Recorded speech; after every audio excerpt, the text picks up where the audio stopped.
Dedication. To Major General Bara, Lieutenant S. Arthur and Lieutenant M. Yebo and all Ghanaians killed and injured resisting the traitors of the February 24, 1966. Works by Kwame Nkrumah. Letter to Kwame Nkrumah from Richard Wright, Black Power, London and New York, 1954, *. I say to you publicly and frankly, the burden of suffering that must be borne, impose it upon one generation I do not, with the false kindney carrot of the missionaries and Business men, drag out this agony for another 500 years while your villages rot and your people's minds sink into the morass of a subjective darn carrot. Be merciful by being stern. If I lived under your recarrot me, I'd ask for this hardness, this coldness. Make no mistake, Kwame, they are going to come at you with words about democracy, you are going to be pinned to the wall and warned about decency, plump-faced men will mumble academic phrases about sound development, gentlemen of the cloth will speak unctuously of values and standards, in short, a barrage of concentrated arguments will be hurled at you to persuade you to temper the pace and drive of your movement.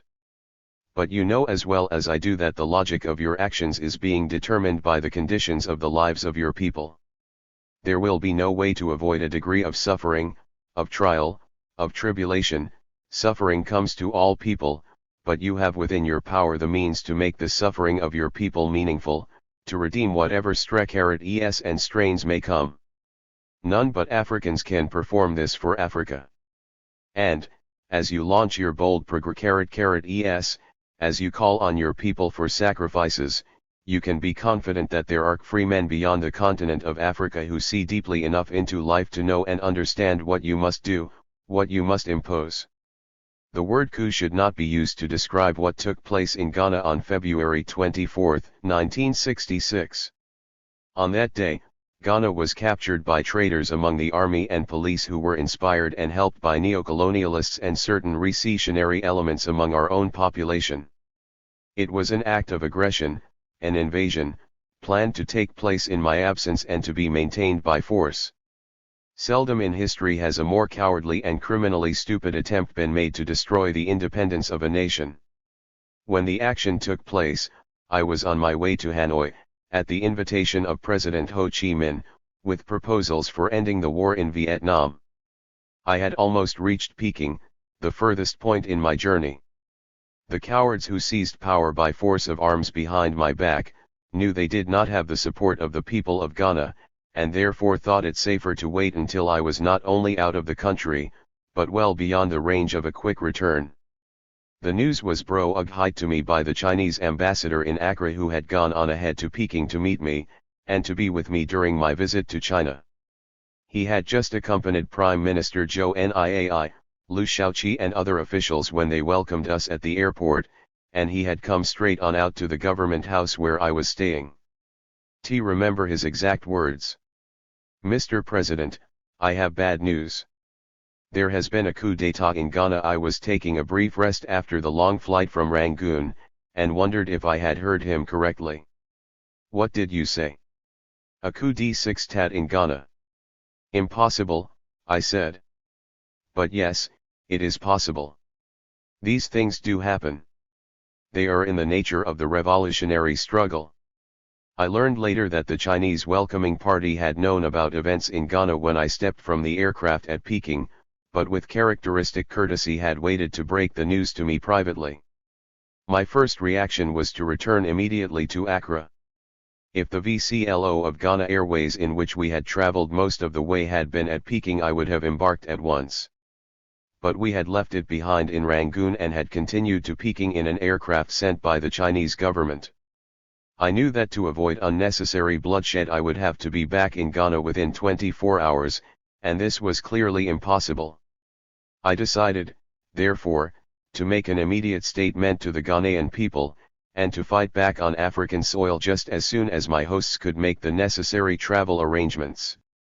What had happened in Ghana was no more than a tactical setback in the African revolutionary struggle of a type which I had often predicted. At the very first conference of the OAU in Addis Ababa, I had warned my fellow heads of state that none of us was safe if we remained disunited. For this reason, I considered that the overall strategy remained unchanged, but what had happened in Ghana made it all the more necessary to press on by revolutionary means to secure a united Africa. The following is the text of the statement I released to the press. On my arrival in Peking, my attention has been drawn to reports from press agencies which allege that some members of the Ghana Armed Forces supported by some members of the police have attempted to overthrow my government, the government of the Convention People's Party. I know that the Ghanaian people are always loyal to me, the party and the government, and all I expect of everyone at this hour of trial is to remain calm, but firm in determination and resistance. Officers and real men in the Ghana Armed Forces who are involved in this attempt, are ordered to return to their barracks and wait for my return. I am the constitutional head of the Republic of Ghana, and the Supreme Commander of the Armed Forces. I am returning to Ghana soon. I followed this up with a cable to all Ghanaian embassies. Be calm and remain firm at your posts. Send messages and reports to me through the Ghana Embassy, Peking, and not, repeat not, through Accra until further notice. As I discussed the news from Ghana with the 22 officials accompanying me, among them Kazan Saki, Foreign Minister, Kwame Arma, Minister of Trade, MFDEING, Ambassador Extraordinary, in charge of the African Affairs Secretariat, J.E. Bosman, Ambassador to the UK, F.R. Kirst, Ghana's permanent representative at the United Nations, I was somewhat disappointed to note their reaction. At a time like this, I would have expected them to show courage and fortitude. But most of them were frightened. Kazan Saki, for example, developed diarrhea and must have visited the lavatory about 20 times that day. Their obvious dismay was in striking contrast to the calmness and courage of the 66 other personnel, the security officers and members of my personal secretariat. These were men. Compared with them, the politicians were old women. With Alex Kazan Saki, I will deal later. Kwame Arma settled down in London, where it appeared that he had considerable funds of money available to him. The rebel regime, on the basis of this, attempted to have him extradited on the grounds that he had stolen the money in question. His many trials before the English courts exposed at least the falsity of the allegations which these authorities had made. I am glad that he was acquitted, since I am sure that the particular charges made against him were false. Nonetheless, I believe that he brought his misfortunes on himself by failing to take a positive political stand. His various court cases, however, prove the nonsense contained in many of the allegations of corruption against my Gover-Ent. Enoch Oko and Michael Deinang were old British. 11. Trained civil servants. They had made their way up through the colonial structure. They had been among my most trusted officials, but they chose to return to Ghana, presumably in the hope that they would be accepted by the counter-revolutionaries. Enoch Oko, as head of the civil service and as the person who knew therefore which promotions had been made and why, was treated with leniency and was appointed to be in charge of the housing corporation. Since the new regime did not intend to build any houses for the people, this was perhaps the appropriate punishment for his desertion. Michael Deinang was not so treated and, much to his surprise, was thrown into prison.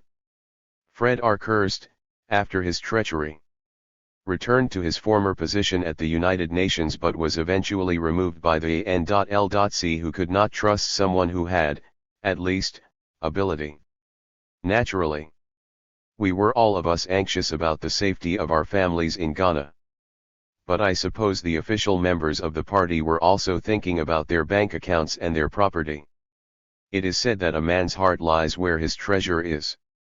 But even allowing for the fact that they had more to lose than the other personnel, I still find it hard to understand how they could have lost grip of themselves so easily. It was as though they had put their hands up at the first whiff of danger. However, they did manage to pull themselves together sufficiently for me to be able to discuss the next moves with them. It was not until later, after they had left Peking, and were on their own, that the full depth of their defeatism became apparent. And they deserted. We agreed that for the next day or two, while arrangements were being made, I should carry out official engagements as planned. This was also the wish of the Chinese government. The Chinese made it clear that they regarded the military and police action in Ghana as no more than a temporary obstacle in the long struggle against imperialism, the kind of event to be expected, but which had no effect whatsoever on the final outcome. "You are a young man," Zhou Enlai told me, "you have another 40 years ahead of you." At the banquet held in my honor on February 24. Lu. 12. Xiaoqi spoke of Afro-Asian solidarity, and the African people's revolutionary struggle. Most of the African countries have won independence, but the African people's revolutionary struggle against imperialism is by no means completed. They still have to carry on this struggle in greater depth. The imperialists headed by the United States are more active than ever in pressing forward with their policies of neocolonialism in an attempt to subvert independent African countries and suppress the anti-imperialist revolutionary struggle of the African peoples. In his latest book, Neocolonialism: The Last Stage of Imperialism, President Nkrumah gave a detailed description of neocolonialism and explicitly pointed out that foremost among the neocolonialists is the United States, which is the very citadel of neocolonialism. However hard the imperialists may whip up revolutionary adverse currents, the anti-imperialist revolutionary struggles of the African peoples can never be suppressed but are bound to win final victory. The Chinese people have unswervingly stood on the side of the African peoples and resolutely support their just struggles. He went on to condemn U.S. policy in Vietnam, and to expose the hypocrisy of American so-called peace moves. No direct mention was made of the news from Ghana, or the possibility that I might not proceed to Hanoi. In my reply, I also attacked neocolonialism, and said that final victory would rest with the common man. I went on to condemn U.S. aggression in Vietnam, and called for the complete withdrawal of all American forces from Vietnam so that peace negotiations could begin. I knew that I could not now go to Hanoi. My duty lay first with the people of Ghana, and I was determined to return to Africa as quickly as possible. But I was sorry to have to abandon my mission, as it was the second time that President Ho Chi Minh had asked me to go, and I wanted to do anything I could to help end the war. I was, and as far as I know, still remain the only head of state or government that the President of North Vietnam has invited to Hanoi to discuss. 13. The war since the American phase began. When I informed him of my decision, he replied that I would be welcome in Hanoi at any future date. During the next 2 days, while I continued to carry out official engagements and to deal with the messages which began to pour in from abroad, the Chinese could not have shown greater care for my safety.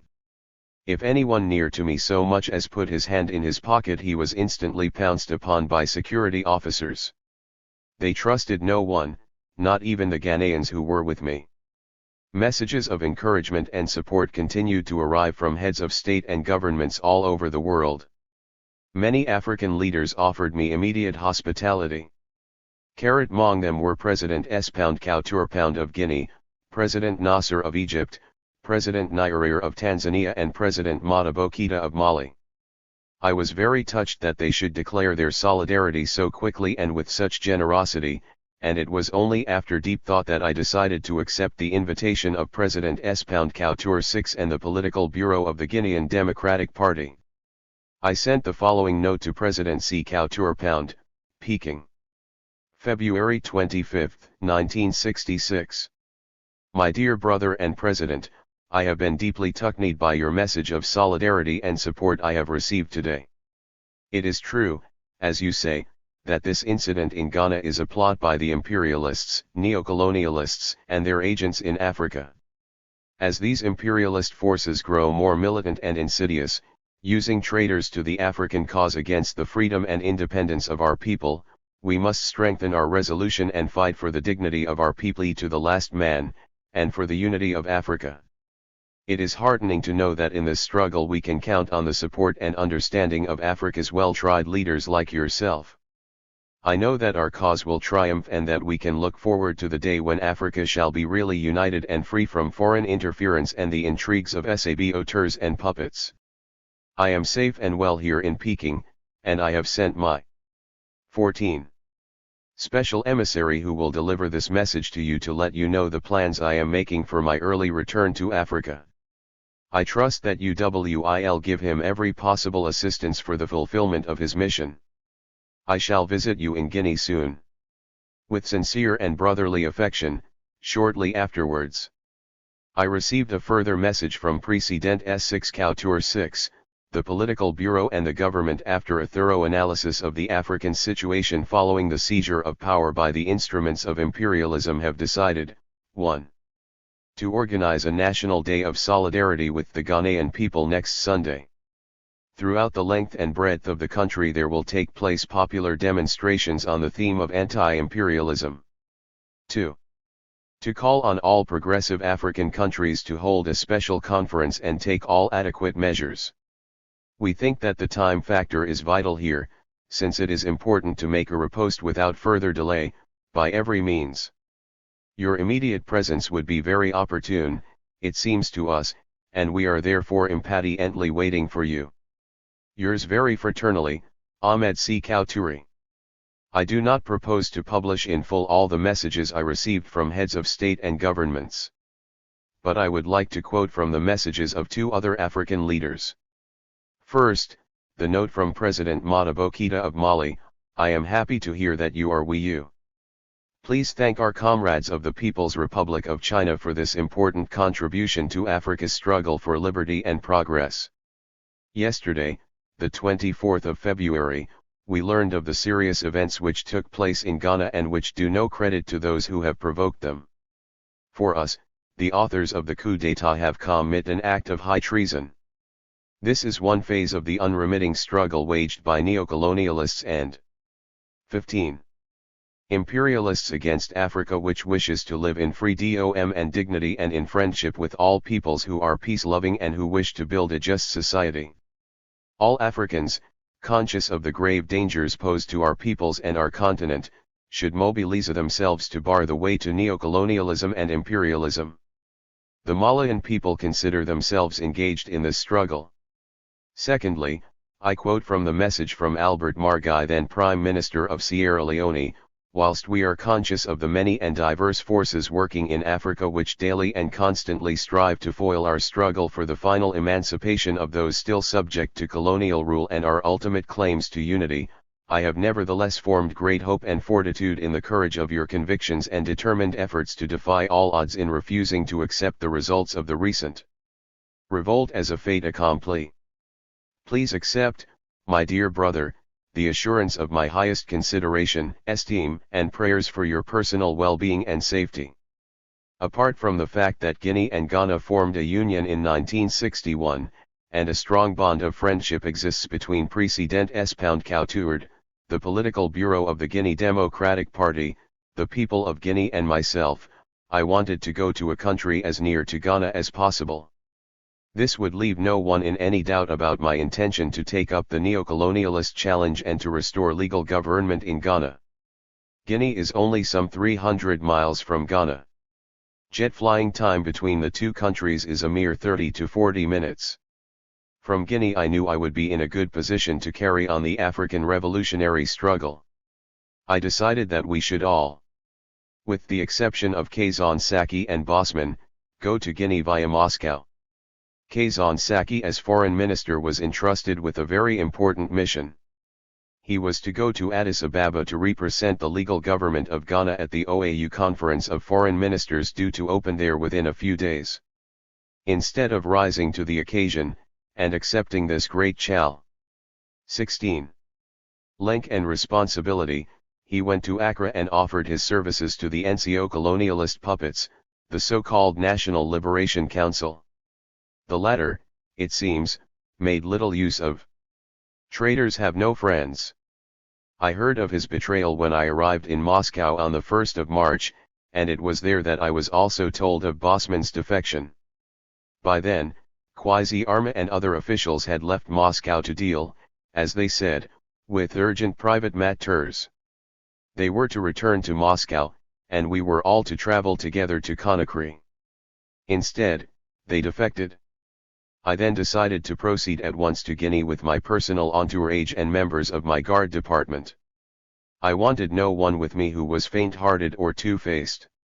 Every member of my party knew he was free to leave at any time. The security officers and other members of my personal staff decided to remain with me. The Russian government sent an aircraft to Peking to fetch me, and I left from an airstrip near Peking on February 28. Before leaving, I made the following statement to the press: I think you all know that certain members of my armed forces have attempted to usurp political power in Ghana while I was on the way to Hanoi. That they have done, in fact, is to commit an act of rebellion against the government of the Republic. I am determined to crush it without delay, and to do this I rely upon the support of the Ghanaian people and of Ghana's friends in the world. By the arrest, detention, and assassination of ministers, the party's civil servants, and trade unionists, and by the massacre of defenseless men and women, the authors of these insane acts of robbery, violence, and anarchy have added brutality to their treason. Never in the history of our new Ghana have citizens, men and women been assassinated in cold blood. Never have their children become orphans for political reasons. Never before have Ghanaians, our people, been shot because of their political convictions. This is a tragedy of monstrous proportions. The excessive personal ambition and the insane acts of these military adventurers, if not stifled now, will not only 17. Destroy the political, economic, and social achievements of the last few years, but will also obstruct the course of the African Revolution. Oh, that has been achieved by the Ghanaian people with the assistance of our friends is in jeopardy. I am returning to Ghana. I know that the friendly nations and people of goodwill everywhere will support me in restoring the constitutional government of Ghana. I take this opportunity to express my sincere condolences to all the families whose valiant sons and daughters have given their lives in the defense of Ghana. At this moment, as I leave Peking, the capital city of the People's Republic of China, I express my profound gratitude to the Chinese people and to their leaders for their support and their kind hospitality. We landed near Moscow at dawn on March 1, after a brief stop at Irkutsk in Siberia, and were met by leading Soviet government officials. After a busy day of talks, I re-embarked at midnight for the flight to Guinea. We touched down briefly in Yugoslavia, and in Algeria, and reached Conakry in the afternoon of Wednesday, March 2. It was wonderful to be on African soil again. Guinea was agog with excitement. President S6 Couture 6 and MEM Bears of the Political Bureau of the Democratic Party were among the huge crowd at the airport to welcome me. A 21-gun salute was fired. At a mass rally in the PAC Sports Stadium in Conakry the following day, President Sékou Touré announced that I had been made Secretary General of the Guinean Democratic Party and Head of State of Guinea. The Ghanaian traitors, he said, have been mistaken in thinking that Nkrumah is simply a Ghanaian.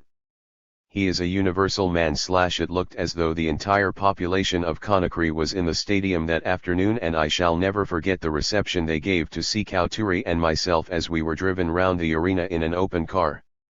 The crowds rose to their feet, cheering, shouting anti-imperialist and anti-neocolonialist slogans, and waving placards, "Long live the African Revolution, long live 18.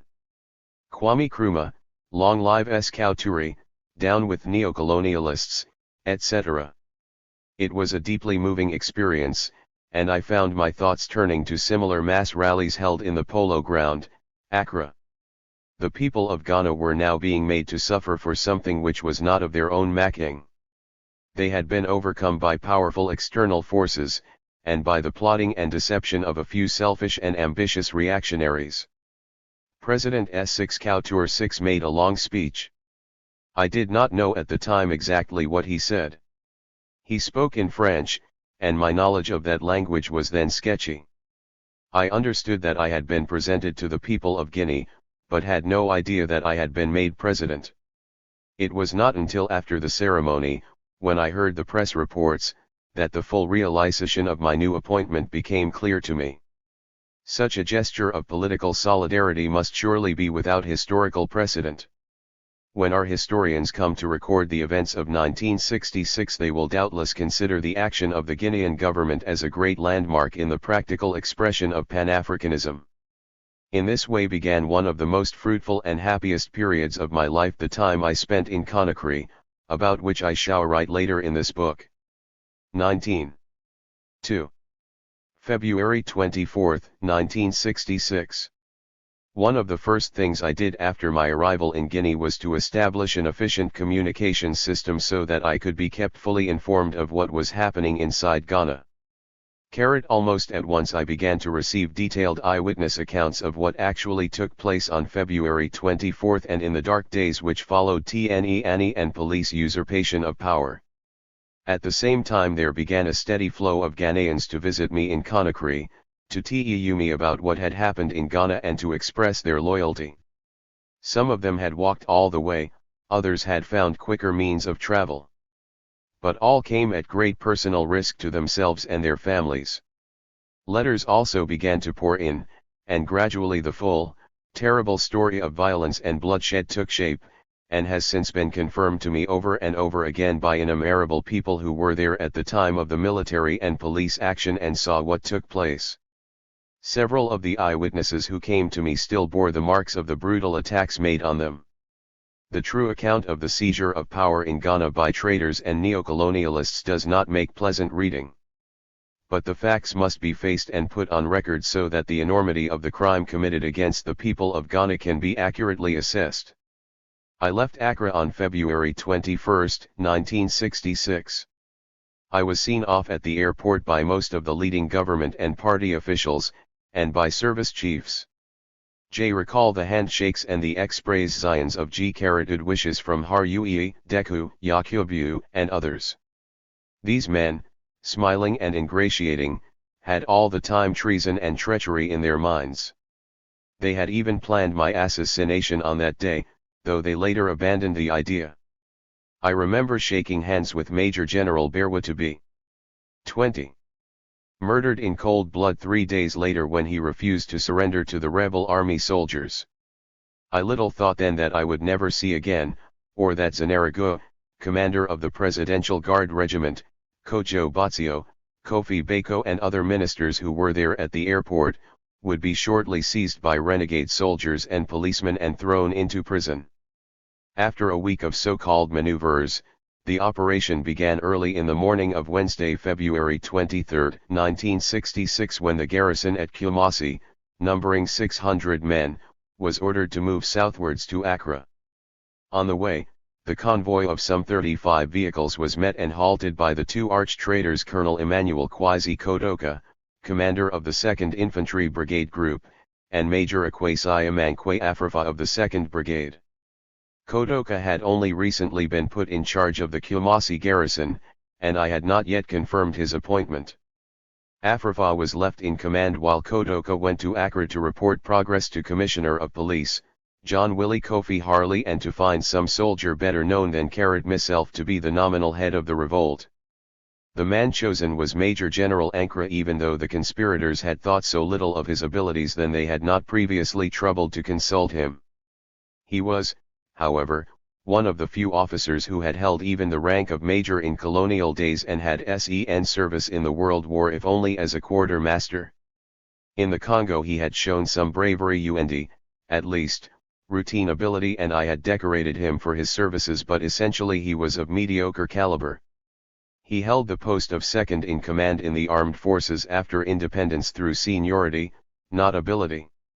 He would not have been appointed even to this post but for the death show RTLY before of another senior officer. In 1965 I retired him. Undoubtedly, it was his lack of understanding of what was going on around him which recommended as a figurehead to those manipulating the coup. The troops were then told that I intended sending them to light in Vietnam and in Rhodesia, and that I had deserted Ihana taking with me £8 million. There was, they were told, 110 Gover Carrot left in Ghana, and it was their duty to assume control of the country to maintain law and order. Already, it 21 was said, Russian planes were landing on a secret airstrip in northern Ghana. Furthermore, a secret tunnel had been made from Flagstaff House, the presidential residence, to Accra Airport, and for days Russians had been arriving. The only way to save Ghana, and to avoid being sent to fight in Vietnam, the troops were told, was to take Flagstaff House. Several days after the military seizure of power, Kotoka and Afrifa appeared on Ghana TV congratulating themselves on their easy success. One remark stood out unmistakable and clear, "And you know, we didn't find any Russians at all, not one. Nor could we find any trace of that tunnel." This was followed by peals of laughter at the poor soldiers who had believed their story. The first object of the military operation was to force the surrender of Major General Berwa, Army Chief of Staff and Deputy Chief of Defense Staff, who was in command of the Ghana Army in the absence from the country of the Chief of Defense Staff, General Afari. At the same time, Brigadier Hassan, head of military intelligence, and Colonel Zanarago, commander of the Presidential Guard Regiment, and Owusu Sakaira, former head of the CID and in charge of the Special Branch, were to be arrested. This stage of the operation was badly bungled. Hassan was arrested, but Zanarago, when confronted, escaped through a window of his house and drove to Flagstaff House to warn the Presidential Guard Regiment. Berwa could not be intimidated. Woken from his sleep in the early hours of the morning of the 24th by the arrival of Kotoka and some 25 men, he courageously refused either to join the traitors or to surrender. Thereupon, Kotoka shot him dead at point-blank range in cold blood in the presence of his wife and children. The 7 security officers who were stationed at Berwa's house were also murdered on the spot on Kotoka's orders. Kotoka subsequently boasted of his killing of Berwa but said because he was protected by a juju he was able to catch the bullets which Berwa fired in his defense and to throw them back at M. When the counter-coup of April 1967 took place, Kotoka's magic could not save M. Unlike Berwa, he surrendered without protest or struggle to those who had captured M at his headquarters. His juju did not prevent him being shot in his tum. 22.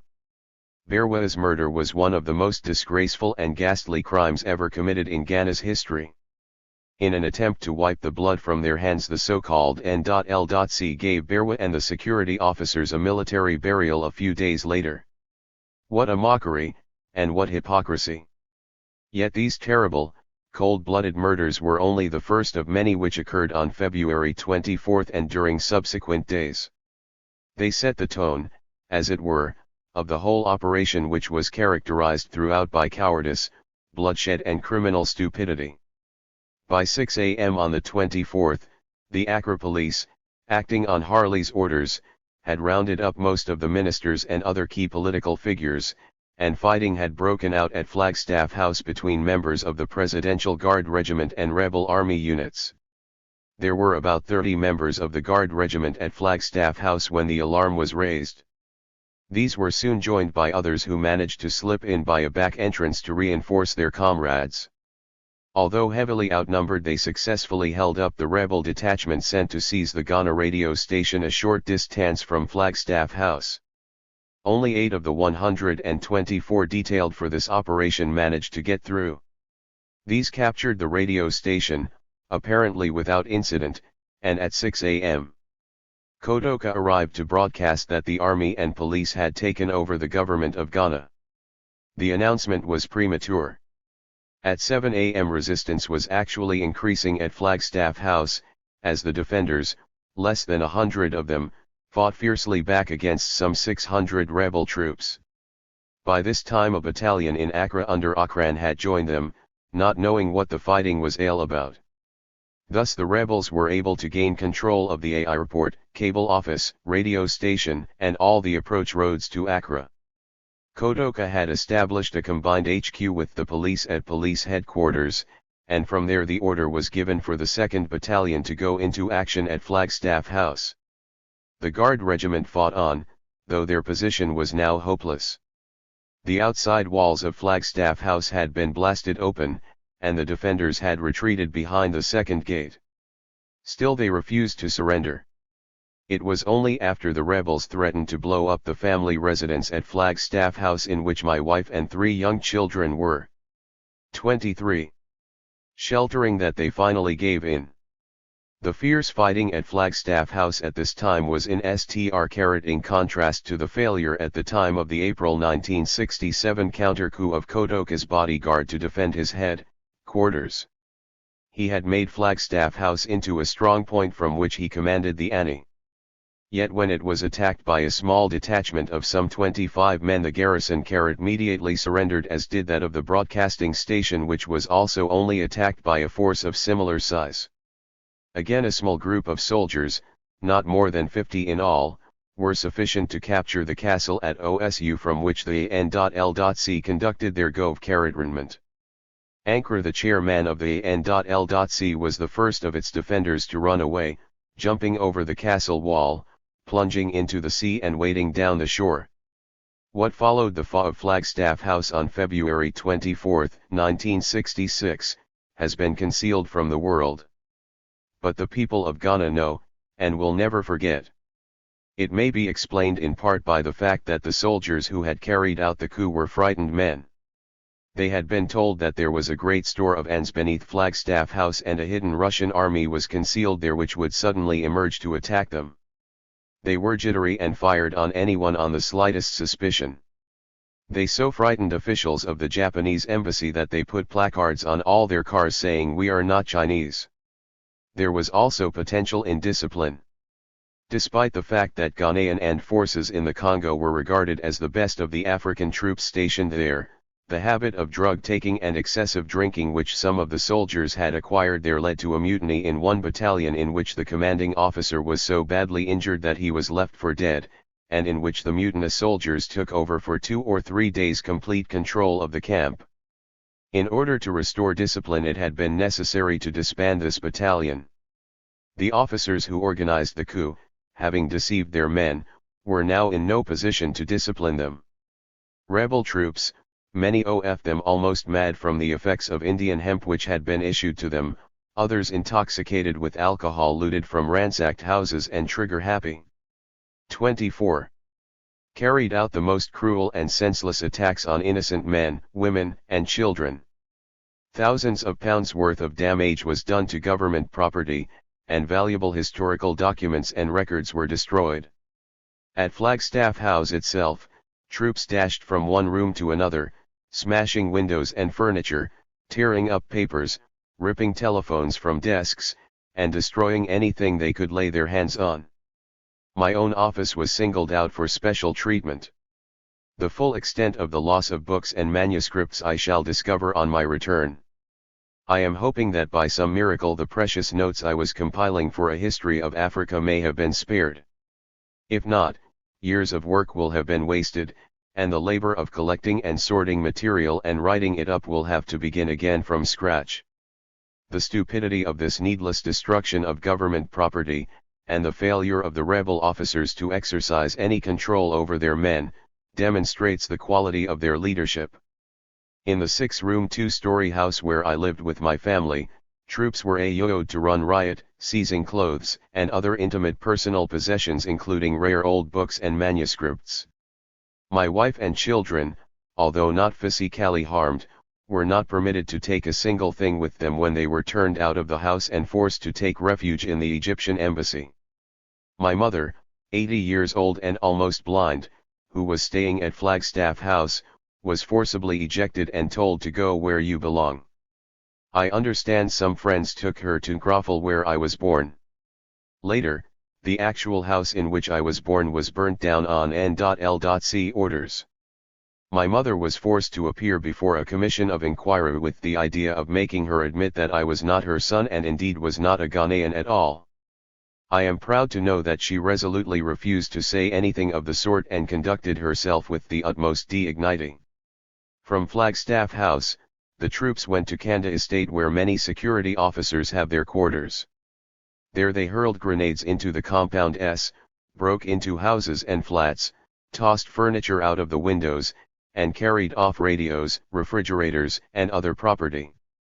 Anyone who resisted, 25. them was brutally shot.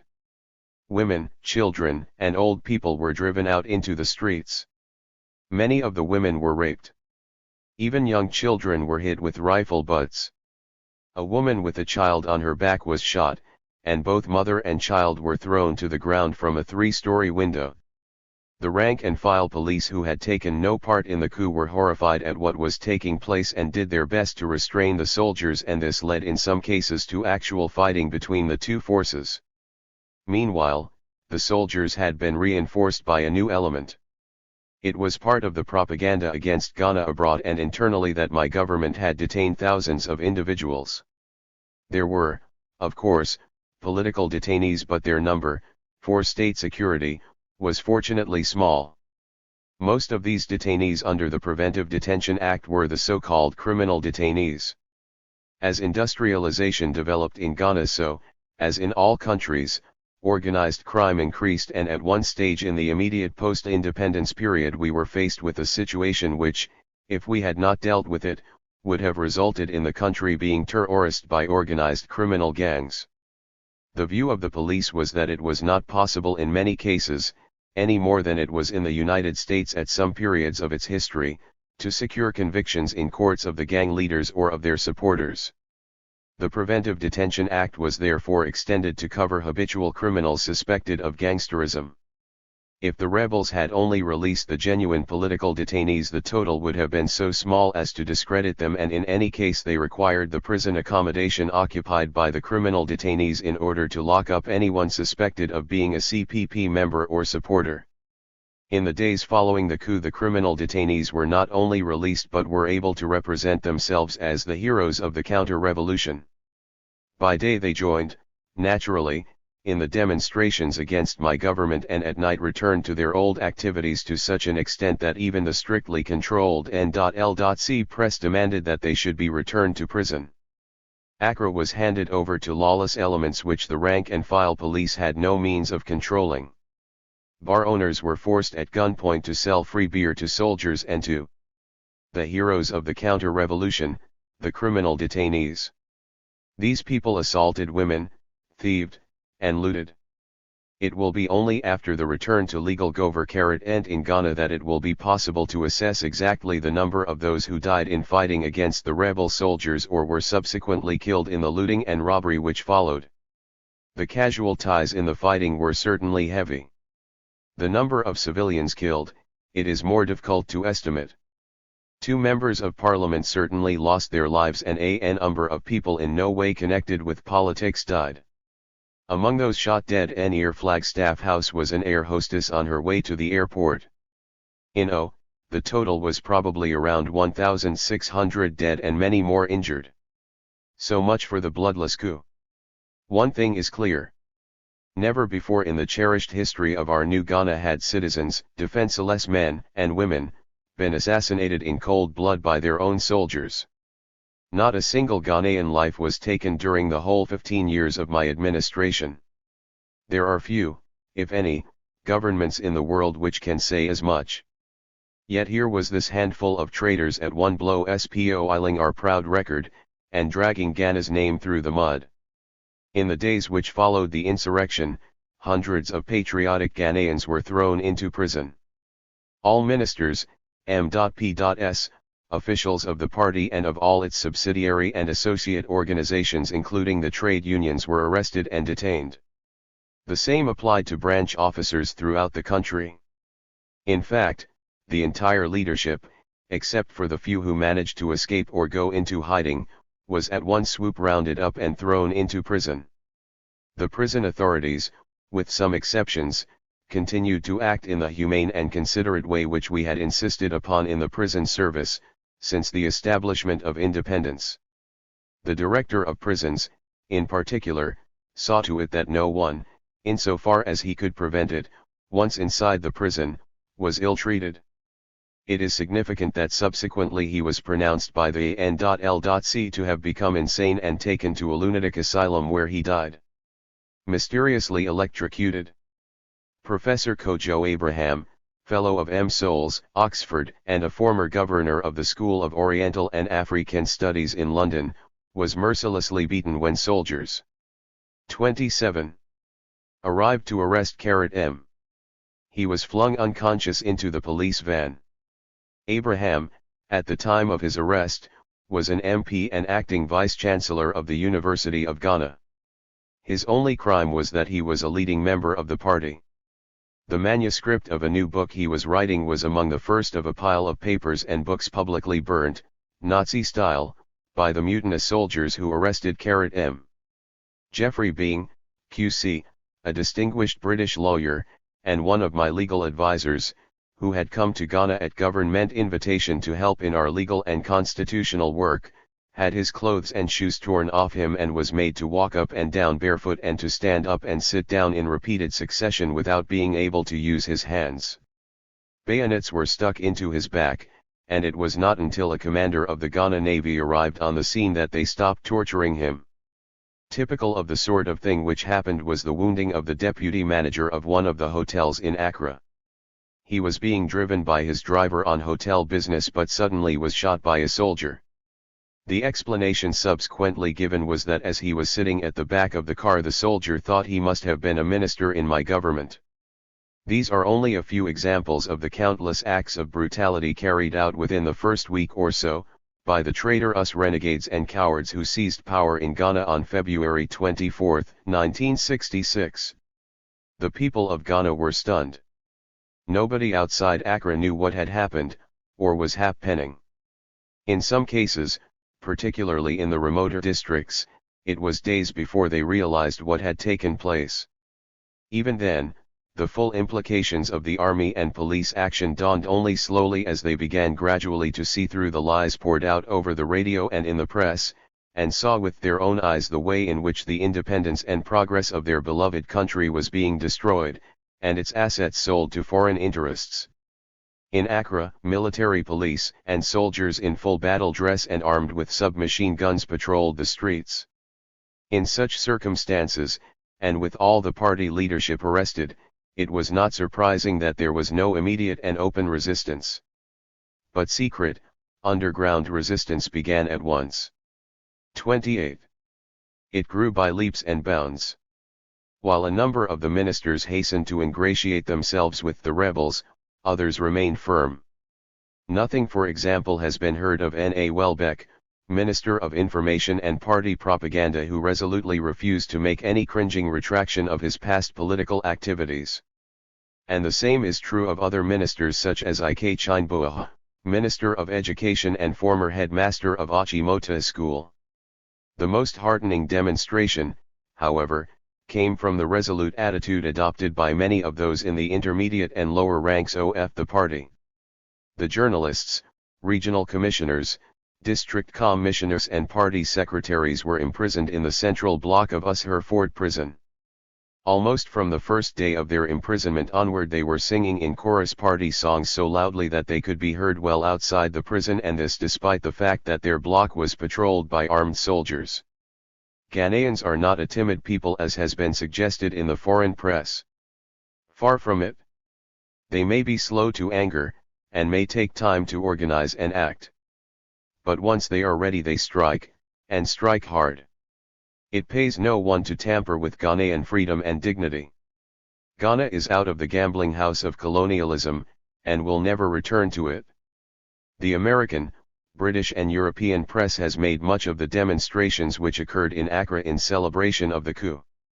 It is interesting, however, that even in the Ghanaian papers there were no reports of any such demonstrations in the villages or in the countryside where one would have expected them, if the revolt had been genuinely popular. It is understandable, however, that certain elements, particularly in Accra, should demonstrate in favor of the new regime. The criminal detainees naturally led the celebrations, but they were joined by more sober citizens. The intellectuals and the professional classes had always been against my government, which they felt, quite rightly, was challenging their position of privilege. The lawyer and the clergyman thus found themselves joining in the same processions through the streets as the criminal. There was unction of the market women who had been exploiting the shortage of goods due to the measures which we had to take. 29. For the control of non-essential imports. They had been exposed by the Abraham Commission, and they naturally were delighted that its chairman should have now been thrown into jail. In addition to this, there were at the start a number of people who were genuinely deceived by the revolt. The disastrous fall in the world price of cocoa had led to inevitable import shortages of consumer goods. These people really believed that the coup would change all this, and so they joined the gangs in the streets. Others joined them out of curiosity. Even so, it was necessary for the army to force children from their schoolrooms and to dragoon demonstrators in order to make a satisfactory show. A small number of students from the university at Legon, wanting to demonstrate in favor of the new regime, asked for and were given police protection, so fearful were they of the reaction of the people of Accra. It was not until instructions were issued from police headquarters that the first street demonstrations took place. Banners and posters, most of them prepared beforehand in the U.S. Embassy, were pushed into the hands of the unwilling demonstrators. Many of the slogans and words used on them were quite foreign to the Ghanaian people, and in some cases completely incomprehensible. The same kind of thing was noticeable in the newspapers and news bulletins issued immediately after the seizure of power. Words and phrases were used which had never been seen in a Ghanaian newspaper before. The same discrepancy occurred on the radio as bulletins and news flashes were broadcast. The voice was Ghanaian, but the unfamiliar words and the glib expressions were foreign, and often caused the announcer to hesitate and falter. Clearly, the polished editorials, news bulletins and unfamiliar slogans had been devised by experts trained in the art of overthrowing undesirable governments, but who had not taken the trouble to familiarize themselves with the Ghanaian way of thinking or expression. I understand that the Uganda government, in its investigations following the abortive coup which took place in Kampala on February 26, only 2 days after the action in Accra, discovered prepared news bulletins, posters, and newspaper 30 editorials which were strikingly similar in style and content to those actually used in Ghana. I leave the reader to draw the obvious conclusions. In the Makola market, a woman who had a large picture of myself above her stall was shot dead by an army officer after refusing 3 times to hand it over for destruction. This kind of incident, not seen by foreign journalists, who obediently and very willingly photographed and reported only the staged demonstrations and rigged press interviews, was typical of many other pathetic but deeply moving acts of heroism performed by the ordinary men and women of Ghana during those dark days. Much publicity was given in the imperialist press and on THV to the pulling down of the statue of myself in front of the National Assembly building in Accra. It was made to appear as though angry crowds had torn the statue from its pedestal and had carried off chunks of it. But it was not for nothing that no photographs could be produced to show the actual pulling down of the statue, and the few women seen carrying portions of the statue on their heads were photographed back view. In fact, when the statue was pulled down, the Parliament building where it stood had been cordoned off by the military and no unauthorized person was allowed into the area. Those who were there at the time had been those brought in by the military, who had closed to all civilians the whole of the high street onto which the statue faced. When the statue had been pulled down, about half a dozen terrified young children were forced to sit on it as it lay on the ground. Even the jubilant imperialist press evidently saw nothing strange in publishing photographs of bewildered toddlers, tears running down their cheeks, sitting on a headless statue, while the same imperialist press extolled what it described as a most popular coup. Since even the women shown carrying away pieces of it on their heads were photographed from behind, it is impossible to be certain whether they were from a group of the market women condemned by the Abraham Commission or, as was widely rumored in Accra, soldiers dressed up as women. There are many other incidents which could be recorded, but sufficient has been written to show the manner in which the military and police action of February 24, 1966 was carried out. 31. Of course there were some who were happy at the turn of events. In any country there are always elements glad to see a change of government, and THC traitors among the army and police who seized power in my absence could not even have attained the degree of success they did manage to achieve without support. The nature of this support, internal and external, I now intend to examine. 32. 3.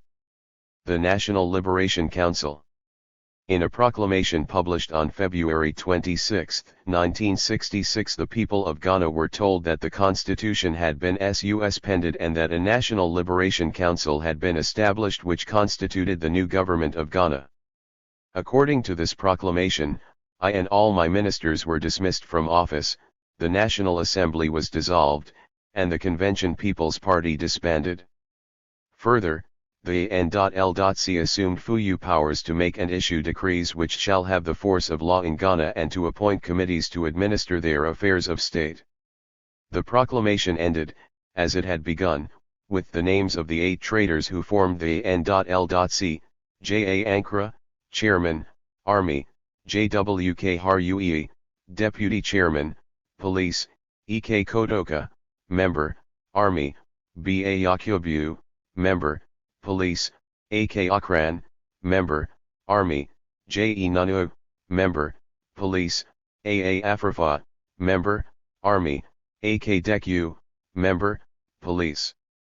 It was in this way that the people of Ghana were informed of the names of their so-called liberators. Few had ever heard of them. They were non-entities. Yet here they were, 4 soldiers and 4 policemen, arrogantly claiming, without any shred of a mandate from the people, that they constituted the new government of Ghana. Small wonder Ghanaians were at first stunned, and then became increasingly incensed as this clique of misguided and ignorant upstarts proceeded to unmask not only themselves but their neo-colonialist masters. Very soon they became universally known not as the 83. National Liberation Council but as the Notorious Liars Council, a name I gave them when I spoke to the people of Ghana on Radio Guinea's Voice of the Revolution soon after my arrival in Conakry. In a booklet entitled The Rebirth of Ghana, the members of the N.L.C found it necessary to publish photographs of themselves, selected facts about their shoddy careers, and information about their shady characters and trivial hobbies. It reads rather like excerpts from a poor imitation of the unknown British Directory of Notable Personalities Photos who. We are told that Nkrumah was born in 1915, was a keen sportsman at school, and was trained at the Officer Cadet Training Unit in Britain. We are informed that he is companionable, friendly, and full of good humor. The authors of the booklet, gluttons for unnecessary detail, go on to say that Nkrumah's hobbies are gardening, films and an occasional swim. Not a very fitting list of interests and hobbies for the chairman of the so-called National Liberation Council. No mention, of course, is made in the booklet of the fact that I found it necessary to dismiss Nkrumah in 1965. He was becoming lazy, incompetent, and unreliable. In addition to this, Nkrumah and Major General Otto revealed to me that they had, on several occasions, been written to anonymously and asked to join plots to overthrow the government. It seemed to me that, even if they had refused to join, their names had become associated with treason, and they should no longer continue to serve in the Ghana army. I retired them, gave them 6 months' pay, gratuities, and positions in 2 of the leading Accra banks. Harue, we are told, was born in 1919 at Akagla in the Volta region. He enlisted in the Ghana Police Service in 1940 and rose through the ranks to become inspector in 1952. He then went to the Metropolitan Police College in Hendon, England, and on his return to Ghana was step by step promoted to become head of the special branch. I was amused to read that he is of a quiet disposition, considerate, kind-hearted, but very m. And it is edifying to learn that he enjoys the sight and sound of water, but hates to see fire or anything connected with burning. Again, not very inspiring qualifications for political leadership. Hadley, we are finally told, is married and has 8 children. This is evidently considered respectable. 34. We are not told about Nkrumah's 4 wives and 22 children. Kodoka, generally credited with commanding the actual military operations on February 24, was also trained in Britain. In fact, all members of the N.L.C were trained in the UK. The 4 policemen were at the Metropolitan Training College in Hendon and the 4 soldiers at various British Army tracing centres, though only Afrifa, the youngest, managed to get to Sandhurst. We are informed that Kotoka is a fine soldier, disciplined, loyal, resolute and firm. I must confess I am unimpressed by his discipline and loyalty. When his name was flashed across the headlines of the world press on February 24, I had hardly heard of M. At the time when I reorganized the armed forces, he came to Flagstaff House to take the oath of allegiance to me as Supreme Commander of the Ghana Armed Forces. Kotoka was the only one late in arriving. I remember turning to a Ferry, Chief of Defense Staff at that time and asking, "Who is this chap?" As for Akran, for a time my ADC, he is described as rather reserved, shy of publicity. His interests are simply bird watching. Yakubu, after a brilliant career in the inspectorate, rose gradually to the archeritic of Deputy Commissioner of Police. He is the only northerner on the N.L.C, and his inclusion was doubtless for political reasons. Yet, like his colleagues on the N.L.G, he makes no claim to either political interests or experience.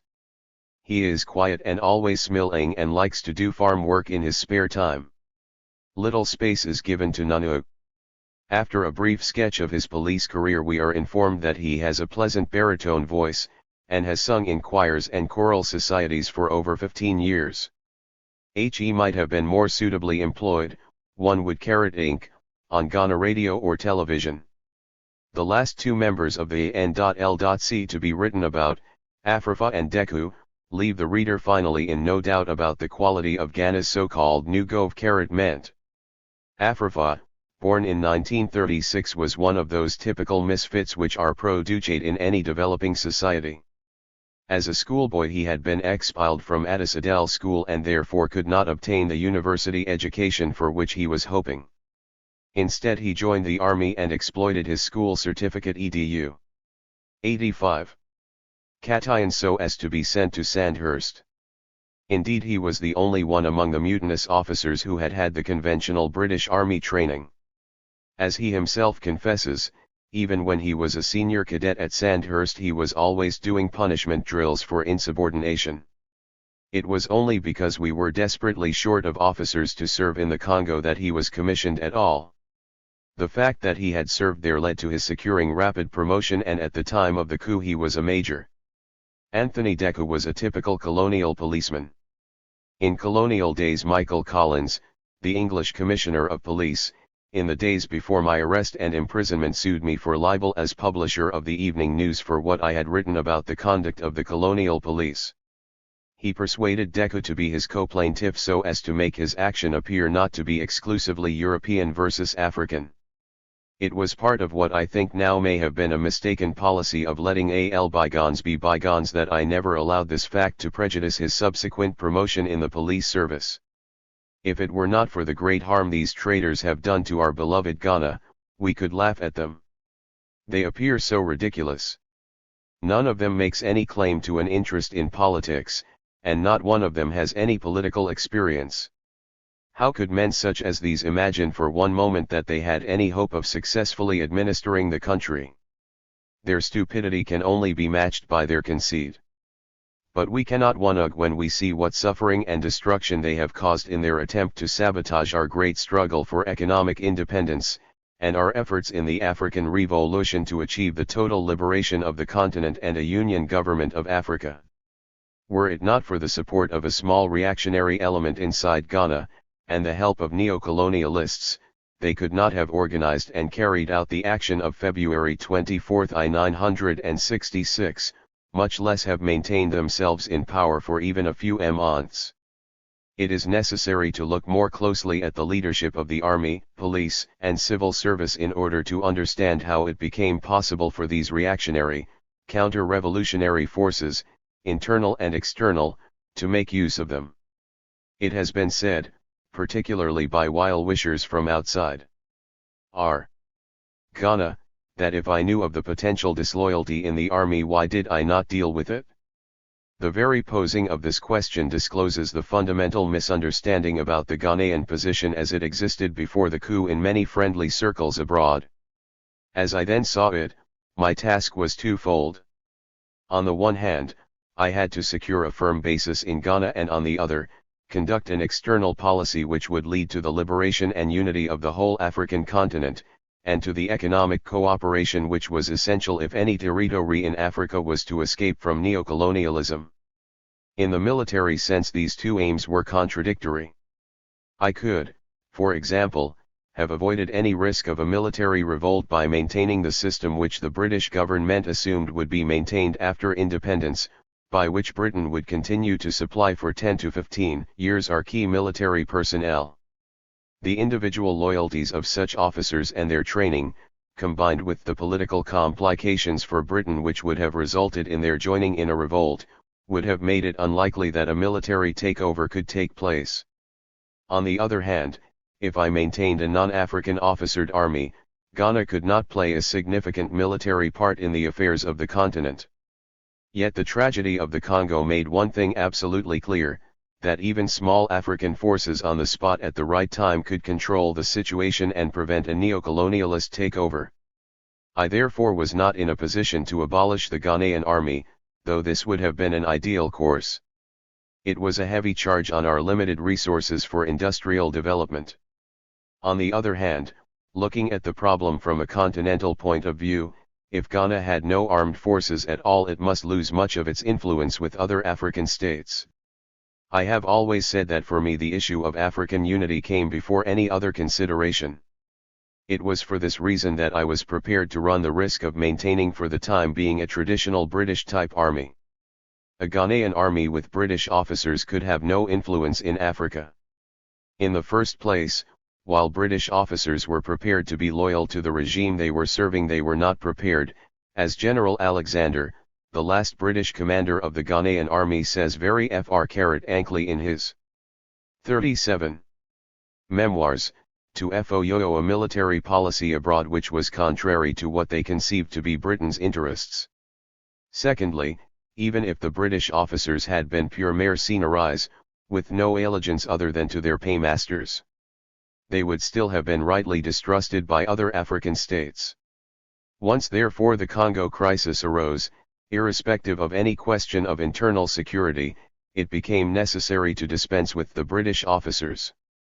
Unfortunately, the preparations for independence had not included the training of any carroting-like sufficient officers or even NCOs to make it possible for me to choose on political grounds who should be promoted. There were, in fact, insufficient soldiers with the necessary training or qualifications to fill even half the positions left vacant by the departing British. In order to have an army at all, I therefore had to accept what existed, even though I knew the danger of this course. In fact, the most efficient of the British-trained Ghanaian potential officer class were the most neocolonialist. One or two of these I might pass over on this ground, but in general, if I was to have an army at all, I had to accept the framework bequeathed to me and an officer corps which contained a high proportion of individuals who were either actively hostile to the CPP and myself and who were anti-socialist in outlook. Worse still, the fact that the bulk of the infantry came from the north, where education had been almost completely neglected in colonial times, made many of the rank-and-file soldiers easy prey to anyone who wished to mislead them. In regard to the police, the problem was even more complex. We were going forward rapidly with the development of the economy and industrialization. As experience throughout the world has shown, even the movement of population this must occasion breaks down old traditional restraints and a criminal class rapidly develops in expanding towns. By independence, crime had become a real problem in Ghana, where many transactions such as cocoa buying are conducted in cash and where the import of quantities of constructional material and the like provides a ready market for the thief. Further, and even more important, I was faced with the problem of financial corruption, and a organized fraud division in the police was essential if this was to be held in. 38. Check. I could not, however, possibly continue with the existing British police officers. Prior to 1951, Michael Coyuins, The British Commissioner of Police had not only brought various personal court cases against me arising out of my political activities but was so contemptuous of the change in the political atmosphere that, even after my release from prison and my appointment as Prime Minister, he continued to demand from me, and indeed received payment, for the balance of the damages awarded by the Colonial Court. The rank-and-file police officers who were loyal to the CPP would not have tolerated the retaining in command of such persons. On the other hand, it was impossible immediately to make promotions to the higher ranks of police, men who had had training in detective work or administration. As with the army, I therefore had to accept a police force many of whose higher officers were politically hostile to the new Ghana. They, after all, had been those chosen for promotion by the colonial regime, and they had thus a monopoly of the specialist training required. Further, many of them were corrupt, but to obtain proof of this was a difficult matter. I tried in these circumstances to build up a new security service which would be completely independent of the police force, but to obtain its personnel I had to go to the civil service, and the conduct of Eric Oto, the civil servant I put in charge, shows how unreliable was the support I could get from this quarter. The third element supporting the present regime is, in fact, the civil service. Again, I was faced at independence with similar problems to those that I had with the army and the police. For example, it would be impolitic for me to have appointed abroad a former colonial British civil servant as a Ghanaian ambassador. I had to appoint Ghanaians for the diplomatic service. The information services, which were the most important channel in letting the people know what was taking place and the reasons for any particular government action, were all manned by civil servants originally trained by the old Colonial Information Department, which had been set up specifically to conduct propaganda against the CPP and the idea of colonial independence. However, I was able to pick and choose among the civil 39 service much more than I was with the army and the police, and I was able, in many cases, to reform the diplomatic and the information services. Despite this, throughout the public service as a whole, there was a tradition of serving wherever government was in power. Many of the senior officials had originally served with the old colonial regime, which had opposed trade unionism and socialism in any form and was against any real representation of the people in government.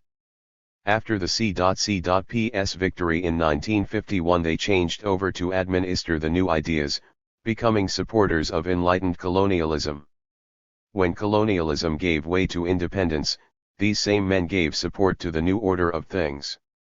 As gradually we changed social and political conditions in Ghana, they accepted the changes without protest, and though there may have been a degree of sabotage behind the scenes, always openly proffered their support for my policies and that of my party.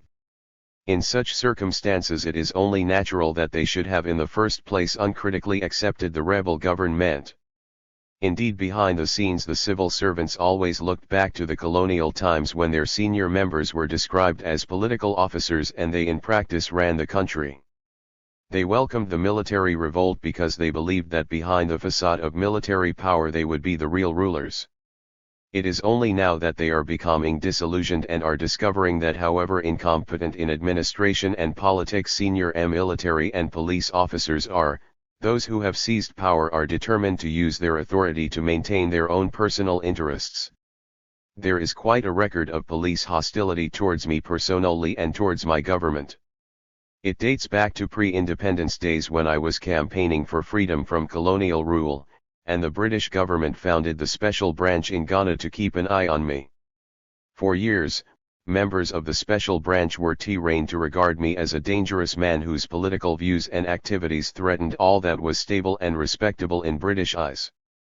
Harley, Deku and Nunu all served in the special branch. Nunu actually gave evidence against me in my trial after the declaration of positive action. Old habits die hard, and I regret now that I did. 40. Not abolish the special branch in 1957, at independence. It was a typically British creation, and really had no place in our society. But it was thought at the time that it might prove useful in some areas of police work. In fact, members of the police and special branch have been involved in each of the 6 attacks made on my life, and have frequently ignored, and sometimes aided, the activities of people they knew were plotting to overthrow the government. In 1958 the General Secretary of the opposition party, R.R. Mpansa, and one of its leading members of parliament, M.K. Apollo, who was the opposition spokesman on military matters, entered into a conspiracy with Major Benjamin Awede, who was then the most senior of the Ghanaian officers and was camp commandant of Burma camp. The plot leaked out and Mpansa was arrested at the beach where he had gone to meet Awede.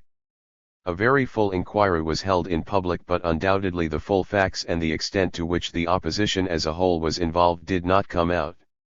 In the inquiries conducted after the bomb attack on me at Kolangyogo on LST August 1962, in which several innocent people lost their lives, it was also discovered that leading police officers were closely involved.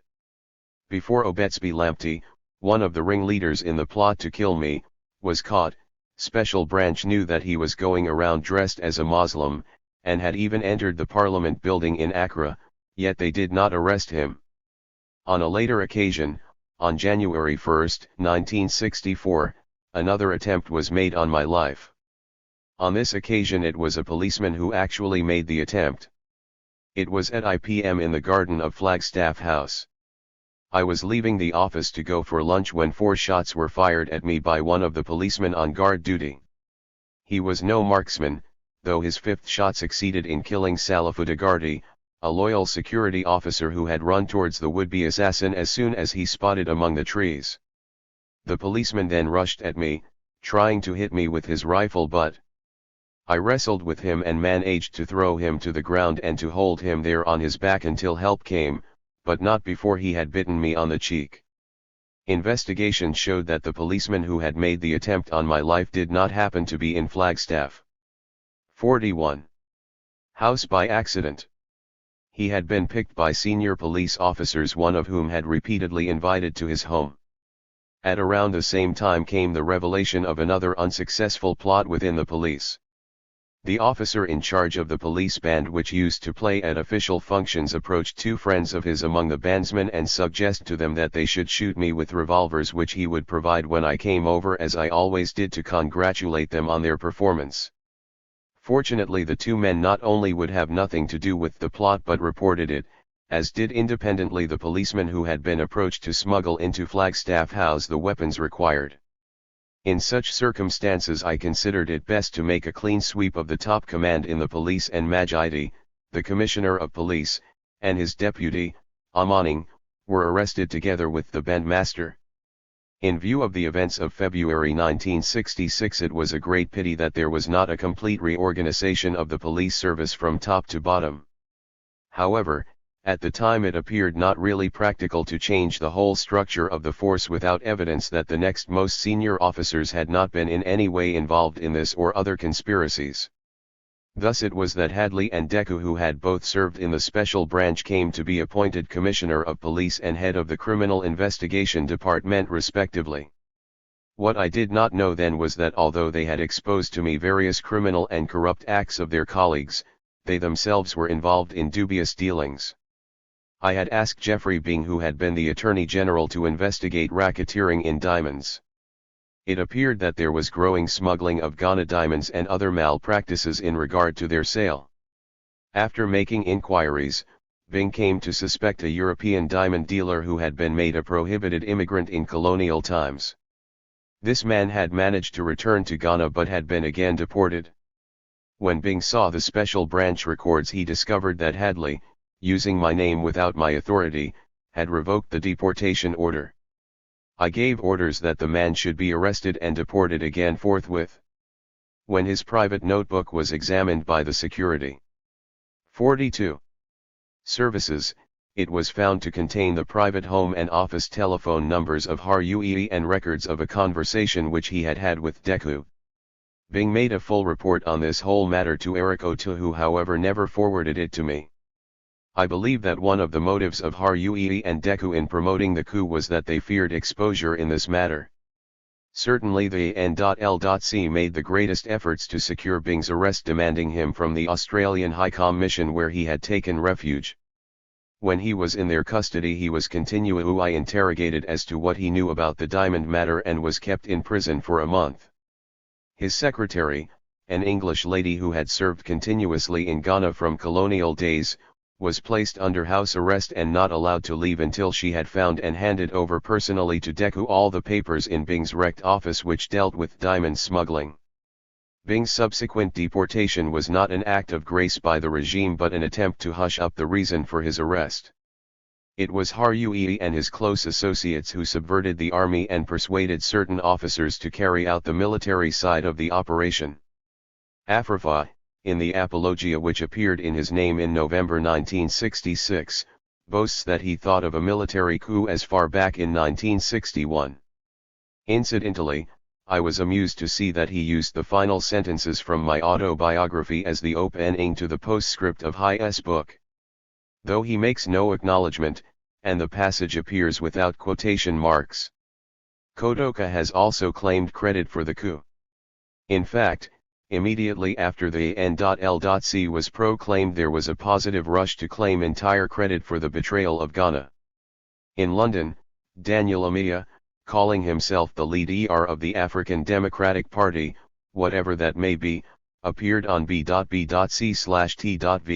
resplendent in a new Shantung suit and said that he had masterminded the coup. He boasted that he had been trained by the U.S. Central Intelligence Agency, CIA, and the Americans did not deny this.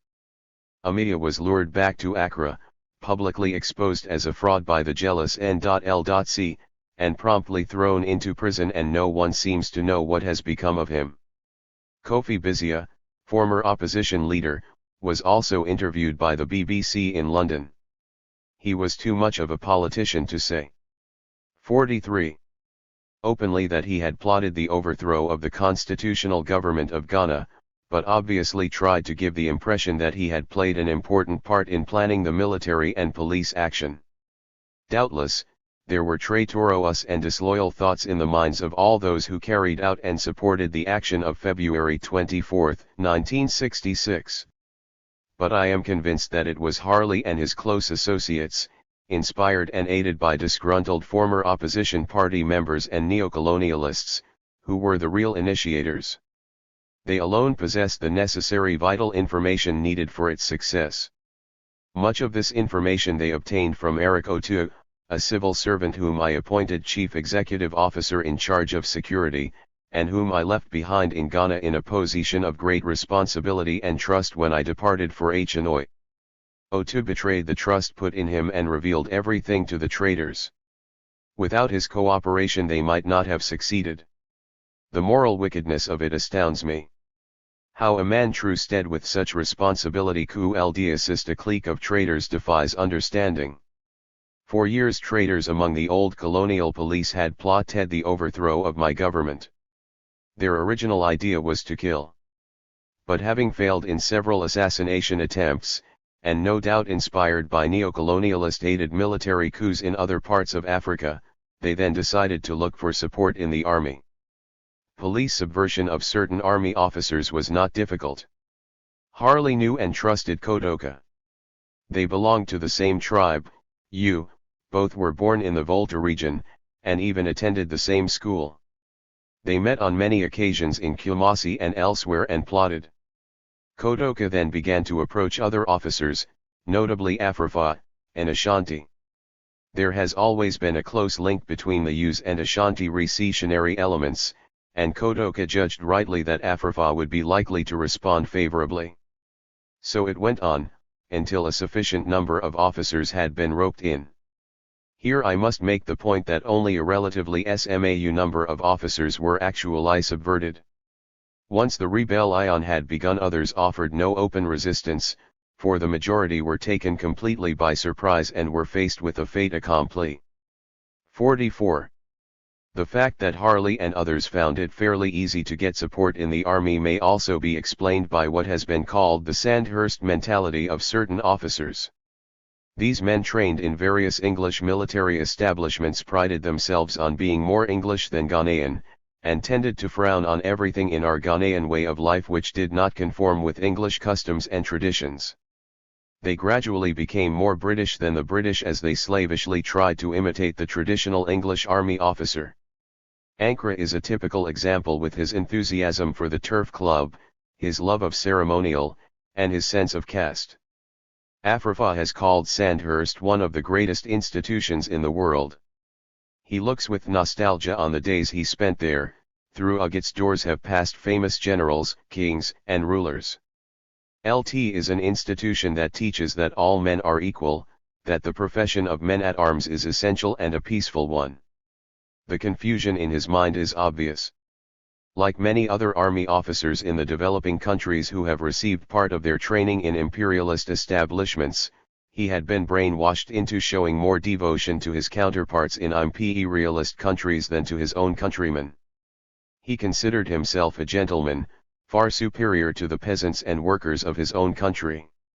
He admits that it was while he was in Britain that he first heard criticism of the Ghanaian government. He listened to people running down our efforts to achieve economic independence. He read in the British press that I was a dictator, and that Ghana had stepped out of line in establishing a one-party state and in pursuing such revolutionary aims as the complete liberation and unity of the African continent. Instead of being proud to be Ghanaian and in the vanguard of the African revolutionary struggle, he identified himself with the critics of his own government and people. Afrifa's case history is similar to that of many more of our army officers in the independent states of Africa.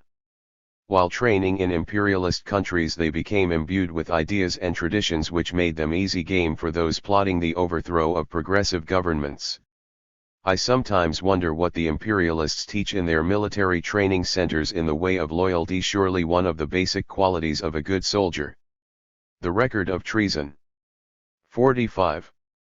Among those who have passed through their courses of training is prodigious.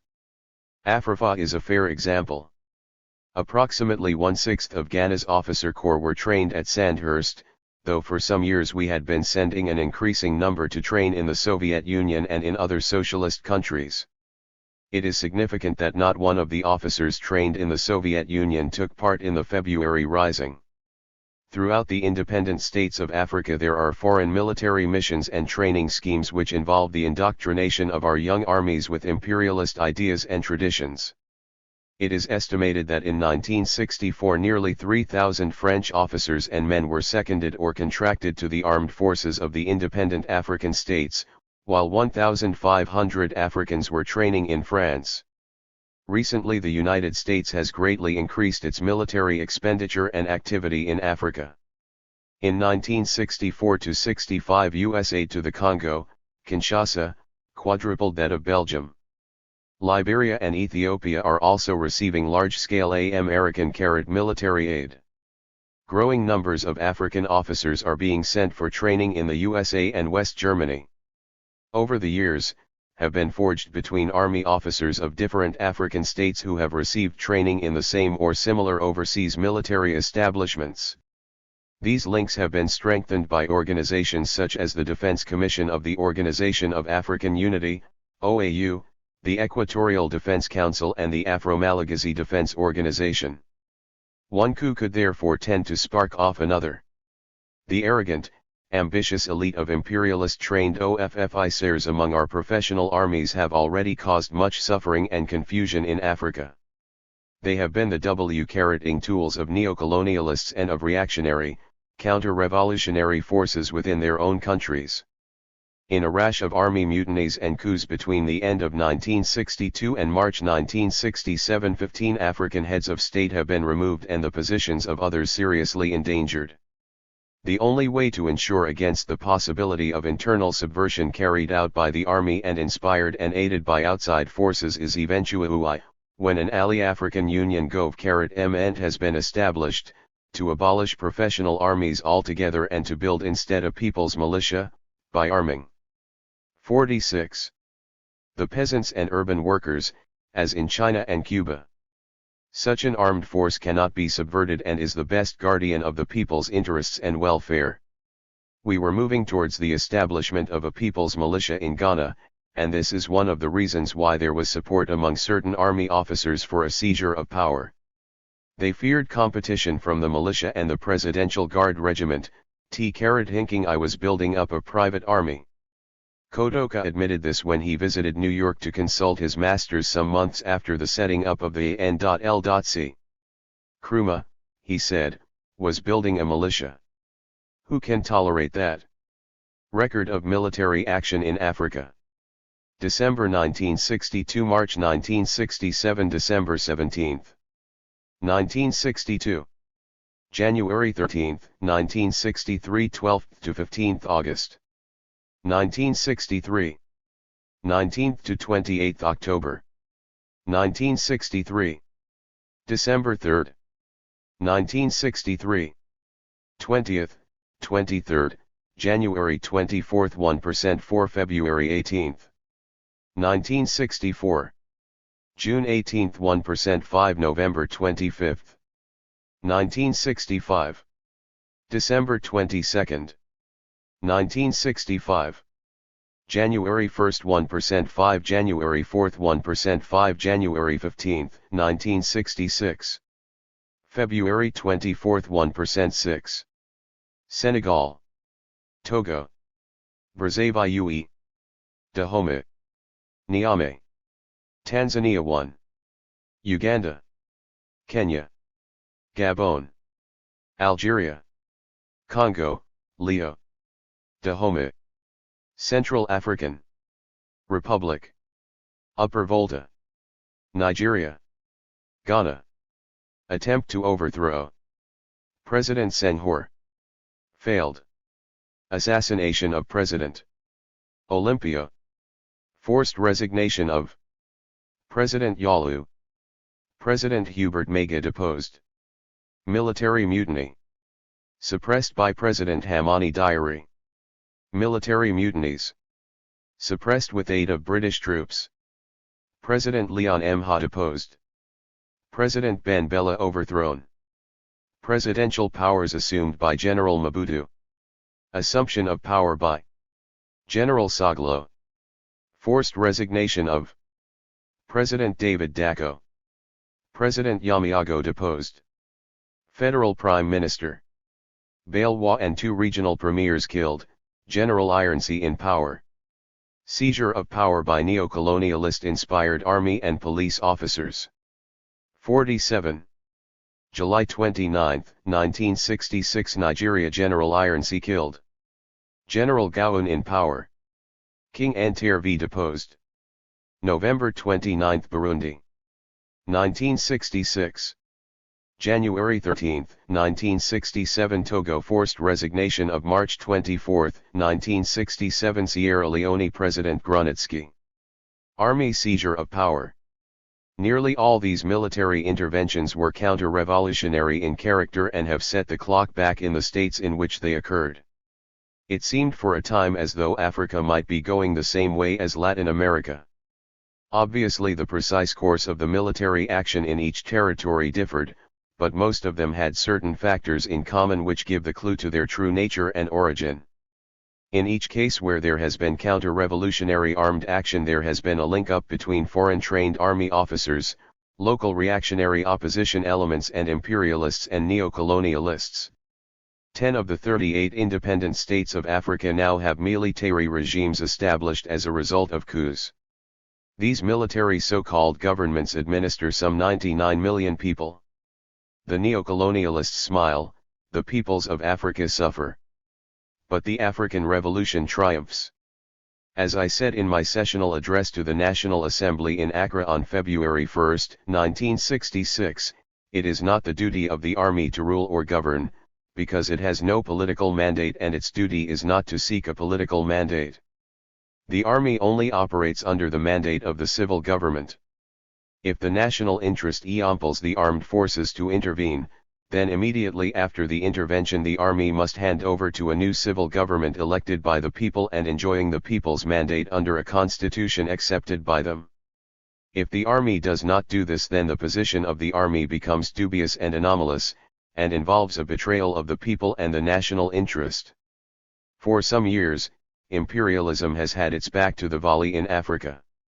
It has been faced with a growing liberation movement which it is powerless to stop but which, if it allows it to go unchecked, will before long end the exploitation on which imperialism's very existence depends. It has therefore resorted to a coordinated strategy in an attempt to preserve, and if 48. possible to extend, its grip on the economic life of our continent. An all-out offensive is being waged against the progressive, independent states. Where the more subtle methods of economic pressure and political subversion have failed to achieve the desired result, there has been resort to violence in order to promote a change of regime and prepare the way for the establishment of a puppet government. Fragmented into so many separate states, many of them weak and economically non-viable, coups d'états have been relatively easy to arrange in Africa. All that has been needed was a small force of disciplined men to seize the key points of the capital city and to arrest the existing political leadership. In the planning and carrying out of these coups there have always been just sufficient numbers of dissatisfied and ambitious army officers and politicians willing to cooperate to make the whole operation possible. It has been one of the tasks of the CIA and other similar organizations to discover these potential quislings and traitors in our midst, and to encourage them, by bribery and the promise of political power, to destroy the constitutional government of THIR countries. In Ghana the embassies of the United States, Britain, and West Germany were all implicated in the plot to overthrow my government. It is alleged that the U.S. ambassador, Frank Clin Williams, offered the traitors $13 million to carry out a coup d'état. Afrifa, Hartley, and Kotoka were to get a large share of this if they would assassinate me at Accra airport as I prepared to leave for Hanoi. I understand Afrifa said, "I think I will fail," and declined the offer. So apparently did the others. It is particularly disgraceful that it should have been an Afro-American ambassador who sold himself out to the imperialists and allowed himself to be used in this way. It was this same man who deliberately lied when he publicly decribbed the coup as bloodless.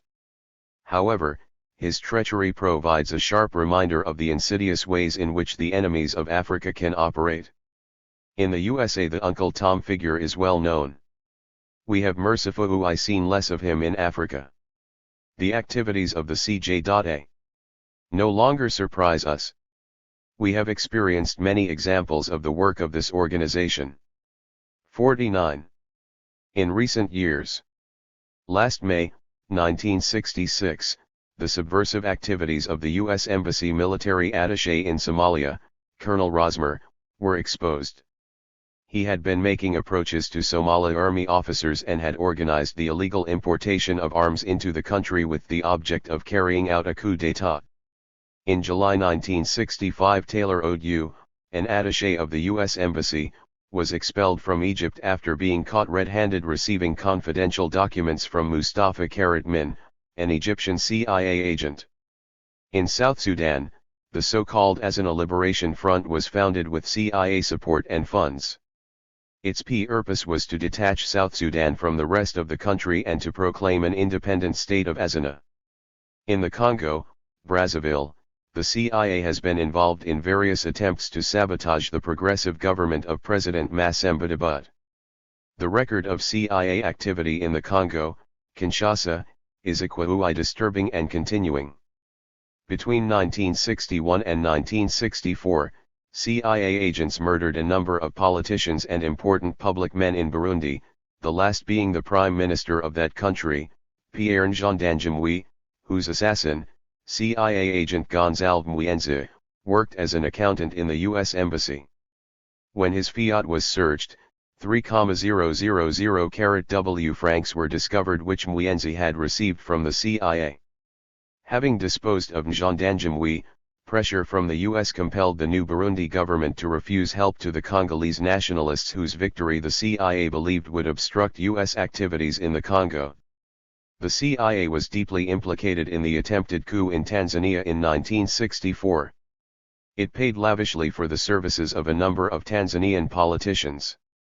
Further examples of CIA activity and the work of other foreign intelligence organizations in Africa could be given. They would provide material for a book of their own. As I write here in Conakry, I have just learned that 5 CIA experts have arrived in Liberia to find out how I managed to communicate with my supporters inside Ghana. Doubtless they have been caud in by the puppet N.L.G, whose creation owed so much to US and British intelligence. Dean Rusk, U.S. Secretary of State, at a meeting of 150 American top businessmen in June 1966, predicted that the Duterte fail of President Ben Bua, President Sukarno and 50. Myself would be followed by the overthrow of more left-wing world leaders. He started to name them, but thought better of it, and ended his predictions with an enigmatic smile. We know both the strength and the limitations of imperialist intelligence organizations. While being responsible for a great deal of the unrest in Africa in recent years, they have not been as successful as many would have us believe. This is partly because they have frequently been outwitted by the superior techniques and organization of certain counterintelligence services. It is also due to the fact that they have failed in many instances to buy the cooperation of a sufficient number of key Africans who are prepared to betray their countrymen, and on whose sellout they depend ultimately for their success. In Ghana, Harley, Kodoka, Afrifa, and Deku were just the kind of men they were looking for. It was when all had been arranged and the army and police seizure of power was about to take place that Nkrumah was finally approached, and without a thought he replied in one word, "Maf 6. Which in the GA language means I'll do it. 51. 4. Opposition elements. The members of the old opposition with whom the N.L.C are closely associated, are the same people who tried to sabotage the winning of our political independence 10 years ago. They struck on February 24, 1966, just as we were about to break through and win our economic independence. In January 1966, we had inaugurated the first electricity from the Volta Dam, and only 3 days before their treachery, I had signed a new agreement to irrigate the mighty Accra Plains. Ghana was set for a tremendous march forward into a new industrial era, and a great expansion in our food growing capacity. This was the moment for which we had worked so hard. And this was the time this SMAU group of unpatriotic selfish men, egged on by their neocolonialist masters, chose to strike. They shouted from the rooftops that they acted spontaneously to save Ghana from economic chaos. But as everyone who has studied the history of Ghana over the last 15 years or so knows, their action was only the culmination of a whole series of actions aimed against my government and against myself. They have a long record of go-slow policies, of subversive activity and of alignment with imperialists and their agents. Unable to gain victory at the polls, they even resorted to assassination plots in order to impose themselves on the people of Ghana, and to avenge their political defeat. It is these same people who became members of the political committee set up by the N.L.C in June 1966. Nearly all were supporters of the former United Party, an amorphous group of people who for various reasons opposed my government. The chairman of the political committee, Edward Akufo-Addo, was a well-known member of the United Party. Kofi Bizia, deputy chairman, was its leader. Like their sand. 52. Versed counterparts, these members of the civilian political committee are deeply imbued with British traditions. Most of them received at least part of their education in Britain. They returned to their native country as if in Ikers, seeing and judging everything in Oxbridge terms. They saw the liberation struggle as a movement to be conducted slowly and respectably by themselves, the professional and intellectual elite, and as having nothing to do with the toiling masses whom they regarded with a mixture of fear and scorn. It was men such as these, George Grant, J.B. Danquah, Ofori Atta, Akufo-Addo, Ako Agi, and Obetsby Lamptey, who were the nucleus of the United Gold Coast Convention, UGCC, the organization I launched in Salt Pond on December 29, 1947 to achieve independence by all legitimate and constitutional means. Dan Quabb, a vice president of the UGCC, was one of the original supporters of the unpopular Burns Constitution. In fact, right from the start, the UGCC lacked popular support, and it was partly in order to make it appear a movement of the people that I was invited to become its general secretary.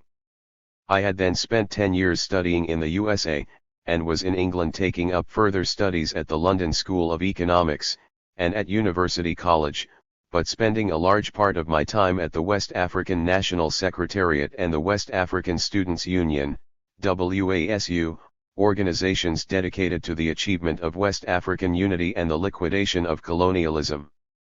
I also spent a lot of time helping to organize the Colonial Workers' Association of Great Britain.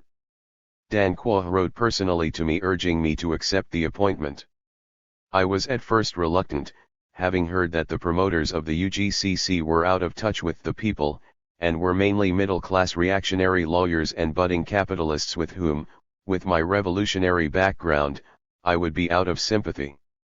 But on the advice of the West African National Secretariat I agreed, and returned home on December 16, 1947 after an absence of 12 years. Within 18 months of my return I was compelled to dissociate myself from the slow-moving and restricted UGCC and to form a new party, the Convention People's Party. This party, based on the support of the broad masses of the people and of the youth, demanded self-government now, unlike 53. The UGCC which asked for self-government within the shortest possible time. I proclaimed the formation of the CPP before a crowd of some 60,000 people in Accra Stadium on June 12, 1949. The leaders of the UGCC never forgave me. They became implacable opponents of the party, determined to obstruct its progress at every stage, and to attack me personally on all possible occasions. They showed their hand almost immediately after the birth of the party, when I was summoned to appear before a special meeting of the GA State Council, the Accra Traditional Local Authority, to explain what I meant by positive action. Ex-members of the Working Committee of the UGCC were there in force at the meeting and pressed to have me banished from Accra. They blamed me for what they described as the growing lawlessness in the country, though what they really feared was the evidence of the political awakening of the people. I explained to the meeting that at that particular stage of our struggle, positive action entailed nonviolent methods such as press campaigns, strikes, boycotts, and other forms of non-cooperation. That very night, I wrote and printed on my little cropper machine a pamphlet called What I Mean by Positive Action, so that there should be no doubt in anyone's mind about the legitimate and constitutional means by which we intended at that time to attack the forces of imperialism in the country, should the Kissy Report on Constitutional Reform, which was about to be published, prove unsatisfactory. It was this cropper machine which was used to print the Accra Evening News. But my long-standing political opponents chose to invent their own interpretation of what I mean by positive action and labeled me a dangerous rabble-rouser advocating violence.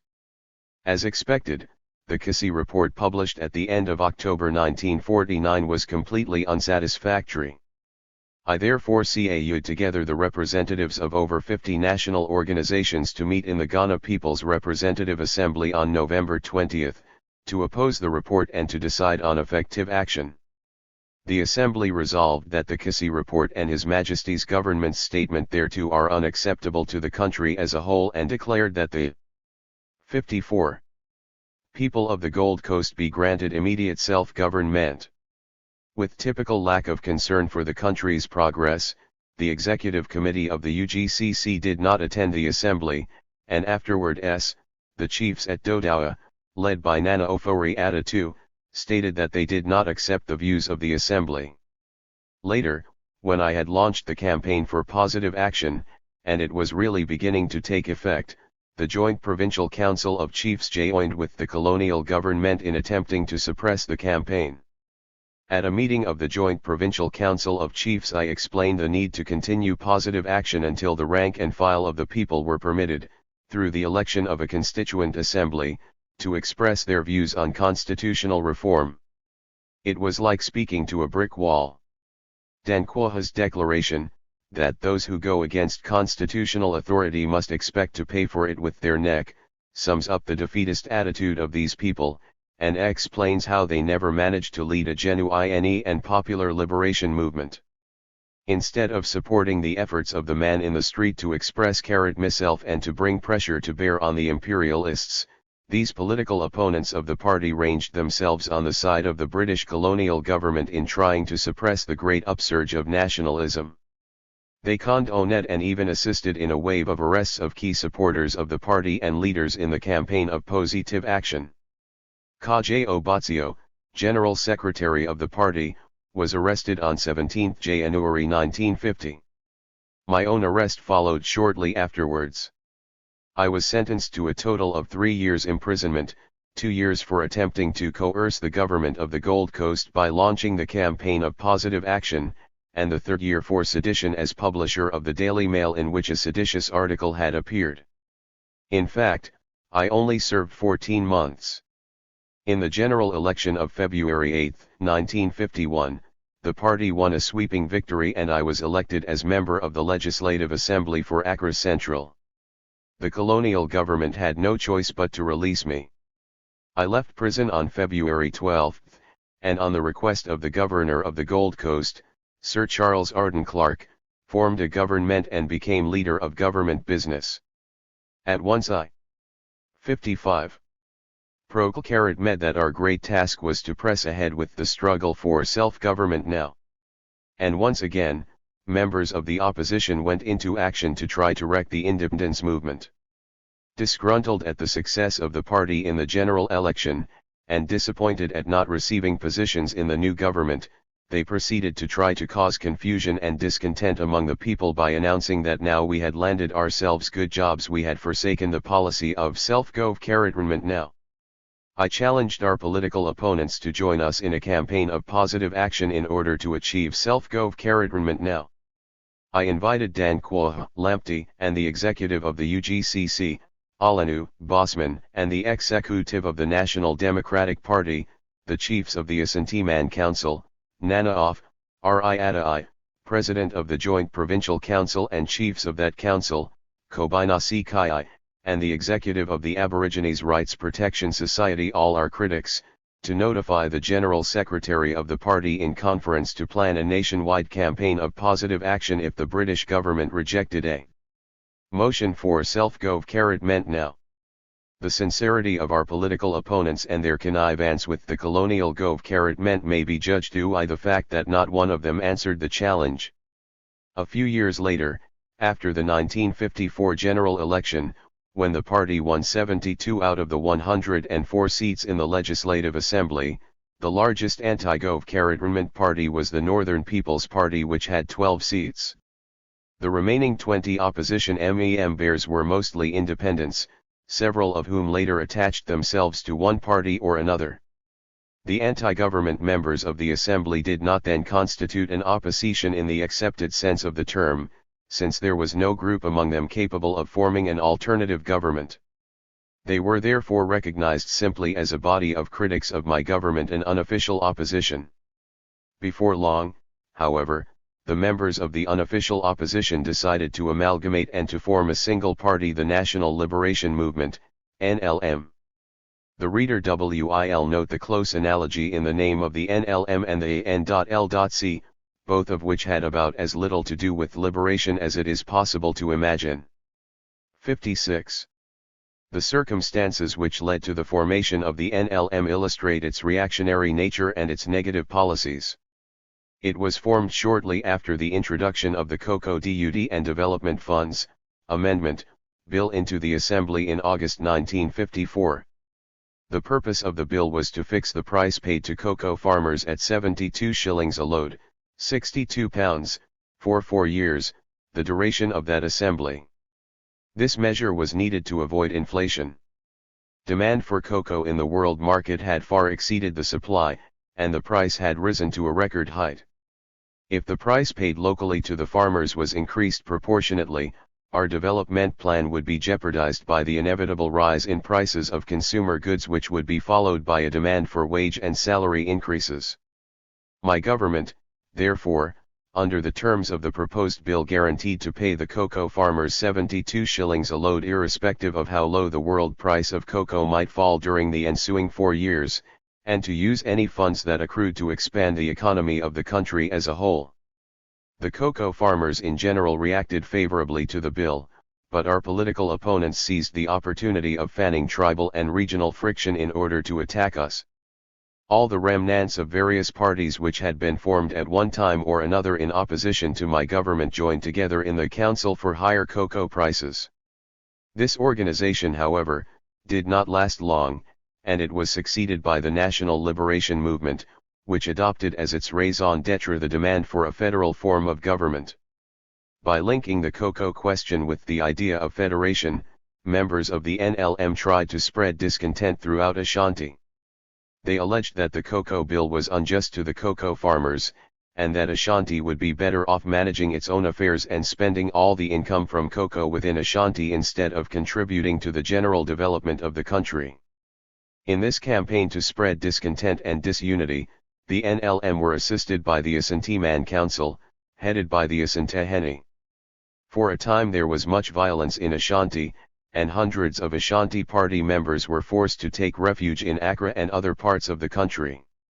At this time, as on former and later occasions, the imperialist press supported the opposition and gave an entirely false 57 impression of the state of the country. The object was to spread the idea that my policies were causing widespread bloodshed, and that we were not ready for independence. Already, the opposition had become very dependent on imperialist support, and therefore deeply implicated in its policies. They had a common interest in trying to undermine my government and to prevent the successful implementation of its political, economic, and social program.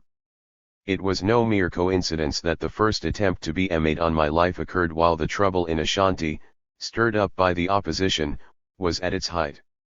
It took place on the evening of November 10, 1955, while I was working at home. There were two large explosions which shattered the windows, but no one was injured. I learned afterwards that enough gelignite was used to have destroyed the house entirely and to have killed everyone in it, but that it had been inadequately prepared and badly placed. The police made half-hearted inquiries, and no arrests were made. During the next few months, the opposition stepped up its agitation for a federal form of government, though it is doubtful if they could sincerely have thought this suitable in a country of nearly 100,000 square miles, with a population then of under 6 million. However, full consideration was given to their demand and every effort was made to reach an understanding. The leaders of the NLM were invited by 4 members of the Legislative Assembly, 2 of whom represented constituencies in Kumasi, to discuss the matter NL a roundtable conference. They refused on the ground that TLW suggestion did not come directly from the government. I therefore sent an official government invitation. This they refused. In the hope that they might change their mind, I sent yet another invitation. They again turned it down. I introduced a motion in the Assembly on April 5, 1955, calling for the appointment of a select committee to examine the whole question of the suitability of a federal system of government. Although the opposition was entitled to have only 2 members on the committee, as against sown from the government benches, I agreed to allow them in nominate 5.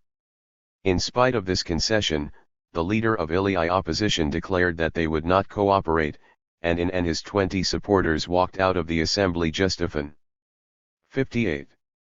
The motion had been seconded. The excuse they gave for boycotting the select committee was a strange one. They said they did not consider the committee competent to deal with national matters, and this regardless of the fact that it was composed entirely of members of the National Legislative Assembly. The Select Committee, consisting of 12 members including the chairman, C.H. Chapman, the deputy speaker, held 22 meetings and considered 299 written memoranda and 60 other written statements before issuing its report on July 26, in which it advised against a federal form of government.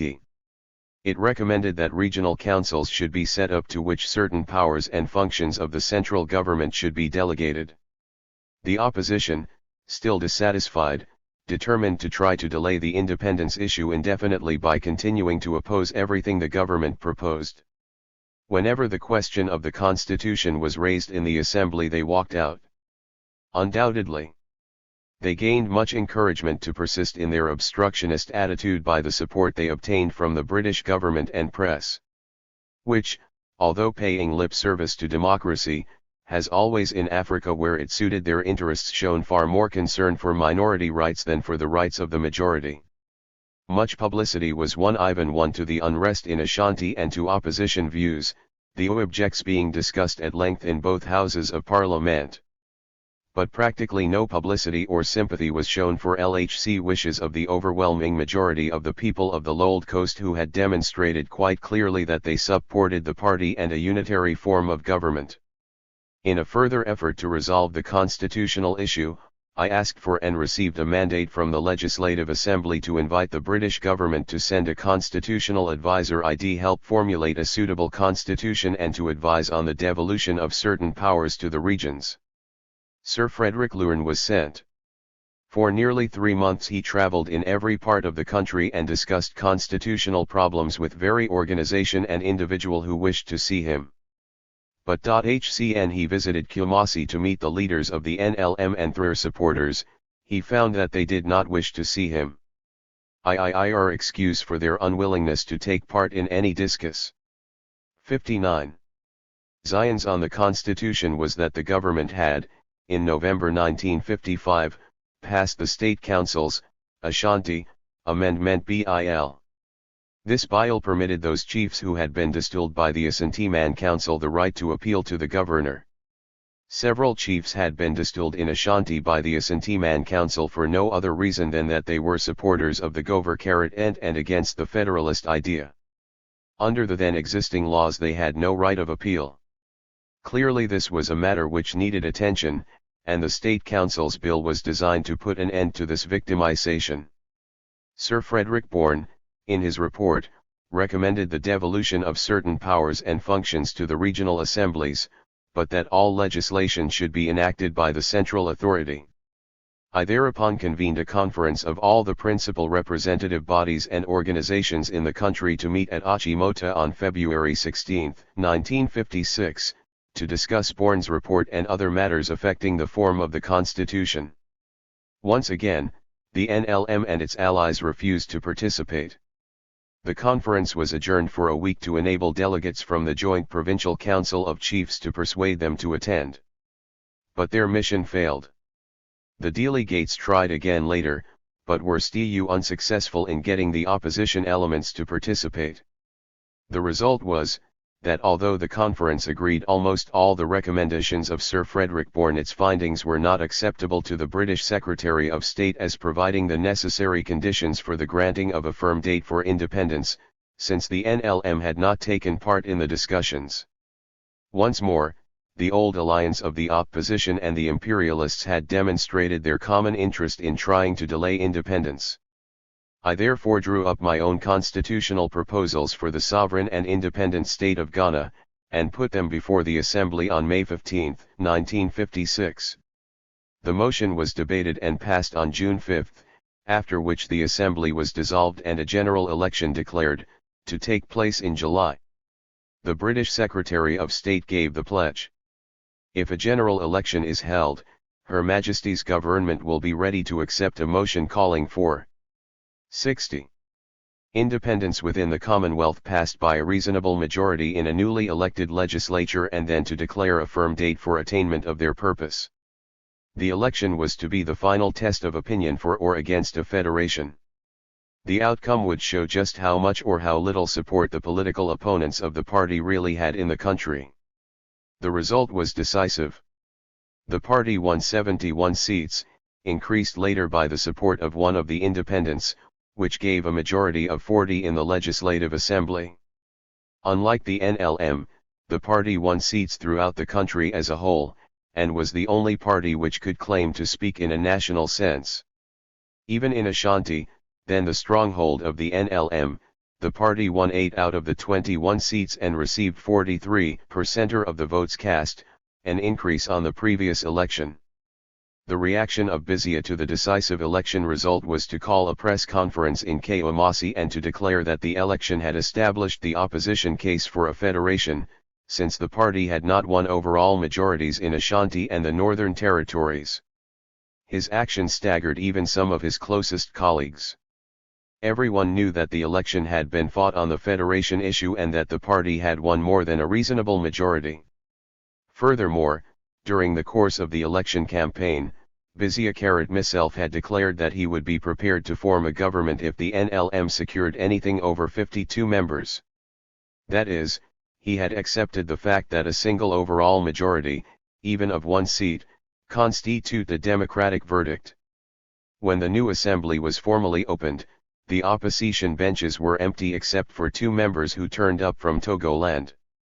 Afterwards, Vizia and his friends excused themselves by saying that they arrived late and could not get through the dense crowds outside the assembly. The governor, in his speech at the opening ceremony, stated that the government would that week introduce a bill declaring the Gold Coast a sovereign and independent state within the Commonwealth. The following day the opposition tabled an amendment criticizing the proposal as premature until a further effort had been made to get an agreed constitution. 61. The amendment was defeated by a majority of 37. Whereupon, adopting their old tactics, the opposition issued a statement to the press saying they would absent themselves from the assembly when the independence motion came before the House. Vizia, showing where his real support lay, announced that he considered the struggle centered not in the Gold Coast but in London, and that the opposition would send a delegation to the British government. As I recall these times, when the opposition persistently refused either to participate in national discussions or to respect the decision of the great majority of the people, I wonder how they managed to retain even the little support they had. Their actions were so unpatriotic, dishonest, and undignified. They aligned themselves with those who wished to retard the country's progress towards independence. At the same time, while loudly proclaiming their belief in democracy, they were prepared to try to force the will of a small minority on the majority of the nation, and so make a farce of parliamentary government.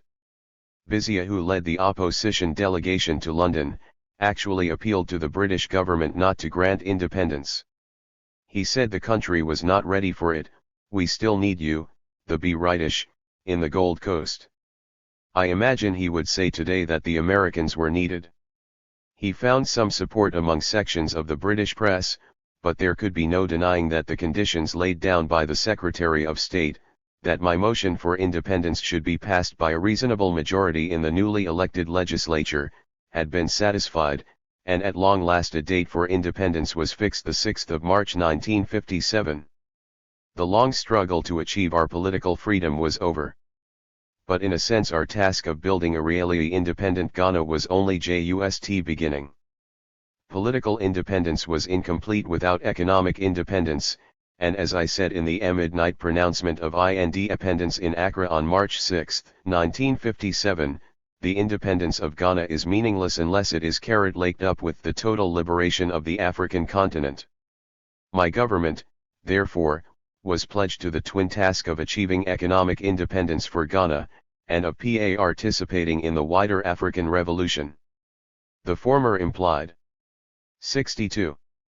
The adoption of socialist policies, since in the African situation genuine independence is incompatible with capitalism, while the latter involved us in actively supporting the liberation and unity movements in Africa.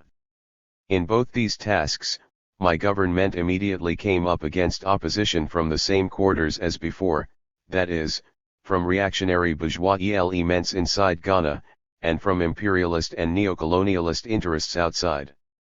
As before, these forces had a common interest, both wished to delay economic independence and to impede the progress of the African Revolution. The tactics they employed were suitably adjusted to the new situation. After 1957, having been repeatedly rejected by the electorate, the opposition lost hope of gaining office by constitutional means, and embarked on a campaign of obstructing the work of government without making any attempt to devise an alternative program. They asserted themselves outside the democratic framework. Their policies, always regional in concept, became purely destructive, subversive, and violent. Before independence they had been prepared to sacrifice our national liberation in order to keep me and my colleagues out of government, now they were ready to sabotage our newly born freedom and to hold up The African Revolution, by allying themselves even more closely with imperialists and the insidious forces of neocolonialism in causing a breakdown in administration so that they might get a chance to grasp the reins of office. They employed every stratagem, from demanding the virtual secession of Ashanti, the northern region and Togoland from the sphere of central Ghanaian authority, to a press campaign of abuse and lies to discredit me and the government. When this failed, they resorted to violence, assassination plots, and eventually to the subversion of army and police officers. For a time after 1957 we tolerated the excesses of the opposition, but when their actions began to undermine the state and to jeopardize its independence we took measures, like all governments do in times of national emergency, to ensure the security of the nation. For example, we brought in the Avoidance of Discrimination Bill to deal with the control of political parties based on tribal and religious affiliations. Its effect was to cause the various opposition parties to join together into a single party, the United Party. Later, after 63.5 years of putting up with a vicious opposition press campaign, certain restrictions were placed on the press, and a fifth attempt on my life made preventive detention necessary. By then, assassination attempts had resulted in the death of 30 Ghanaians, men, women, and children, and the wounding of some 300 others. We could not allow a SMAU minority of unprincipled men to continue to stir up disunity and confusion with the object of overthrowing the government, which had the support of the overwhelming majority of the PEOPLE of Ghana, support shown decisively in the general election before independence and in the 1964 referendum which established the CPP as the National Party of Ghana. Maximum unity and effort was vital if my government was successfully to carry out its mandate of reconstruction and development. A distinction must be made between the loss of freedom to subvert, and the loss of freedom of expression.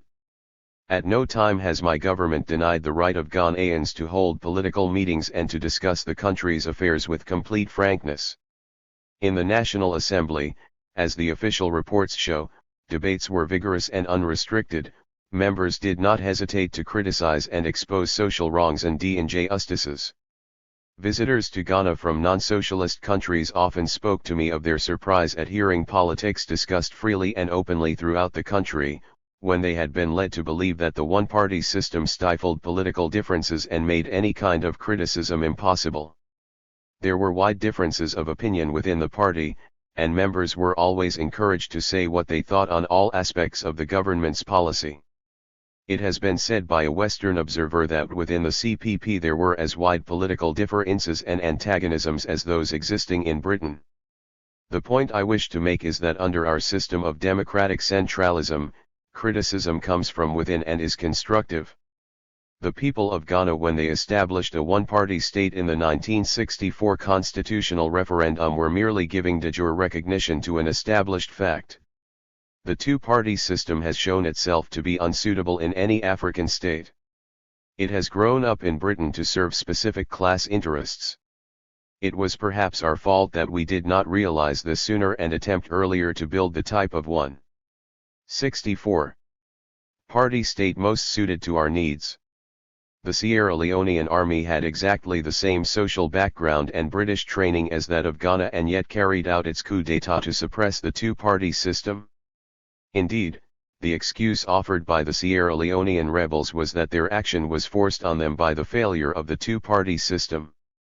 The first priority in Ghana at the time of independence was to make use of our pitifully small stock of professional and technical experts. Whatever their political views, they had to be utilized to the full in the interest of the newly emerged Ghana state. From the start I had to bring not only into my cabinet but had to appoint to important posts in the judiciary, the civil service and the universities, individuals who had been active opponents of the party in colonial days. We could not afford to do without such few qualified African doctors, accountants, architects, engineers, university or city teachers and professional people generally as were available immediately after independence.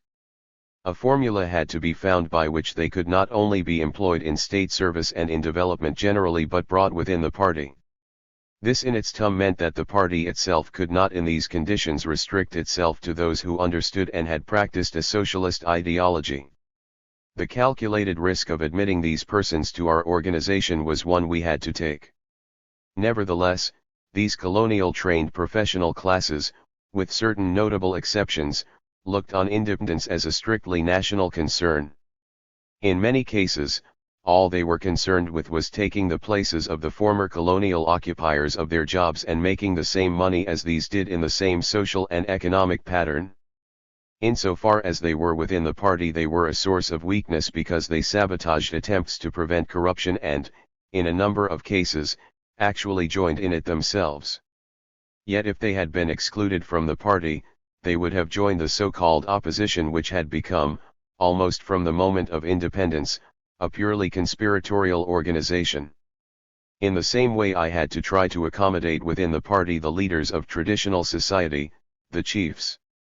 On reflection, even though I trusted too much in the power 65 of a reformed chieftaincy, I was not mistaken in attempting to use popularly chosen chiefs within the framework of the government.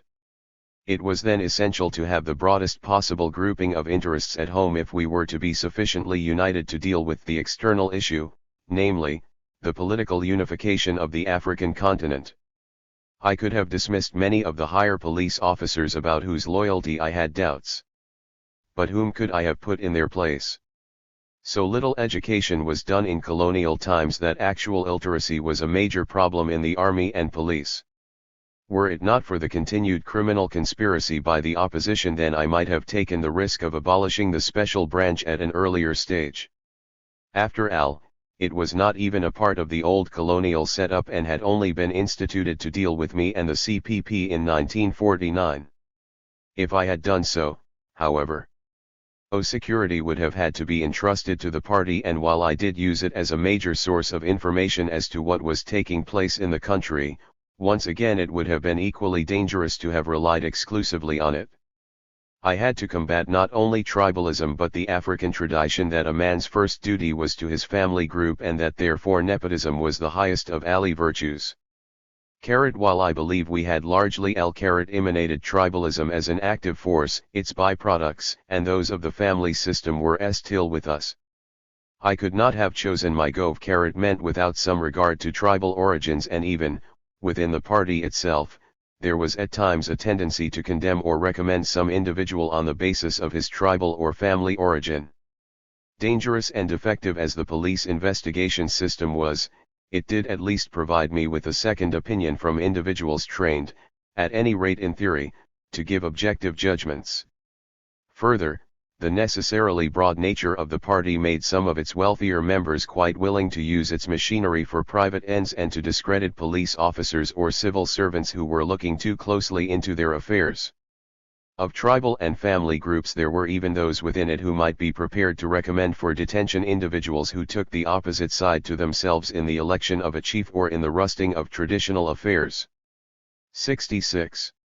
The issues we faced at independence were so gigantic that in every sphere we had to take calculated risks. We could not, however obvious were the limitations of many of the police, the civil service and the judiciary, change them overnight. We had had no revolutionary war which would have produced and trained those who might take their place. The problems we faced at independence were similar to those which confront most states emerging from colonialism. A once dependent territory, if it is to survive in the modern world, must try to accomplish in a single generation what it has taken developed nations 300 years or more to achieve. There is need for radical change in practically every department of national life. For example, after a people's revolution, it is essential that the top ranks of the army forces, police, and civil service be filled by men who believe in the ideology of the revolution, and not by those whose loyalties remain with the old order. In most cases, the whole economy of the country has to be reorganized, agriculture diversified, industries started from scratch, harbors, roads, airports built, and aims of education inaugurated to cope with the sudden and increasing demand for skilled technicians and administrators. In this great undertaking there can be no place for slackers or saboteurs. The one-party system of government is now the accepted pattern of government in a large part of independent Africa. But when we were evolving this form it was relatively new, and it was loudly condemned by our enemies. As I told members of the National Assembly in my sessional address on February 1, 1966, a one-party system of government is an effective and safe instrument only when it operates in a socialist society. In other words, it must be a political expression of the will of the masses working for the ultimate good and welfare of the people as a whole. On the other hand, a one-party system of government in a neocolonialist client state, subject to external pressures and control, can quickly develop into the most dangerous form of tyranny, despotism, and oppression. It can become in the hands of a few privileged rascally-minded and selfish individuals in a neocolonialist state a weapon and tool for suppressing the legitimate aspirations of the people in the interests of foreign powers and their 67 agents. I repeat, a one-party state can only function for the good of the people within the framework of a socialist state or in a developing state with a socialist program. The government governs through the people, and not through class cleavages and interests. In other words, the basis of government is the will of the people. The capitalist imperialist world is still explaining the tension in the world today in terms of a conflict between dictatorship and democracy. The first is equated with communism and tyranny, the latter with enlightenment and freedom. In this way, imperialist and neocolonialists seek to conceal the true content of the struggle which lies in the reaction between capitalism and socialism. We expected opposition to our development plans from the relics of the old opposition, from the Anglophile intellectual and professional elite, and of course, from neocolonialists who viewed the obvious signs of our approaching economic independence with growing alarm. What we did not perhaps anticipate sufficiently was the backsliding of some of our own party members. Men like Bidema and Adamafio, who for reasons of personal ambition, and because they only paid lip service to socialism, sought to destroy the party. Right from the foundation of the party, as everyone in Ghana knows, I have waged a ceaseless war against corruption. In the Dawn broadcast made on April 8, 1961, I stressed the need to eliminate it from our society. I am aware that the evil of patronage finds a good deal of place in our society. I consider that it is entirely wrong for persons placed in positions of eminence or authority to use the influence of office in patronizing others, in many cases wrong persons, for immoral favors. I am seeing to it that this evil shall be uprooted. No matter whose ox is gored. The same thing goes for nepotism, which is, so to speak, a twin brother of the evil of patronage. It is most important to remember that the strength of the Convention People's Party derives from the masses of the people. These men and women include those whom I have constantly referred to as the unknown warriors, dedicated men and women who serve the party loyally and selflessly without hoping for reward. It is therefore natural for the masses to feel some resentment when they see comrades whom they have put into power and have given the mandate 68 to serve the country on their behalf, begin to forget themselves and indulge in ostentatious living. High party officials, ministers, ministerial secretaries, chairmen of statutory boards and corporations must forever bear this in mind. Some of us very easily forget that we ourselves have risen from amongst the masses. My difficulty was to get the police to enforce the principles I laid down. It was only when I personally supervised the direction of criminal investigation against ministers and prominent party members that anything was done. For example, a former Minister of Agriculture, F.Y. was involved with one Kojojiba and a civil service accomplice, and was convicted. Even this case would never have come before the courts if I had not personally set up a special body independent of the police to investigate it. It is significant that the judge who tried this particular case was the first of those to be dismissed by the N.L.C., even before they got rid of the Chief Justice, and after the Kwame and his confederates had their convictions annulled by the N.L.C. constituted appeal court. Sufficient time has now elapsed to show that the N.L.C. never seriously wished to investigate corruption. Had they done so, it would have involved too many of their own bears. It was a propaganda device directed against my own government, making use of the fact that there were a number of instances of corruption among ministers and party officials. U-N-Lick in Asaray's case, these had not been dealt with because the police themselves could not furnish the evidence. The attitude of the N.L.C. is shown by the fact that when I had mentioned in a broadcast from Guinea that Haruee and Deku were involved in diamond smuggling and chilenged the N.L.C. to set up an inquiry into diamond racketeering in Ghana, the commission which they were thus forced to establish sat in secret and no report by it was ever issued. This purely propaganda approach is even better illustrated in my own case. I am alleged to have stolen millions. In fact, I have no money outside Ghana except for the sums which have been paid to me after the coup as royalties on my books and which are now paid into the London branch of the National Commercial Bank of Scotland. 69. I never handled any money personally for any external or internal purposes, and this included my own salary. All drawing both on governmental and my personal accounts was countersigned by civil servants who were responsible to the Auditor General for all public expenditure and who, for my own purposes, recorded my personal expenditure. Any one of these officials could have produced a full and valid statement of how every penny was dealt with by the President's office and exactly how my own salary was spent by me personally. If this had been done, it would have been shown that I refused to accept, as a political gesture, any of the expense allowances allotted to the President by law. In the same way, if my WII had been published in full, it would have shown that I left nothing even to my own family but bequeathed everything I did possess to the party and the state. Before the so-called inquiry, none of these detailed accounts were produced. Yet Kojojiba was called to testify that I had in fact taken the money which he had been convicted of stealing. The failure of the routine police investigation of corruption made it necessary for me to deal with it either by setting up a special body as I did in Jiba's case, or by appointing official commissions of inquiry to expose publicly notable members of our society and even ministers of government. Shortly before the Army and Police action on February 24, 1966, the report of the Commission of Inquiry into Trade Malpractices in Ghana was published. It was a bold attempt to examine and to expose the activities of men and women who were sabotaging our economic development plans by indulging in various forms of trade malpractices. Some of our wealthiest and most prominent citizens were mentioned by name. There was an immediate demand that legal action should be taken against them, and this was under consideration when the military and police treachery took place. Obviously, this kind of exposure brought us new and powerful enemies. But these people, by acting in the way they did, were all the time secret enemies of the people, and it was essential to bring them to the surface. I regard the events sparked off on February 24, 1966 as a cleansing process. Those who had for so long been working either openly or secretly against us came together and 70.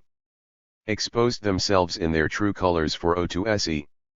By their very actions, on February 24 and in the months of N.L.C. rule, they have clearly shown themselves to be traitors to their country and the stooges of neocolonialism. They have displayed their reactionary nature, their complete disregard for the common man and for the progress of the African Revolution. It is like when you boil a pot hard, all the bits and pieces of useless stuff come to the top and you are able to skim them off easily. It is necessary to realize that, in many ways, the so-called coup d'état has not been a setback but has been merely a symptom of how neocolonialism is breaking down. Almost all African countries came to independence without armed struggle. This meant that it was impossible, in practice, to reconstruct these new states upon a socialist basis immediately. I was well aware of the compromises which it was necessary to make and the dangers which this entailed, but Ghana's independence on any condition was the first essential in securing the freedom of Africa. Not to have seized independence when we had a chance of abdicating it, whatever the liability we inherited, would have been criminal. The circumstances under which the CPP was formed resulted in it being a compromise organization composed of some genuine revolutionaries but containing many of those who are interested in independence only so as to better themselves and to take the place of the previous colonial traders and businessmen. This meant that I had to include in any government which I formed representatives of O tendencies in the party, including businessmen on the make such as Emmanuel Kwame and William H. In the circumstances of the day there was at least a reasonable chance that such people would act honestly and would assist to build the state on a new basis. The experiment which we tried in Ghana was essentially one of developing the country in cooperation with the world as a whole. Non-alignment meant exactly what it said. We were not hostile to the countries of the socialist world in the way in which the governments of the old colonial territories were. It should be remembered that while Britain pursued at-home coexistence with the Soviet Union, this was never allowed to extend to British colonial territories. Books on 71. Socialism, which were published and circulated freely in Britain, were banned in the British colonial empire, and after Ghana became independent it was ed abroad that it would continue to follow the same restrictive ideological approach. When we behaved as did the British in their relations with the socialist countries, we were accused of being pro-Russian and introducing the most dangerous ideas into Africa. In fact, the fault was that, from the very circumstances in which we found ourselves, we were unable to introduce more dangerous ideas or to get them more widely understood. What went wrong in Ghana was not that we attempted to have friendly relations with the countries of the socialist world, but that we maintained too friendly relations with the countries of the Western Bloc. Before the military revolt, the policy of Ghana was based upon an attempt to develop the country along what were essentially socialist lines. This policy could have succeeded had the Western world been prepared to see coming into existence a genuinely independent African state. In fact, they were not prepared to do so, and we thus gave innumerable hostages to fortune. The coup d'état on its surface was a military revolt against myself and what I stood for. If it is analyzed more deeply, however, it is a mark of the breakdown of the Western attempt to influence and control Africa.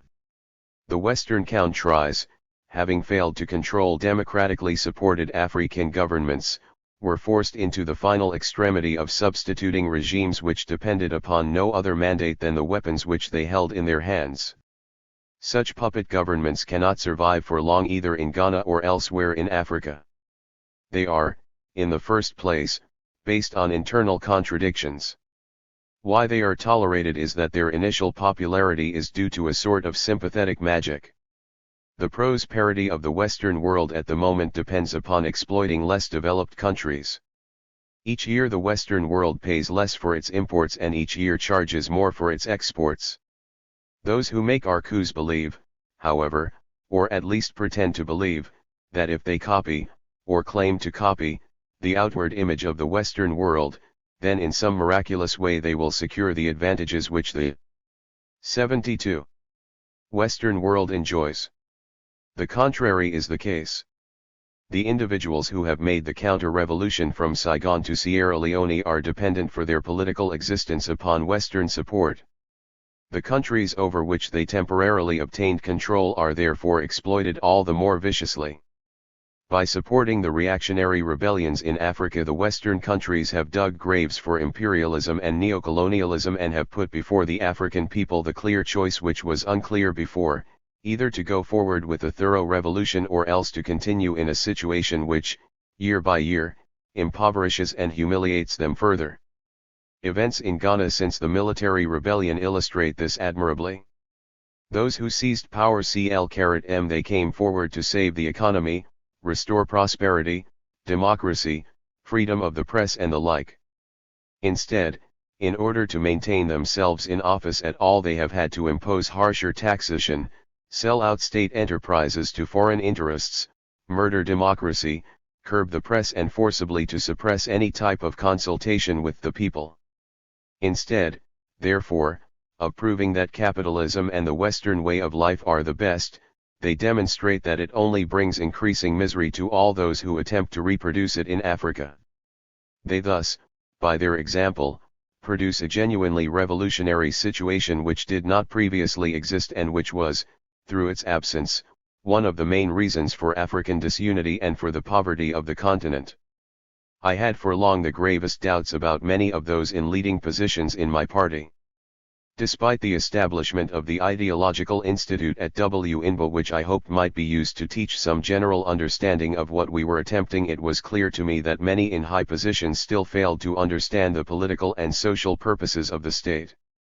On Ghana's external policy, however, depended to a large extent the progressive line which Africa as a whole used to follow. I had to weigh against the desire to move fast at home the dangers of concentrating too much upon internal matters and achieving a revolution at home at the cost of temporarily withdrawing from the international field. The conduct of many of those in the higher party leadership has demonstrated to the people of Ghana that one can 73. No longer trust in a broad coalition of interests. The old civil service and the judiciary went over almost to a man to the usurping regime. By so doing they were of course serving personal interests, and to this extent what they did was understandable if not excusable. The lesson, however, which their conduct provides, is that they had no loyalty to the state or understanding of the social purposes which we were attempting to achieve. It might be possible to work in the future with people who were merely dishonest through self-interest, but it is absolutely impossible to utilize a machine which has shown itself so defective of understanding. For these reasons, the coup has achieved something which it would have been impossible to achieve without it, namely, a complete and public exposure of the impossibility of continuing along old lines. The slate has been wiped clean, and now at least we can begin to build again upon new foundations.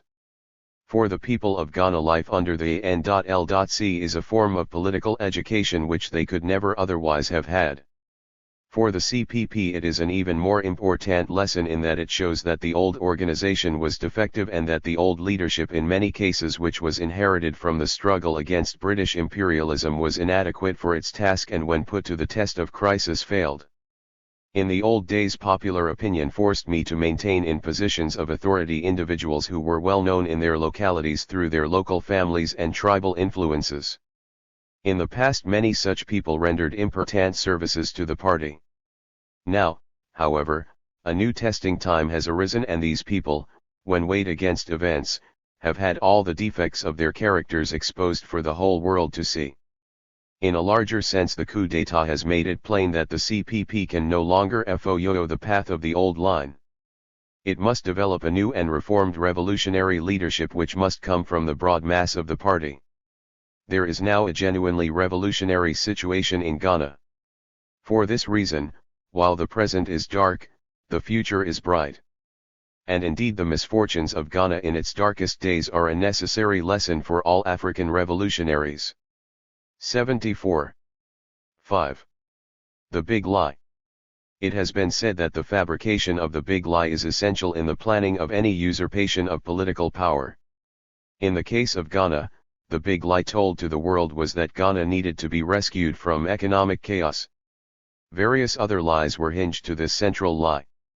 The country was said to be hopelessly in debt and the people on the verge of starvation. Among the lies aimed against me personally was the one that I had accumulated a large private fortune. This was to form the basis for an all-out character assassination attempt. But these lies were subsidiary to the one big lie of economic mismanagement, which was to provide an umbrella excuse for the seizure of power by neocolonialist-inspired traders. If Ghana was in such a serious economic condition, why was there no lack of investment in her growing industries?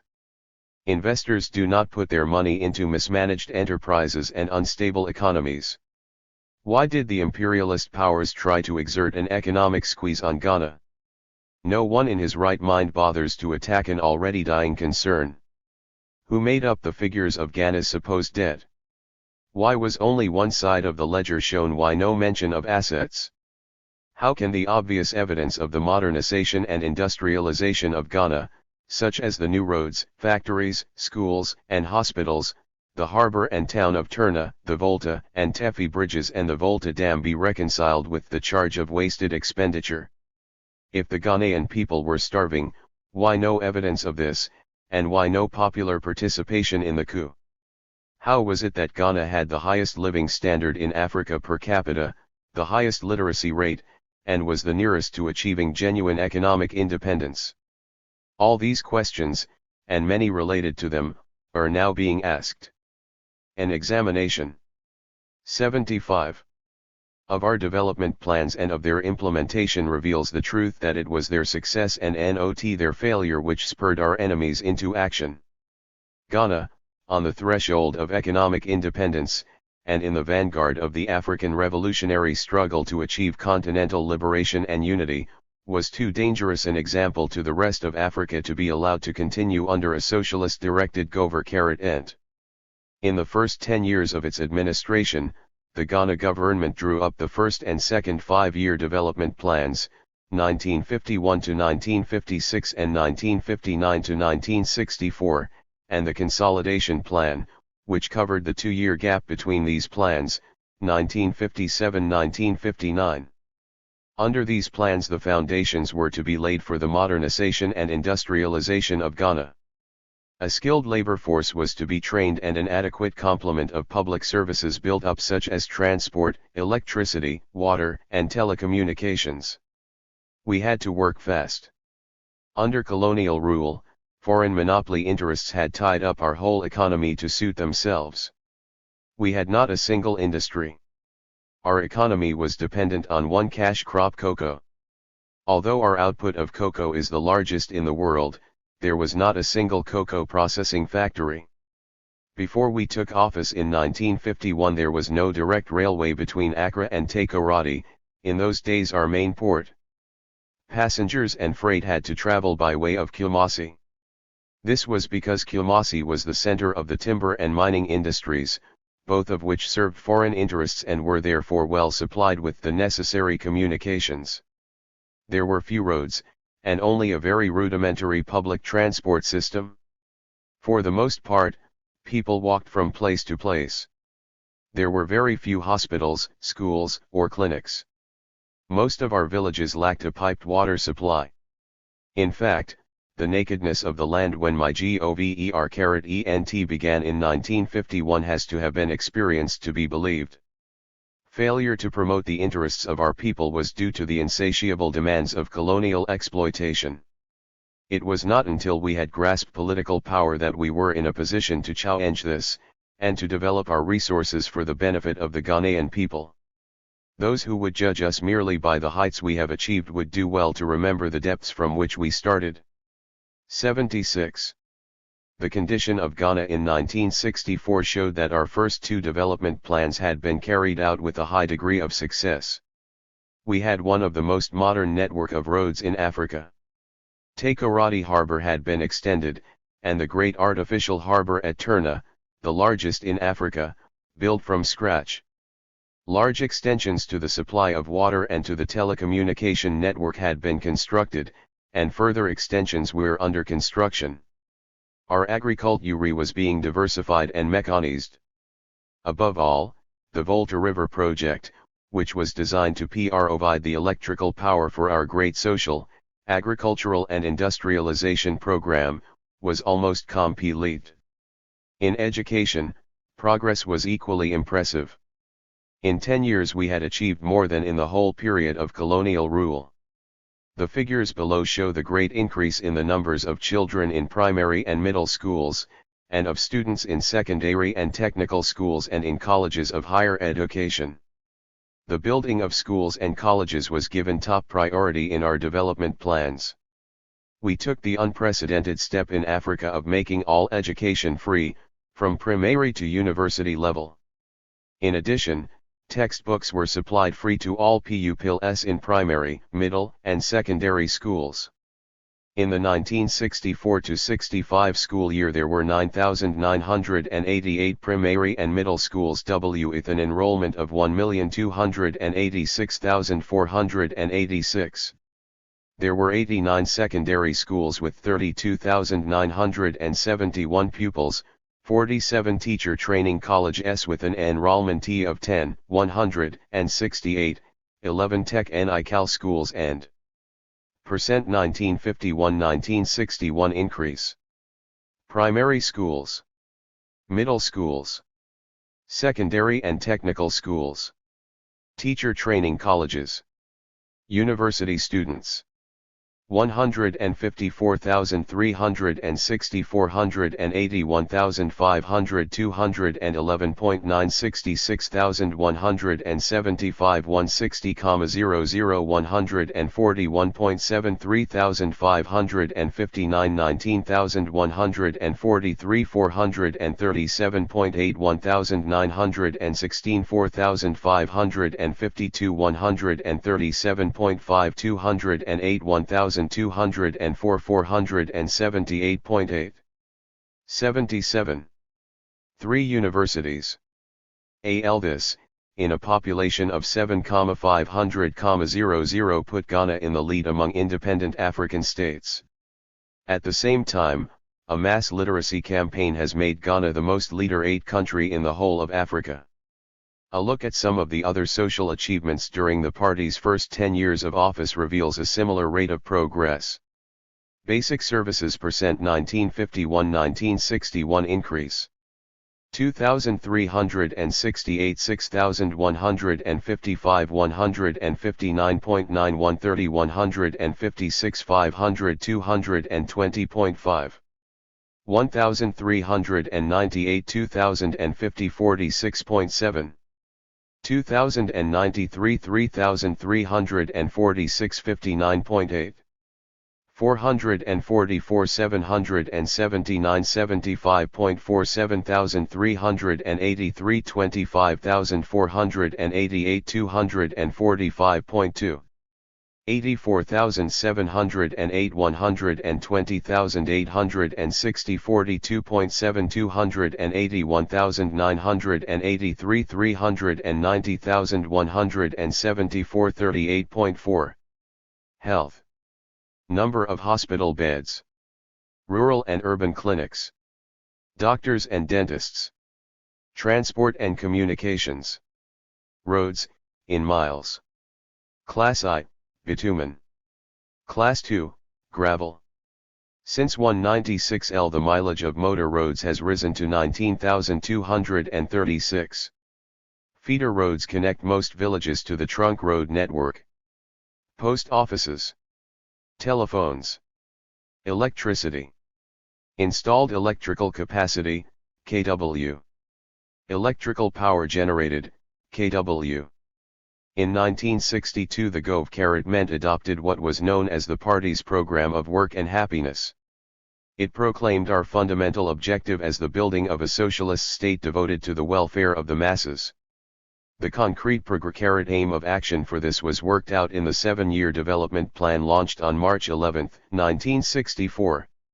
In presenting the plan to the National Assembly, I said that its main tasks were: first, to speed up the rate of growth of our national economy; secondly, to enable us to embark upon the socialist transformation of our economy through the rapid development of the state and cooperative sectors; thirdly, to eradicate completely the colonial structure of our economy. 78. The plan embodied measures met to achieve a self-sustaining economy founded on socialist production and distribution, an economy balanced between agriculture and industry, providing sufficient food for the people and supporting secondary industries based on the products of our agriculture. Ghana was to be as soon as possible a socialist state. The people, through the state, would have an effective share in the economy of the country and an effective control over it. Thus the principles of scientific socialism would be applied to suit our own particular situation. The party has always proclaimed socialism as its objective. But socialism cannot be achieved without socialists, much hard work and sacrifice, and detailed economic planning to provide a vast improvement in the level of material wealth of the country, and distribution of this wealth among the population. It was decided in the 7-year plan that Ghana's economy would for the time being remain a mixed one, with a vigorous public and cooperative sector operating alongside the private sector. Our socialist objectives demanded, however, that the public and cooperative sectors should expand faster than the private sector, especially those strategic areas of production upon which the economy of the country essentially depended. Various state corporations and enterprises were to be established as a means of securing our economic independence and assisting in the national control of the economy. They were, like all business undertakings, expected to maintain themselves efficiently, and to show profits which could be used for further investment and to help finance public services. A state management committee was set up to ensure their efficient and profitable management. Many state enterprises were quick to show results. The Ghana National Trading Corporation, GNTC, made a net profit of £4,885,900 in 1965, and had become the largest trading concern in the country. Other state enterprises, by their very nature, took a longer time to develop, and by February 1966 were only just beginning to make a profit. A few, notably in the agricultural sector, were in their infancy and were not expected to yield significant results for some time to come. A certain period of adaptation is necessary for young industries, particularly in developing countries where the patterns of production are still mainly agricultural and elementary. 79. But it is noteworthy that the traders of February 1966 found no less than 63 state enterprises which they could put on the market. In our 7-year plan we recognized the value of foreign investment in the private sector, particularly in the production of consumer goods, the local processing of Ghanaian raw materials and the utilization of Ghana's natural resources in the areas of economic activity where a large volume of investment was required. But we welcomed foreign investors in a spirit of partnership. We did not intend to allow them to operate in such a way as to exploit our people. They were to assist in the expansion of our economy in line with our general objectives, an agreed portion of their profits being allocated to promote the welfare and happiness of the Ghanaian people. The state retained control of the strategic branches of the economy, including public utilities, raw materials, and heavy industry. The state also participated in light and consumer goods industries in which the rates of return on capital were highest. We intended that those industries which provided the basic living needs of the people should be state-owned in order to prevent any exploitation. It was estimated that during the 7 years there would be a total expenditure of £1,016 million. Total government investment in the plan was to be £476 million. Foreign investors, individual Ghanaians, local authorities, and the cooperative sector were expected to invest about £440 million. Ghanaians, it was hoped, would contribute nearly £100 million of direct labor in the construction of buildings, in community development and in the extension of the IR farms. Special attention was given to the modernizing of agriculture, so that a greater yield and a diversity of crops could be produced. We needed to produce more food locally so that we could reduce our imports of foodstuffs and at the same time improve the health of the people by increasing the protein content in the average diet. Most developing countries face nutritional problems of one kind or another. In our case, the great need was for more fish and meat to provide a properly balanced diet. We planned to increase the output of fish from an estimated 7,000 tons in 1963 to 250,000 tons in 1969. Livestock production, including poultry and eggs, was to increase from 20,080 tons to 37,800 tons. 80. Immediate steps were taken to expand the fishing fleet and to develop fish processing and marketing facilities. We bought 29 fishing trawlers from Russia. The immense man-made lake formed as part of the Volta River project was being stocked with fish, and this too was about to bring a big improvement in the diet of the Ghanaian people. As for meat and poultry, the government subsidies the development of many poultry farms, and the rearing of large herds of cattle. In colonial days, fresh meat, milk, and eggs were available to Europeans only. Before the setback of February 1966, however, they were becoming part of the regular diet of the Ghanaian masses. The task of correcting the imbalance in our food economy was regarded as the greatest challenge to the agricultural sector of the plan. Far-reaching schemes were initiated for major improvements in irrigation and water conservation in the northern and upper regions of Ghana. Peasant farmers throughout the country were informed that they would be able to make use of the agricultural machinery of state and cooperative farms. It was not the government's intention to squeeze out the peasant farmer. Far from it, we needed the maximum effort of every individual farmer if we were to achieve our agricultural targets. During the period of the plan, Ghana's production of raw materials was to be considerably increased. Cocoa, our main export, earned the country 1,680 million cedis between 1951 and 1961. Of this, the farmers received 1.008 million cedis and the remainder was used by the government and the Cocoa Marketing Board for maintaining public services and for the general development of the country. We increased our cocoa production from 264,000 tons in 1956 to 57 to 590,000 tons in 1963 to 64. And huge silos had been built, able to store half the cocoa crop, to enable us to restrict exports and so ensure a fair price for our cocoa in the world market. Plans were also far advanced to increase exports of timber, and to develop new species of wood for buildings, furniture, and other wood products, and for use in paper factories. Efforts were being made to revive our once flourishing export crop of palm oil. Rubber production was being increased. In the western region, a vast new plantation, 18 miles long, had been sown. Within 2 to 3 years Ghana was to be one of 81 the greatest rubber producers in Africa. The production of palm il, cotton, sugar cane, and tobacco was being stepped up. By 1970, there were to be 4 factories in operation producing 100,000 tons of sugar a year, more than sufficient to eliminate the item from our list of imports. Greatest of our development projects was the Volta Dam. When the 7-year plan was launched, the Volta project was expected to begin to generate electrical power by September 1965. Completion of the project would enable us to develop the full industrial potential of Ghana. It would increase by nearly 600% the installed electrical capacity of the country. Nearly one-half of this new capacity would be taken up by the aluminium smelter in Turna. It is estimated that Ghana has sufficient bauxite to last for 200 years. But apart from this, the Volta project would have an ample reserve of power for other users, and Ghana would have liberated herself decisively from the possibility of a power shortage becoming a brake on the rate of economic progress. Construction targets for the various parts of the Volta River project were achieved, some of them ahead of schedule, and the official inauguration ceremony took place on 23 January 1966.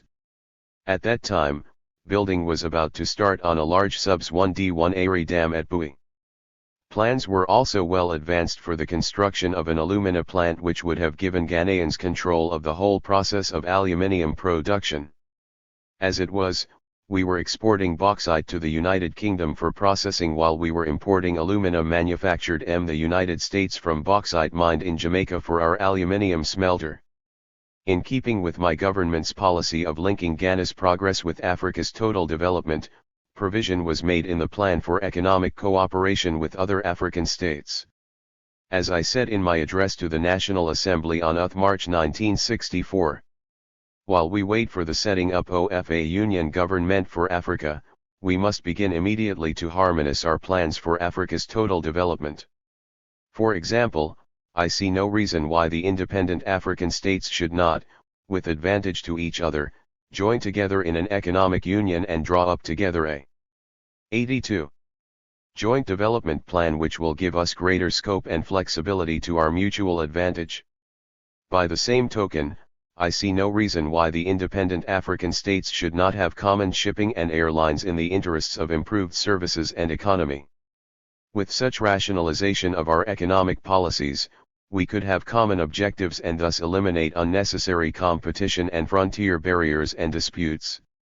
When in fact I inaugurated the completed Volta River project on January 23, 1966, I said, "We are ready and prepared to supply power to our neighbors in Togo, Dahomey, Ivory Coast, and Upper Volta. As far as I am concerned, this project is not for Ghana alone. Indeed, I have already offered to share our power resources with our sister African states. On that day at Ekosambo, some 60 miles northeast of Accra, when I switched on illuminating lights signifying the official opening of hydroelectric power from the Volta, one of my greatest dreams had come true. I had witnessed the wide-scale electrification of Ghana and the breakthrough into a new era of economic and social advance. The Volta Dam permitted not only a large aluminium plant at Turna processing the country's rich bauxite deposits, but a broad range of other industrial projects. The initial power output is 512 00 kW, 588,00 kW at full load, and the ultimate power output will be 76800 kW, 882,000 kilowatts at full load. There are 500 miles of transmission lines. The main grid carries 161,000 volts. The water building up behind the dam is forming the largest man-made lake in the world. It will cover an area of 3,275 square miles with a capacity of 120 million acre-feet of water, and will be 250 miles long, with a shoreline of 4,500 miles. Approximately 80,000 people had to be moved from the area submerged by the lake. Necessitated the construction of 50 new villages and to us to accommodate them, the provision of modem house ng, schools, piped water, electricity, medical facilities, and new forms of employment. Thousands of acres of land had be cleared, and people settled on farms and small holdings with up-to-date methods of cultivation and animal husbandry.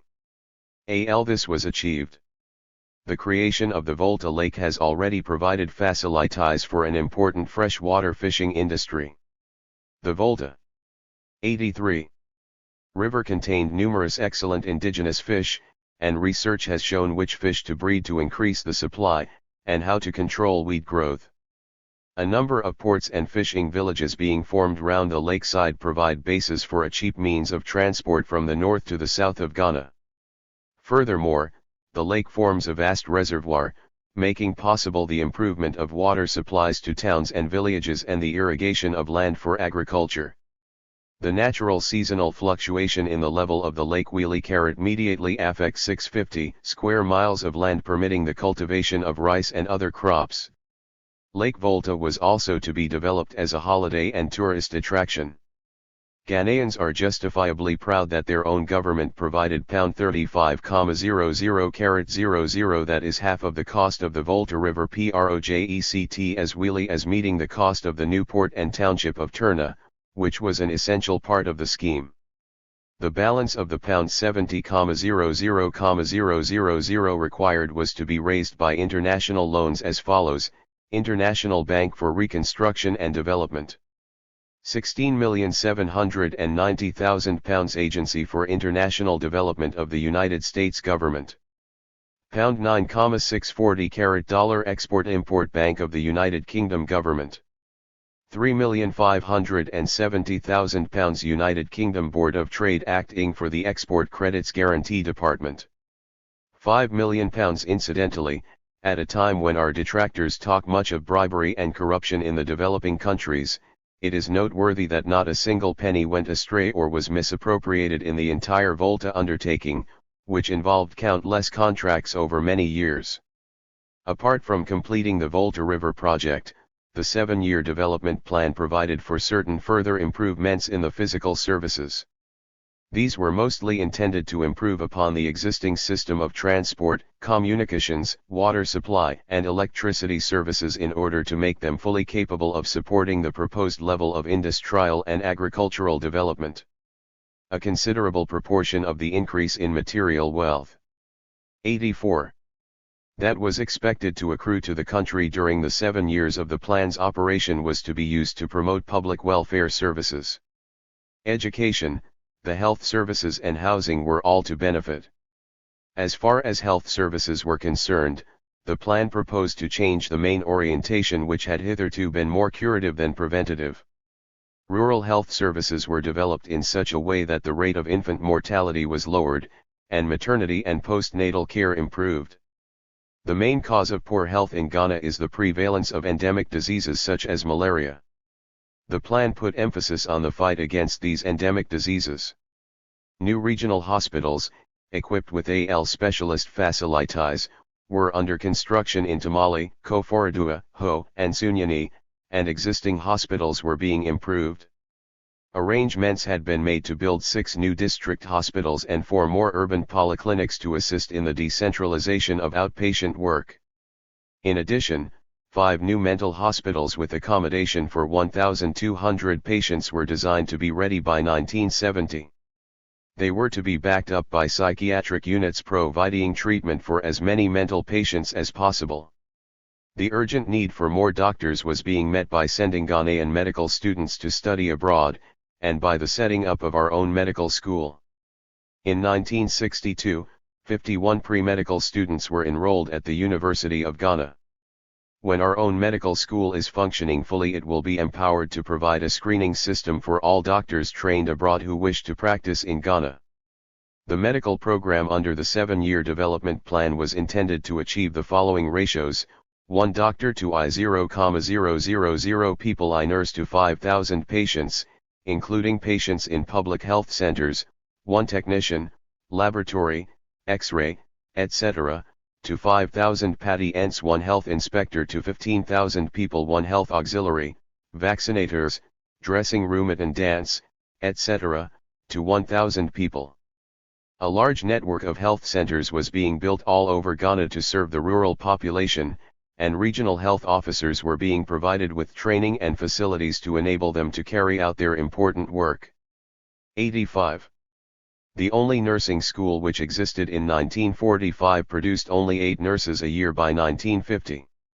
In 1961-62, 6 schools of nursing turned out 265 new nurses and midwives. Perhaps the most outstanding contribution to public health has come from the medical field unit. This unit was formed to seek out and control trypanosomiasis, and it has been successful in containing the disease. It has also carried out a massive vaccination program, and played a leading role in the control of epidemics of cerebrospinal meningitis. It is currently actively engaged in combating malaria, leprosy, and tuberculosis. In launching the 7-year development plan, with its detailed programs for our country's economic and social progress, I warned about the existence of Ghanaian private enterprise in our midst. It was necessary, I told members of the National Assembly, to distinguish between the 2 types of business which had grown up within recent years. The first was the type which it was the government's intention to encourage, that of the small businessman who employed his capital in an industry or trade with which he was familiar, and which fulfilled a public need.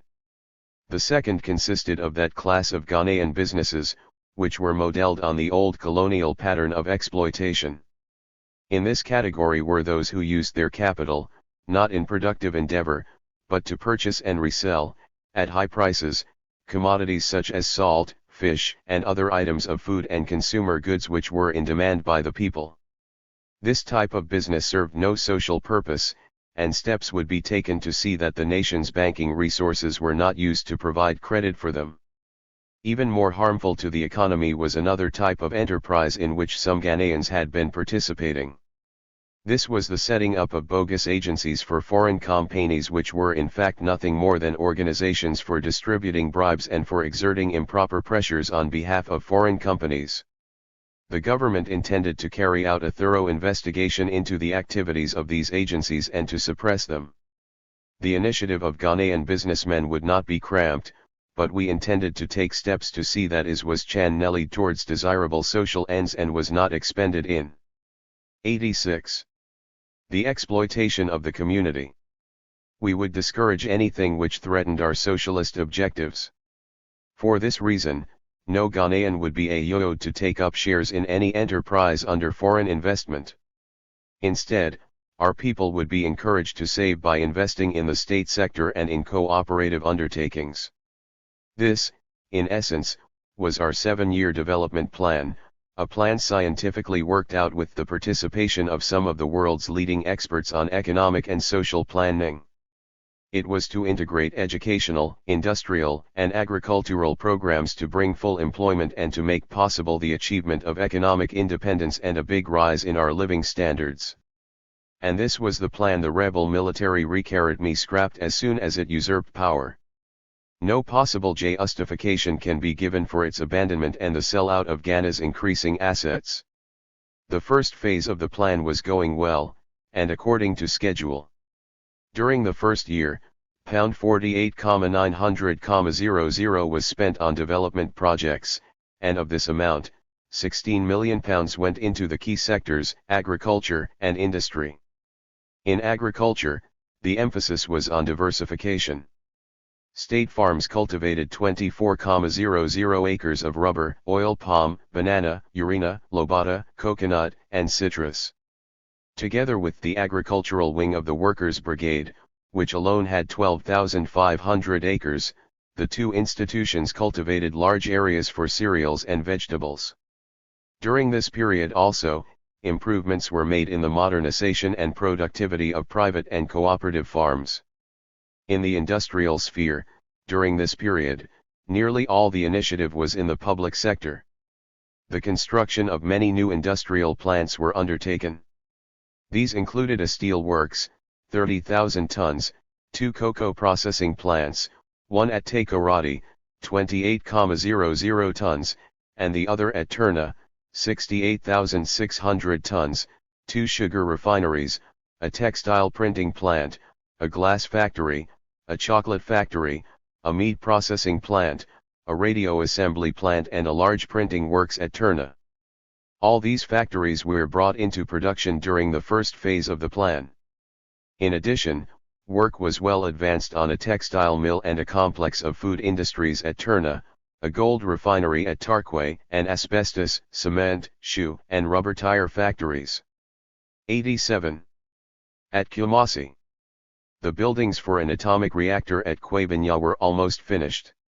So also was a plant for the manufacture of prefabricated houses.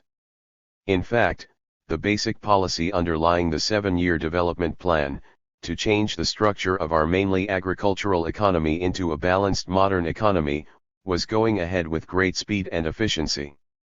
We were successfully managing to use our local raw materials for establishing industries, and were beginning to satisfy local demand for certain consumer goods. For example, we produced matches, shoes, nails, sweets, chocolate, soft drinks, whiskey, beer, gin, etc., cigarettes, biscuits, paints, canned fruit, insecticides and other chemicals.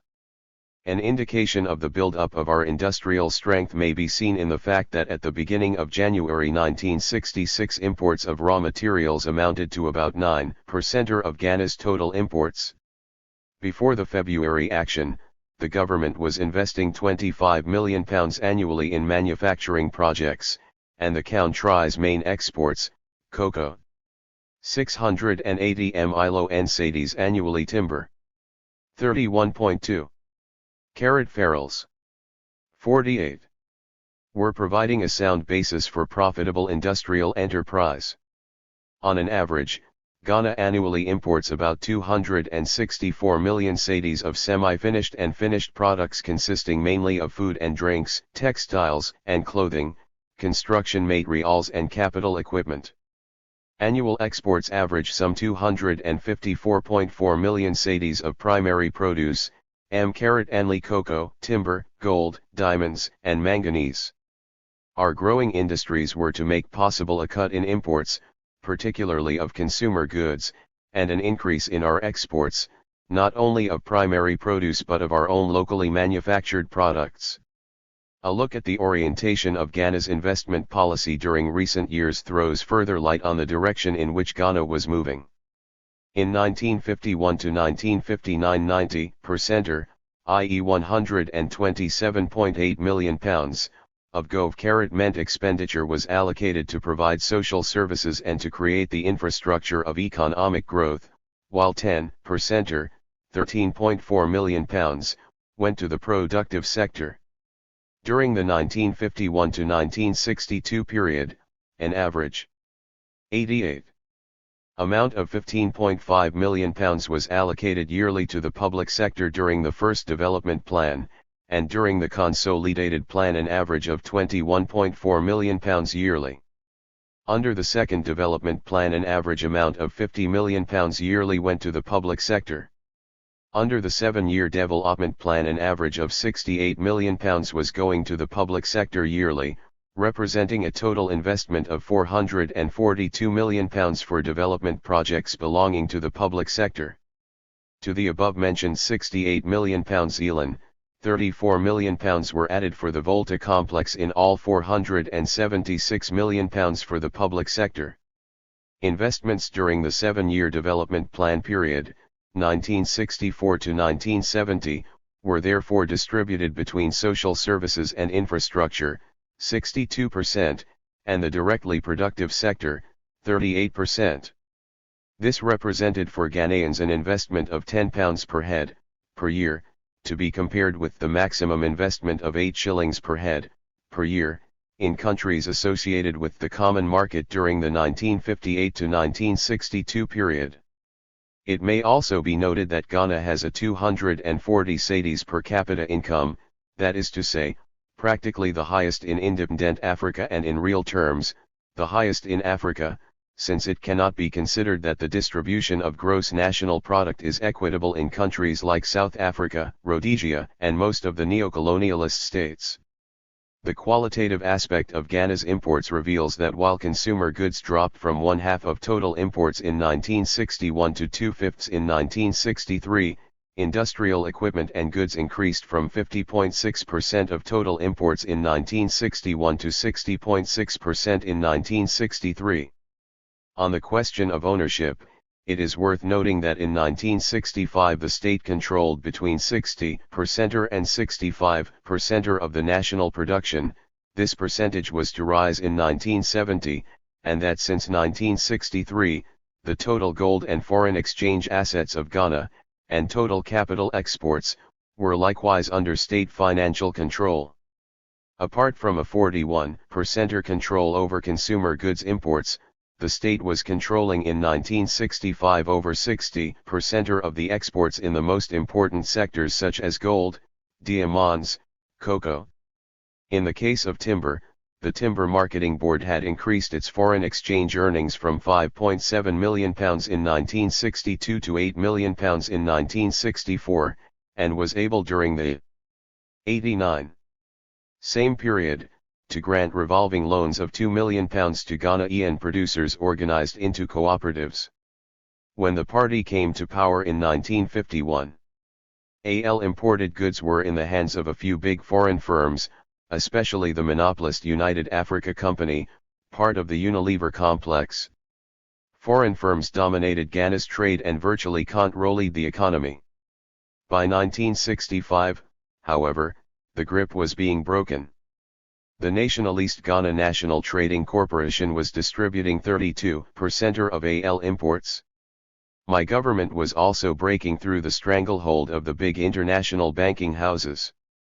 In 1958, foreign banks held 1/3 of Ghana's foreign currency reserves. In 1965 they held none. Our success in breaking the web of economic control which Western capitalism has imposed across the whole of the African continent, and our clear socialist policies, provoked the hostility of the imperialist powers.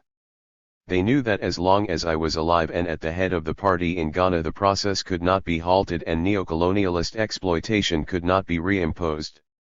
Ours was a system they could neither penetrate nor manipulate. Significantly, one of the first acts of the AN.L.C. was to announce the abandonment of the 7-year development plan, which would have given the Ghanaian people the only worthwhile independence, real economic independence. The AN.L.C. replaced it with a 2-year review period during which the socialized industries would be dismantled and the door opened once more to unrestricted private enterprise. In fact, they were establishing a neocolonialist economic subjugation of Ghana. The only Ghanaians to benefit from such a sellout were the African middle-class hangers-on to neocolonialist privilege and the neocolonialist trading firms. For the mass of workers, peasants, and farmers, the victims of the capitalist free-for-all, it meant a return to the position of drawers of water and hewers of wood to Western capitalism. Of course, the Ghanaian economy was not without its problems, but is this not true of all national economies, and particularly those of developing countries in the context of the growing gap between rich and poor nations? In any event, 90. These difficulties were not determinant. It was no mean achievement that in January 1965, after 5 years as a republic, Ghana had 63 state enterprises and a budget of £200 million, including a supplementary budget, for its population of nearly 8 million, while Nigeria, richer in national resources and with a population of 55 million, had a budget of £78 million. Imperialist circles have talked much about Ghana's external debt, given as £250 million. Apart from the dubious account TNG which arrived at this conveniently round sum, a figure such as this means nothing unless it is set in the context of the overall Ghanaian economic situation. To implement our various development plans it was necessary to borrow considerable sums of money, but it was borrowed on the basis of building capital assets such as the Volta Dam, and over 100 industries established in Ghana since independence. The government made sure that the international agreements signed were based on economic feasibility, and that the money borrowed could create something lasting and beneficial not only for us in our lifetime but for the generations to follow. Seen in the light of Ghana's growing industries and increasing exports, her indebtedness is put in proper perspective as an index of the investors' confidence in the enterprise and the management they help to finance. In addition, it should be noted that only some £20 million was due to be paid in 1967, and this did not prevent the government from refusing the political conditions attached to a loan from the International Monetary Fund, IMF. Long faces are pulled at the drop in our foreign reserves since independence. In 1957, Ghana had a sterling balance of £200 million. This has not been squandered as the imperialist press would have its readers believe. It has been used to pay off successive balance of payments deficits due to the rise in prices of imported consumer goods, and the drastic fall in the price of our main export crop cocoa. It should be remembered that the sterling balance was in fact a forced loan anti-negligible interest which Britain acquired from Ghana during and after the Second World War. Its accumulation was made possible by the Cocoa Marketing Board which prevented Ghanaian cocoa growers from receiving the bulk of the proceeds from the sale of their cocoa. The capital the growers 91.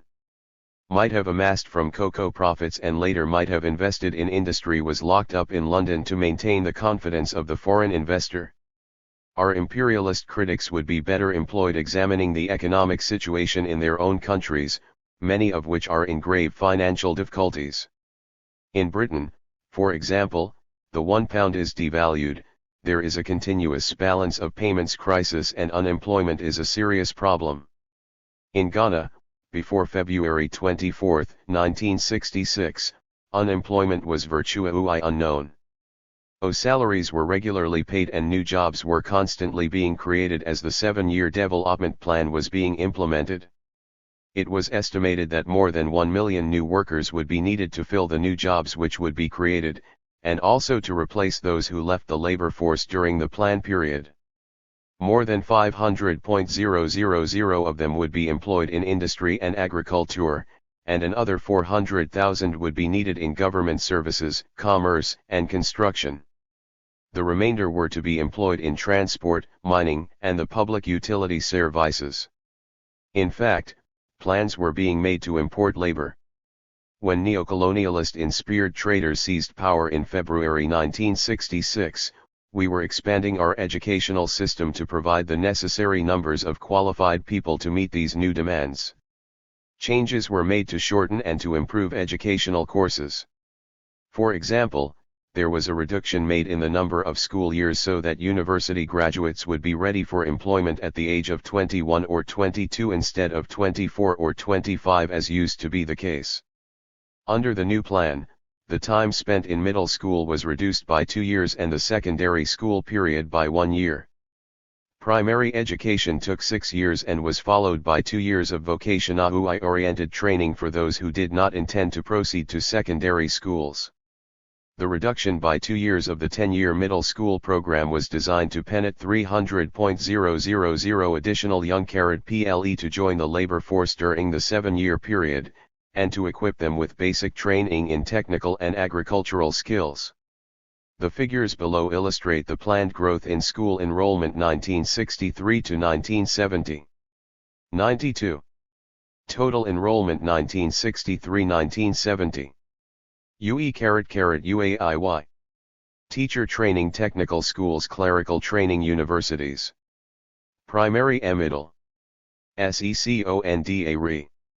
1,200,023,000,024,000,006,001,005,2.005,00. The intake would be such that from 1968 nearly 250,000 children would complete primary middle school and 20,000 others would leave secondary school each year. For the entire Han period, the output from all educational institutions was IDHAVE been approximately as follows. Middle and continuing schools 750,000. The tremendous rate of our educational growth created retention difficulties. We needed many more trained teachers, find more school and college buildings. We were successfully overcoming these problems. The government allocated 153.6 million cedis, £64 million illion, for the construction of post-primary CHOOL buildings to feed the new secondary and higher EDUC alienal institutions. The University of Ghana, the Kwame Nkrumah University of Science and Technology, and Cape Coast University College were supplying a large number of internship and expatriate teachers had been recruited to fill other vacancies until our own output of teachers was sufficient to cope with the demand. The Cape Coast University College was to have become a fully fledged university in September. LLJ, J6, but the N.L.C. has abandoned the plan. Local authorities and individual communities were primarily responsible for the provision of elementary school facilities, though the Government provided teachers, textbooks, and other resources for primary schools. Special subsidies were given to I.N.S. favored parts of the country to help in the development of primary education. 1. Assist in solving the manpower problem, the trades. Secondary schools. Universities. Technical schools. Secretarial schools. Teacher training.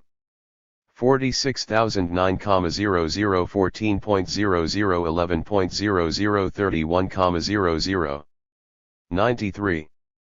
Union Congress, the Ministry of Labor and Employers Associations launched and rapidly expanded in-service training schemes to augment the knowledge and technical skills of all new employees. Adult education facilities were also being improved to provide part-time and evening classes for craftsmen, foremen, technicians, and managers.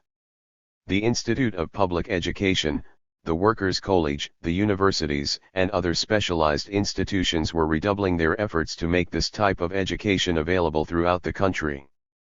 Ghana was going ahead. The nation's economy was almost completely controlled by Ghanaians, and our educational planning was producing educated and skilled personnel to meet the demand. Likewise, thoroughgoing machinery had been established for the political education of the masses so that our socialist objectives, and Ghana's role in the wider African Revolution, might be clearly understood. This was the purpose of the Young Pioneers, the TUC educational program, and the Ideological Institute of Winneba where cadres were being trained. It was to make possible the unfolding of the next phase of the Ghanaian Revolution, the establishment of a socialist republic, the principle of which was enshrined in the 1961 Constitution of the Republic of Ghana. This process was really on its way when in 1965, the imperialists and neocolonialists stepped up their pressure on Ghana in the form of an economic squeeze. In that year, the price of cocoa on the world market was artificially forced down from £476 in 1954 to £87 a ton, 1965. This meant that although Ghana exported 500,000 tons of cocoa, she earned only £77 million, or less than her receipts in the mid-1950s for 250,000 tons.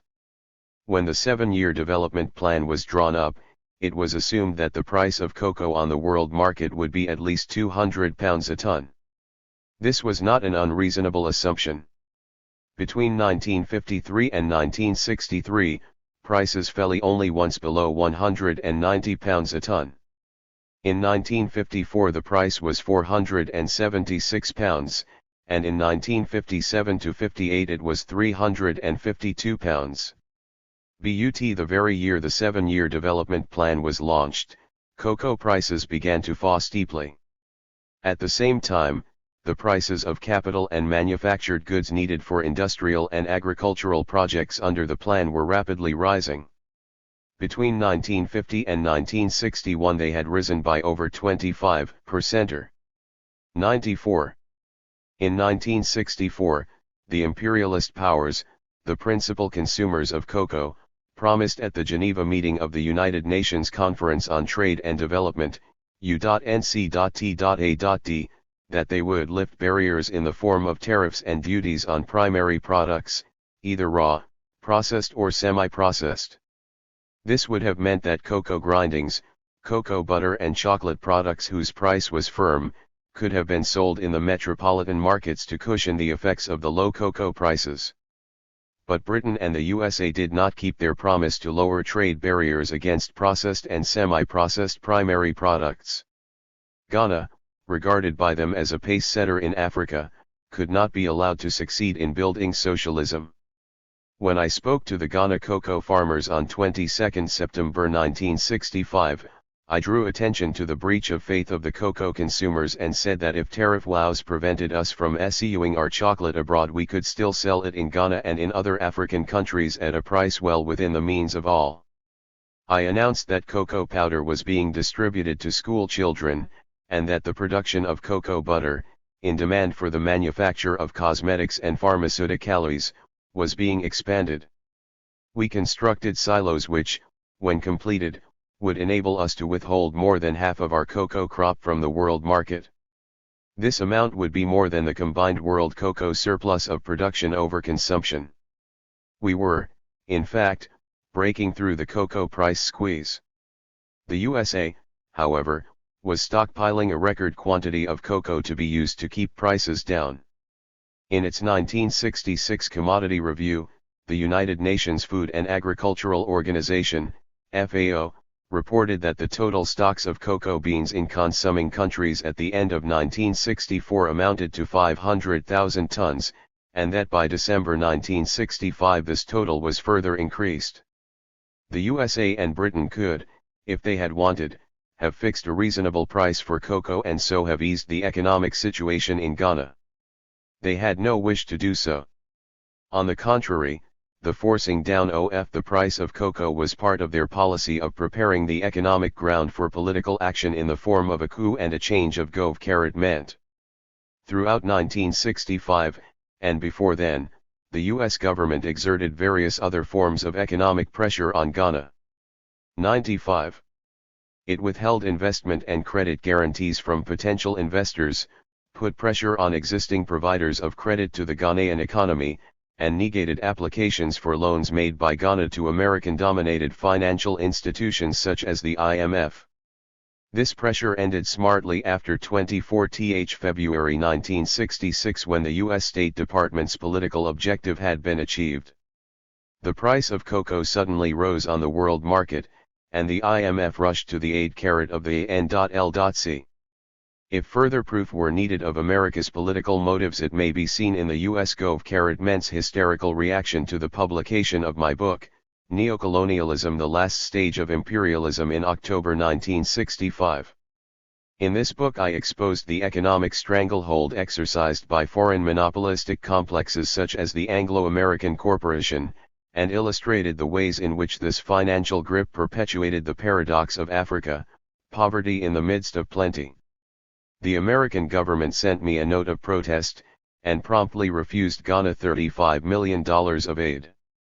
The fact that our enemies decided finally on subversion and violence as the only effective way in which to achieve their objective of halting the Ghanaian revolution and bringing Ghana into the neo-colonialist fold, is a measure of the success of our economic policies. We had proved that we were strong enough to develop independently, not only without foreign tutelage, but also in the context of active imperialist and neo-colonialist resistance. The counter-revolutionary nature of the military police regime in Ghana became obvious within hours of its establishment. Steps were taken immediately by the AN.L.C to destroy our socialist gains and achievements, and to end Ghana's active participation in the African Revolution. In other words, we were to witness the AL2 familiar pattern and techniques of an imperialist and neo-colonialist attack, through a puppet government, on both socialism and the African continental struggle for liberation and unity. One of the first acts of the AN.L.C was to announce the abandonment of the 7-year development plan. Work was stopped on state enterprises and industries and they were offered for sale to private investors. Ghana was thrown wide open, as in colonial days, to all the foreign exploitation we had worked so hard to end. The imperialist press, reflecting the jubilation in government circles in Washington, London, Bonn, Salisbury, and Johannesburg, displayed such headings as, "Ghana swings to the west, the new Ghana moves westwards, and Ghana comes to heel." Ghana was being sold into political and economic slavery. Her image in Africa and the world was being destroyed amid the drive towards an all-African Union government setback. It is significant that Major General Sir Edward Spears, chairman of Ashanti Goldfields, was among the first to congratulate the military and police traders. He had accepted the hospitality of my government for the inauguration of the Volta River project and was still in Ghana when the action took place. He at once sent a message to the AN.L.C, requesting an interview at 7 p.m. on Thursday, March 3 RD. He was immediately given the appointment he had asked for. Spears must have been very sorry of his ground. It is hardly customary. 97. For businessmen to name the precise time and date of a meeting with heads of government. But.as Spears said in his report to the shareholders of the Ashanti Goldfields Corporation on March 30, 1966, "Before I had my talk with General Nkrumah, there were already indications that we would find the new regime much more satisfactory to deal with than the old." As puppets of neo-colonialists, members of the AN.L.C were right from the start committed to an economic sellout. Businessmen from the USA, from Britain, West Germany, Israel, and elsewhere, flew into Ghana like vultures to grab the richest pickings. Virtually all the state-owned industries developed by my government were allowed to pass into private ownership. These included such enterprises as the Timber Products Corporation, the Cocoa Products Corporation, the Diamond Mining Corporation, the National Steel Works, the Black Star Shipping Line, Ghana Airways, and Ali the state-owned hotels. As a result of the economic sellout, the private sector would be the largest in terms of number of persons engaged and gross output. Under my government, the private sector was the smallest, and there were plans to reduce it even further. The establishment of joint private/government business enterprises, the AN.L.C stated, would be purely on a voluntary basis. As for the remaining sectors, active state participation would be limited to certain basic and key projects, though no details were given, and the activities of the cooperative movement would be purely economic. It would not be allowed to get itself involved in politics. As if to reassure their neo-colonialist masters even more, the AN.L.C went on to say that it had no plans for nationalization, and would work towards the even-UAL abolition of import controls from the economy. There was to be a 2-year review period starting on July 1, 1966, during which there would be proper economic stocktaking. Even N.L.C supporters must have marveled at the time to be spent on stocktaking when the nation was supposed to be in such dire economic trouble. But, according to the N.L.C, this was necessary if Ghana was to be in a position to expect help from the outside world. and the N.L.C. called this miserable for sale notice an economic plan. This was to be their substitute for the 7-year development plan with its positive constructive 98 detailed proposals for the economic emancipation of Ghana. However, it brought results in the shape of the usual handouts granted by imperialists and neocolonialists to well-behaved puppets. Within 2 weeks of the ending of legal government in Ghana, the army and police traders received an invitation to send a mission to Washington for talks with the International Monetary Fund and World Bank officials. The upshot was a £13 million standby credit received from the IMF and eventually new loans from the USA, Canada, and West Germany. In addition, supplies of various foodstuffs and other consumer goods were promised to provide the necessary window dressing for the new economy. In the recent wave of coups which have taken place in Asia, Latin America, and Africa, this has come to be standard practice. Wherever progressive governments have been replaced by counter-revolutionary forces, imperialist financial organizations have rushed to bolster them up with loans and various forms of so-called aid. It is a necessary corollary to the big lie usually employed to justify the overthrow of undesirable governments, the lie of economic chaos and a starving population. But more important, it serves to tighten the stranglehold of foreign economic control over the captive people by creating more indebtedness and a deeper penetration by foreign business interests. The Economic Committee set up by the N.L.C. admitted in a statement on March 3, 1966 that Ghana's economy was basically strong, and that a mere £15 million was all that was needed to overcome mediate difficulties. Yet members of the Economic Committee went like beggars. Cap in band, for talks in Washington, London, Bonn, and other capitals, greedily snatching any niggardly handouts offered, and cravenly agreeing to all kinds of conditions attached to them. During talks in London in June 1966, it was announced that 9 public port ions were to be handed over to private enterprise, and investors, both local and foreign, were to be invited to join in the running of 6 others. On that occasion, the committee was discussing Ghana's economy with 13 Western creditor countries, and asking for their agreement on the rescheduling of capital and interest payments. The committee only managed to get their agreement to report back to their governments and the promise of a 99 further meeting in due course. I wonder if the committee paused to reflect then on the different attitude of our creditors among the socialist countries.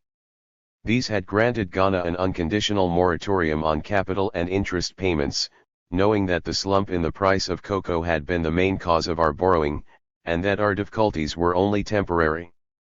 My government had made certain economies, but had rejected Western demands for drastic cuts in publicly owned industries which we regarded as vital to economic independence. Apart from handing over public corporations to private enterprise, the N.L.C. announced drastic cuts in the routes operated by Ghana Airways, the halting of work on the new international airport at Tamale in northern Ghana, and the cancellation of a number of orders for new ships for the state-owned Black Star Line. Both Ghana Airways and the Black Star Line were established by my government to break the monopoly of foreign transport companies. They were ultimately to become foreign currency earners. At Afenia, some 26 miles from Accra, the N.L.C. shut down the excellent gliding school established by Flight Captain Hannah Ruch. The school, recognized as among the best in the world, was providing valuable initial flying training for members of the Young Pioneers, Army and Air Force cadets, and for trainees from other African countries. The excuse was made that these were all prestige projects. The same excuse was given as the reason for abandoning or selling to private ownership other important state enterprises, though everyone knows that they were surrendered because they threatened the business interests of the new masters of Ghana, the neocolonialists and their agents. The foundation of new industries and the building up of national air and shipping lines is seen as evidence of prestige spending only by imperialists and neocolonialists who wish to see a country revert back to the position of a colony. The Juapong textile and knitting factory near Akosambo in the Volta region, was one of the many vital development projects to be abandoned during the first few months of N.L.C. rule.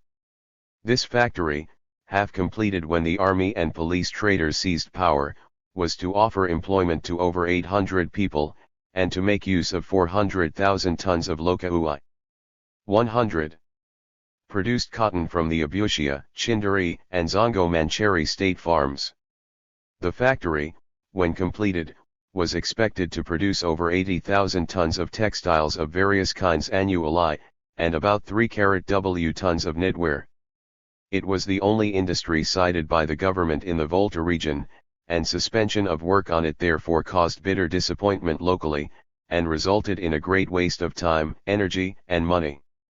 A writer in the Ghanaian Times visited the site towards the end of 1966 and reported the whole area desolate, with the half-completed buildings almost overgrown with weeds. The project had been started by Chinese experts, and when these were sent home no attempt was made to continue with the work.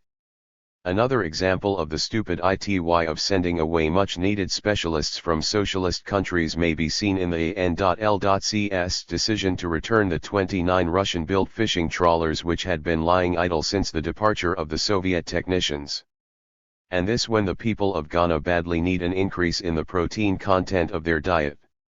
Later, as a result of protests, the AN.L.C declared their intention to SCU the trawlers to private interests. Some 2,500 Russian and Chinese experts were expelled from Ghana by the AN.L.C, regardless of the invaluable services they were rendering to the economic development of the country.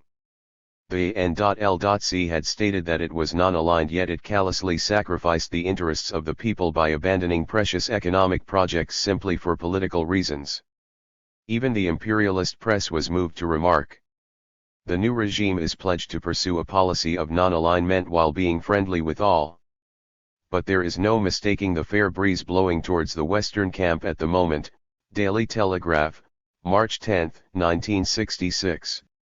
AL projects or schemes developed by Soviet or Chinese experts, and also several undertaken by specialists from other socialist countries, were suspended, abandoned entirely, or sold to foreign capitalists. Small wonder William H. Beatty, Vice President of the Chase Manhattan Bank of the USA, was quick to visit Ghana and spoke of the favorable investment conditions owing to the remarkable strides which had been made since February 24, 1966.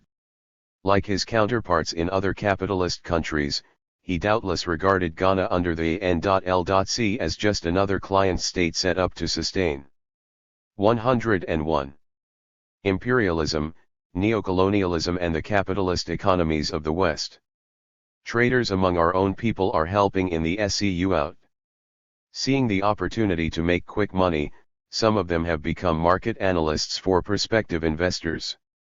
Perhaps they hope the grand-sounding name may disguise the fact that they are raking in vast sums of money by acting as middlemen in the disgraceful and indiscriminate disposal of Ghana's state property to private enterprise. Their task has been made easy by the encouragement of prospective investors by advertisements of the Capital Investments Board. They have been promised generous concessions, including a 10-year tax holiday and the free transfer abroad of profits after the payment of any tax due. What a paradise for neocolonialists, the free transfer abroad of profits and a tax holiday, and alley this without any strings attached. In their wildest dreams they could not have hoped for better conditions. Even from the servile N.L.C under my gov. There was strict control of the operations of all foreign firms in Ghana. We were constantly vigilant to see that there was no exploitation of the Ghanaian people, and that most of the profits were retained inside Ghana to be used to promote further economic and social development. In Ghana today it is as though the clock suddenly stopped on February 24, 1966, and the hands have been turned backwards. Unfinished factory buildings remain in precisely the same condition as when the builders left them after work on February 23, 1966. The machines of other factories, said to be prestige projects or closed because of the departure of foreign technicians, lie idle while thousands of Ghanaian unemployed fill the streets. Work on new schools, hospitals, roads, and airport buildings has stopped. Ped the new me making the excuse that the country is too poor to pay for them. The cars and property of party officials have been sold. Where the money has gone, only the N.L.C. can tell. My personal research office, where documents of all kinds were being filed, and valuable records were being built up, was ransacked, and the painstaking work of many years destroyed. Many thousands of books in my library were senselessly torn up or burnt. 102. Housing schemes have been abandoned. For example, work has been stopped on the manufacture of prefabricated houses which were being built to relieve the acute housing shortage. Some of the vital services have been neglected, such as water purification and insecticide spraying, both essential for the health of the people and for the keeping down of insect pests. Locusts have once again become a problem. They had not been seen in Ghana since 1933. Health facilities of all kinds have been allowed to run down, and many doctors have resigned. The N.L.C. even deported from Ghana the distinguished United States medical expert Dr. Ana Olivia Cordero, who had come from Puerto Rico to help with our public health services. Though she held the highest medical diplomas, the rebel me would not allow her to continue work in Ghana because of her criticisms of their policy. State farms, rubber and cotton plantations, and other rural development projects have been allowed to fall into decay, and valuable crops lost due to lack of attention. Large quantities of cocoa are being smuggled out of Ghana, with disastrous effects on the economy. The only Ghanaians to benefit from the seal-out and the surrender to imperialism have been the bourgeois elements and a small number of hoarders and profiteers determined to cash in on the free-for-all. For the ordinary men and women of Ghana, it has meant a return to all the exploitation and uncertainties of colonial days. They were faced almost at once with widespread unemployment. Since February 24, 1966, many thousands have been thrown out of work. The figure given in the Pro-N.L.C. magazine West Africa, April 22, 1967, was 105,00. In relation to population and potential labor force, Ghana now has the highest unemployment rate of any country in the world. There is 30% unemployment in Accra alone. Never before has Ghana experienced anything like the mass unemployment resulting from N.L.C. misrule and mismanagement. Apart from the men and women thrown out of work from state factories and farms, thousands more have been dismissed from the Workers' Brigade and other organizations. To these have been added party officials, TUC employees, newspaper reporters and editors, employees of the Bureau of African Affairs, the African Affairs Center and 103 similar organizations. Hundreds have been expelled from schools and colleges because they supported socialism and the program of African liberation and unity. Coupled with the distress caused by mass unemployment and the victimization of supporters of the legal government, came sharp rises in the prices of certain essential foods. Prices are still rising and the standard of living is falling drastically. Some commodities have disappeared entirely from shops and markets as profiteers hoard supplies. There is a flourishing black market. Many of the police have become personally involved in the racketeering, forcing traders to sell them goods at a low price and then reselling them at exorbitant rates. Bribery and corruption, as foreign visitors have been quick to report, have begun to penetrate every corner. In May 1967, Kofi Akiyagina, an Accra businessman, revealed to the Giaga Commission that certain top-ranking police officers were engaged in private business. He told how 4 senior police officers had teamed up with a few other persons to operate a multilateral company in Ghana for the manufacture of powder, shirts, soda, and furniture. The company was also to deal in industrial and commercial diamonds, diamond products, and to construct roads and bridges. Financiers from the USA were expected to assist. Akiyagina said that directors of the company actually held their meetings at police headquarters in Accra, and that in April 1967 2 Italian businessmen were interviewed by the directors of the company, again at police headquarters. As a result of these disclosures, and to prevent any further adverse publicity, Deputy Commissioners of Police, E.K. Levi and A.K. Biney, and Chief Superintendents G.C. Tay and G.K. Akimpung were dismissed from the policy service. The N.L.C. pressing ahead with what it called austerity measures, repeatedly urged Ghanaians to tighten their belts and to make sacrifices. But they were being asked to suffer for no apparent reason. There had been times of stringency under my government, but then they knew the reasons for it. All around they could see evidence of building and development. They knew they were helping to implement the 7-year development plan, which would ultimately bring economic independence and a big rise in their standard 104 of living. After February 24, 1966, however, they saw the end of development projects, the departure of foreign experts on which many of the new industries depended, and the wholesale selling of state-owned enterprises to private investors. They noted the sudden influx of British, American, Israeli and West German businessmen, and the way that the US and British ambassadors practically live at the castle, where the N.L.C. has its administrative headquarters. They moved to the castle from police headquarters for greater safety. Instead of the accent being on development, there seemed to be nothing but destruction and negative policies, a pulling down process. The ordinary people of Ghana were told to tighten their belts and to make sacrifices so that foreign businessmen and their local stooges could grow fat on the exploitation of Ghana's resources and on the proceeds of Ghanaian labor.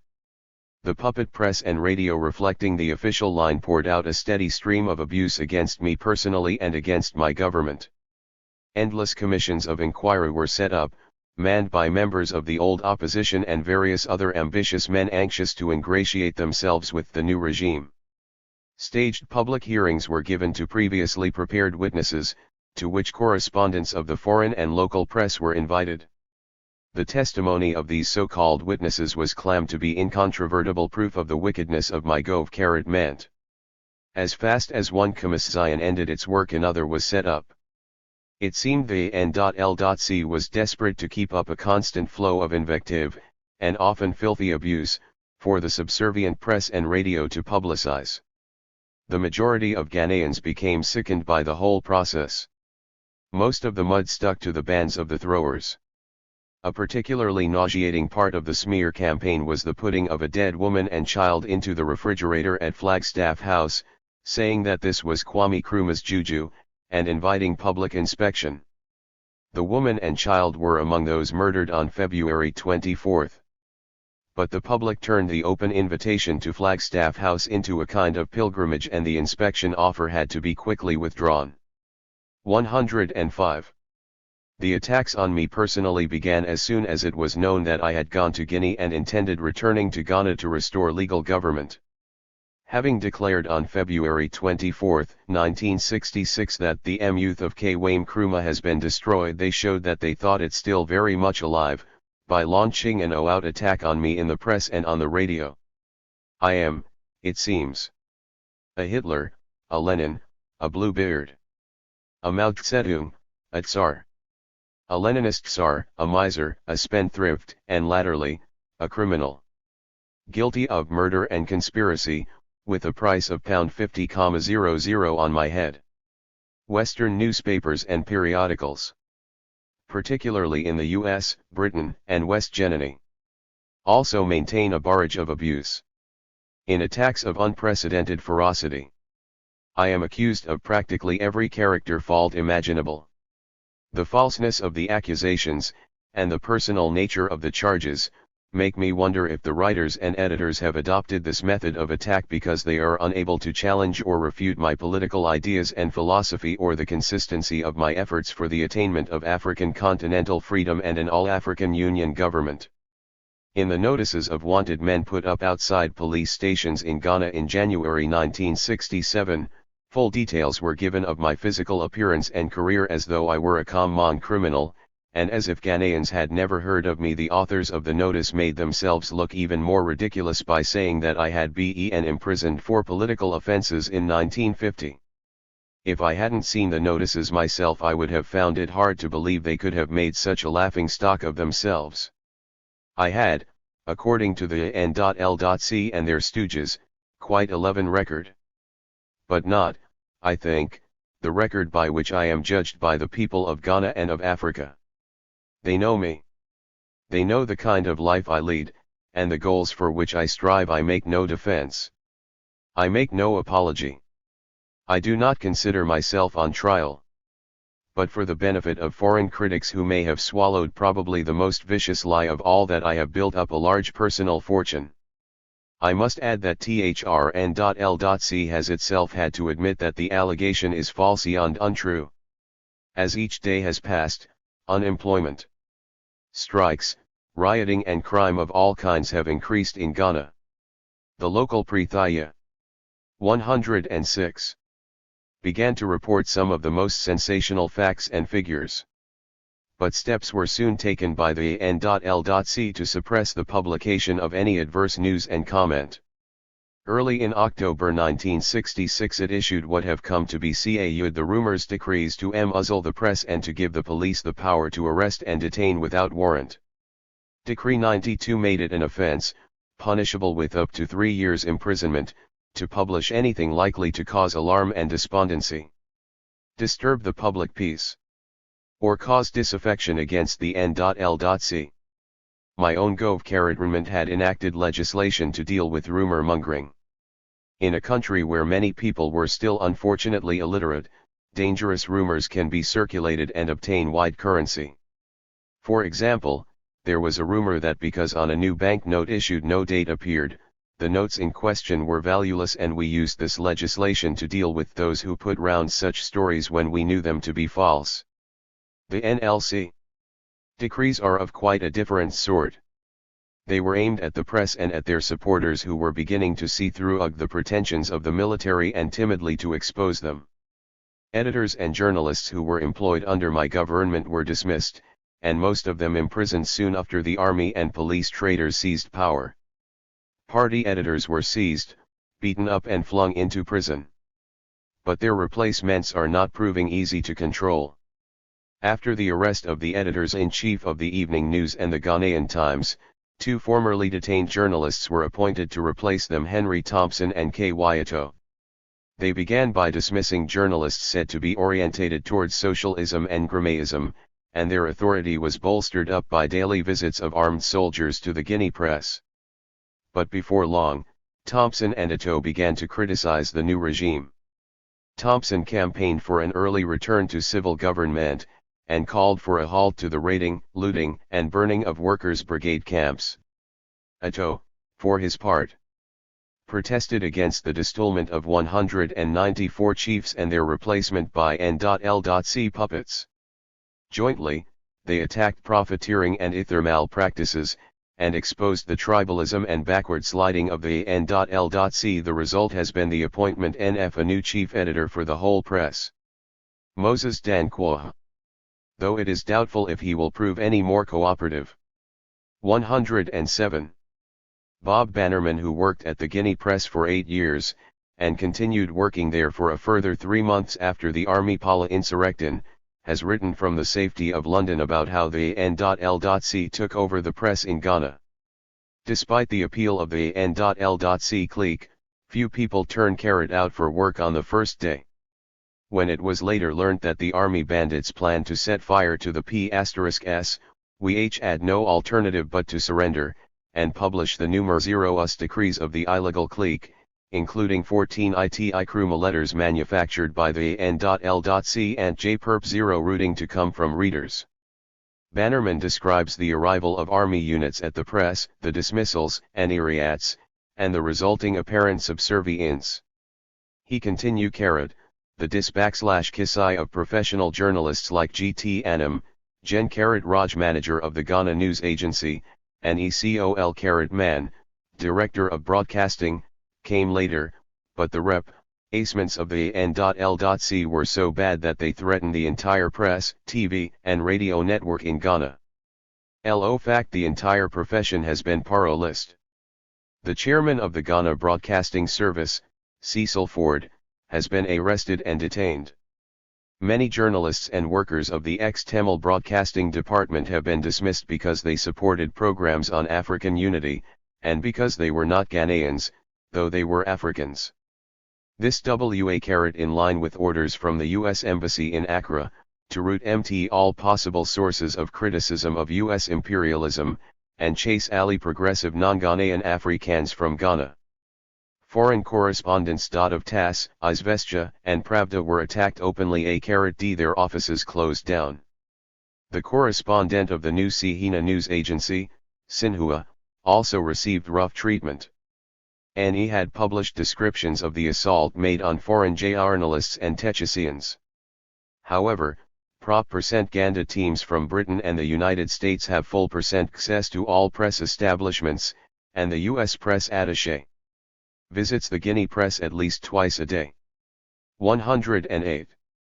The few foreign journalists from socialist countries who have managed to continue to operate in Ghana are gradually being forced to leave as they find it impossible to refrain from writing the truth about the AN.L.C. In November 1966, Karl-Heinz Grave, Accra correspondent of ADN, the East Ger Man news agency, was deported from Ghana for adverse comment on the military police dictatorship, and yet the AN.L.C. claims to have abolished censorship. So-called press freedom clearly only extends to those willing to conceal the truth, and to write nothing but praise. An amusing example of precariat freedom as it exists under the AN.L.C. was Ankrumah's address to the journalists. He was annoyed when the Arab-Israeli war broke out that the Ghana press should have reported it so extensively. He pointed out to them that it was none of their duty, and went on to say that after Ali the government paid them, and that he who pays the piper must carry the tune. Probably one of the most immoral and stupid acts of the AN.L.C. to date has been the setting up of military tribunals to try expeditiously certain categories of subversive offenses committed by non-military personnel, conviction for any of which will carry a maximum sentence of death by a firing squad and a minimum of not less than 25 years with hard labor. This decree, known as the Armed Forces Act, 1962, amended Decree, 1967, states that any person who prepared or endeavored to produce by force any alteration of the law or the policies of the AN.L.C., or incited, or without lawful authority had in possession, custody, or control any explosives, ms or ammunition, should be guilty of the offense of subversion. The decree also declared that any person who organized or incited any other person to go on a general strike likely to cause the overthrow of the AN.L.C. would equally be guilty of subversion. Other activities covered by the decree included the publishing of any statement or report which the person knew to be false, and which was likely to undermine the confidence of the people of Ghana in the permanency of their newly won freedom. The decree covered the killing or the attempt to kill, or the conspiring with any other person to kill any member of the AN.L.C. or any Ghanaian citizen with a view to overthrowing the AN.L.C. any person with 109. Knowledge of any of the foregoing acts who did not report IL to the authorities immediately, was also to be considered guilty of subversion. A military tribunal should consist of the presiding officer, who should be an officer of the armed forces not below the rank of brigadier in the Ghana Army, or its equivalent in the Ghana Navy or Air Force. It should also consist of 4 other members, all of whom should be office RN of the Ghana Armed Forces not below the rank of major in the Ghana Army or its equivalent in the other 2 services. The decree finally stipulated that the decision of the military tribunal should be final, and that no appeal should arise from such a decision. This amendment of the Armed Forces Act was published by the AN.L.C. on January 30, 1967. It reveals the depth to which the AN.L.C. had sunk and showed that they had almost reached the end of their tether. By imposing what virtually amounted to martial law, it admitted for all to see that IL could no longer keep in check the growing opposition to rule by the army and police clique. In giving reasons for the establishment of military tribunals, the AN.L.C. mentioned activities by a small minority of former party members.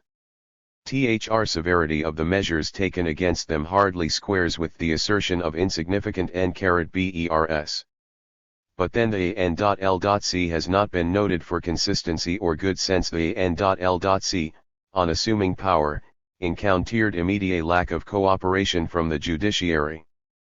After a few months he dismissed all judges and magistrates appointed under New York government, and in sta lied others whom they thought THTV could count on to give favorable verdicts. It has become clear, by the resort to martial law, that even the tame judiciary cannot be relied on to act sufficiently swiftly and decisively quell the mounting opposition. The quality of the tame judiciary may be judged from the muddled thinking displayed by Edward Akufo-Addo, appointed Chief Justice of Ghana by the AN.L.C, when HR stated, "We do not subscribe to the sovereignty of Parliament. We subscribe to the sovereignty of law." What in fact he was saying was that sovereign power rested with the judiciary, and not with the lawmaking body. Making himself appear even more ridiculous, B went on to state that he saw no biological sanction for giving the vote at 21, and tying 110. He envisaged some kind of quality vote based on literacy and intelligence, in other words, an abandonment of the cardinal principle of true democracy, one man, one vote. Thousands of Ghanaians still remain, without trial, in prisons and detention camps. Countless others go in daily fear of arrest. But the imperialist press is silent on these matters. It has not reported the wholesale dismissal of judges and magistrates, the establishment of military tribunals, nor the strikes, boycotts, riots and other evidence of suffering and unrest. Its readers have not been told of the abolition of the free medical service, nor of the cuts in spending on education. We do not expect otherwise. It is almost war. Of course, like the leaders of all counter-revolutionary military coups, the N.L.C proclaimed that its intention was to hand over to civilians as soon as satisfactory arrangements could be made. And in common with their counterparts in other countries, the military and police traitors are never likely to do this. Having seized power by force, they find themselves in an entirely false position. Knowing they do not represent the mass of the people, they dare not hold elections or referendums. Yet to survive they must keep up the charade of wanting a return to civilian rule by setting up constitutional commissions to prepare the way. For months, the Constitutional Commission set up by the N.L.C held meetings, but no progress was reported. Ghanaians were invited to send suggestions for a new constitution to the commission. The response was negligible, and the people were accused by the N.L.C of apathy. On January 12, 1967, it was announced that the Constitutional Commission would divide into 3 working groups and would undertake an extensive tour of the regions to receive memoranda and oral representations from all sections of the community. There is no evidence to suggest that this venture was any more successful. With its back to the wall, the Liars Council announced on May 22, 1968 that it hoped there would be a return to civilian rule by September 30, 1969. It was announced that elections for the Constituent Assembly, the body to be responsible for finalizing the new constitution for Ghana, would be on a non-party basis. In other words, there was to be no lifting of the ban on political activity until after the Constituent. 111. Assembly had completed its work and the new constitution had been promulgated and imposed on the people of Ghana in denying the right of Ghanaians to hold popular election for the establishing of the Constituent Assembly. The N.L.X showed that it was not even prepared to carry out the recommendations of its own Constitutional Commission. The Laltoy recommended that the Constituent Assembly should be established by popular elections, and that it should be the people's representative body in a truly democratic sense. According to the published draft constitutional proposals, there was to be an powerful judiciary. The president was to have under his control and supervision certain organs and departments of government which were to virtually independent of the government of the day. He to be assisted by an appointed, not elected, Council of Stolen Elections and Public Offices. Disqualification decree banned thousands of Ghanaians from holding public office for 10 years because they were members of the CPP and believed in socialism. Those who overthrew the constitutional government of Ghana on February 24, 1966 cannot avoid the consequence of their treachery, or the inescapable fact that the vast majority of Ghanaians are against them. They can neither remain power indefinitely, nor organize a return to civilian rule.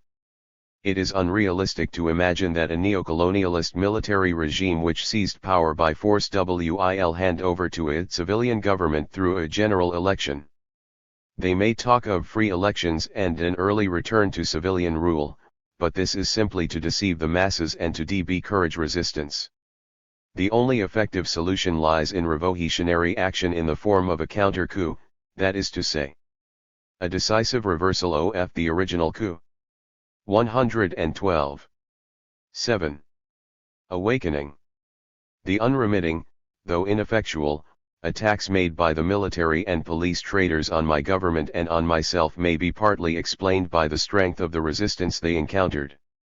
Right from the start, men and women began to meet secretly to talk about what had taken place and to discuss what should be done. Loyal members of the party began to organize underground resistance. Soon posters and slogans began to appear on walls of buildings in Accra and elsewhere, calling on the people to rise up and overthrow the traitors.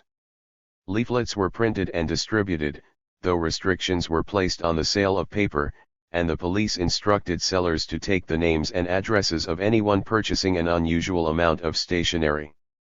Ghanaians had a rude awakening as they began to experience the bitter consequences of the overthrow of the constitutional government and N.L.C. treachery. In London, two organizations went into immediate action, the overseas branch of the party, the Socialist Ghana Defence Committee. They began a campaign to inform the public of the true state of affairs in Ghana.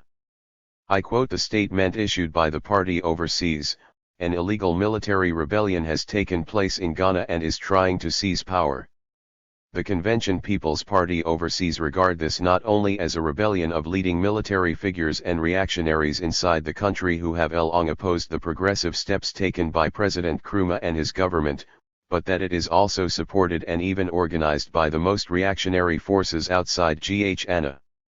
The rebellion in Ghana is occurring after similar 113 incidents have taken place in other parts of Africa.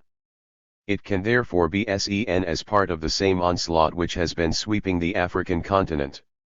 This offensive is directed against progressive African leaders who have been successfully resisting attempts by the imperialist powers to exploit their countries. We consider the aim of the present campaign in Ghana is to set up a typical neocolonialist regime which will be subsidiary to foreign imperialism. It will renounce, in fact, whatever it may pretend on the surface, the independence won with such sacrifice by thousands of Ghanaians with great men like Kwame Nkrumah in the leadership. The Convention People's Parties overseas do not recognize this so-called regime. The rebellion is regrettably being made out as a liberal democratic movement. It is not. It is an extreme right-wing movement which, if allowed to entrench itself, will turn the clock of progress many years back in Ghana. Osagyefo Dr. Kwame Nkrumah remains the legal president and the constitutional head of the Republic of Ghana. His legal government remains and will take up its authority again. We therefore call upon the British government, and AL Governments for that matter, not to recognize the so-called National Liberation Council. In the meantime, the party overseas remains organized and at its post and calls for the continued support of loyal Ghanaians for the legally elected leader, Osagyefo Dr. Kwame Nkrumah. Akau Eshun, Secretary of the party, overseas. Issued in London on February 24, 1966.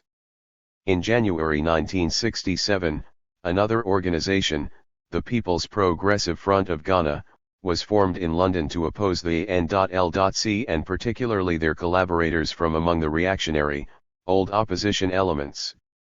Reports reach me daily of mounting disorder and discontent in Ghana. Some of this is due to straightforward economic hardship caused by the abandonment of the 7-year 114 development plan, mass unemployment, and rising prices, but most of it has a strong political undercurrent. This was admitted by the N.L.C. in a broadcast to the workers in December 1966. They spoke of what they called unreasonable strikes and the subversive elements behind them. Among the innumerable strikes was one at W. Biney and Company at Turner, where some 2W workers were involved and armed troops had to intervene. Soon, it was found necessary to jail strike leaders. In August 1966, more than 400 workers at the Ghana Textile Manufacturing Company went on strike and 3 of the leaders were sentenced to 12 months imprisonment on charges of inciting the workers. The Ghana Trades Union Congress, then under N.L.C. stooge control, warned workers throughout the country against what it said a growing tendency to strike. It is not possible to include mention here of every strike that has occurred, but hardly a week has gone by without a report of some major strike. Early in December 1966, 500 miners of Ashanti Goldfields Corporation in Abia sat down tools for 4 days and only returned to work when their fuel demands had been met. Naturally, the strikers always give non-political reasons for their action, but their behavior is clearly seen by the N.L.C. as evidence of a nationwide campaign of civil disobedience and sabotage. Strikes have not been confined to factories, mines, and farms. School children and students are joking in the protest against the actions of the N.L.C. It was made plain as soon as the traders carried power, that education was to be one of the first of the public services to be cut. Free schooling was abolished, and parents were told that they would have in future to pay for alley school textbooks. Building was stopped on several new schools, including 2 big new secondary schools in the Volta region, and many state schools were sold to private ownership. The outcry raised by the handing over of liberal schools, in some cases to unqualified people, caused the N.L.C. to stop the process, but not before much confusion had been caused.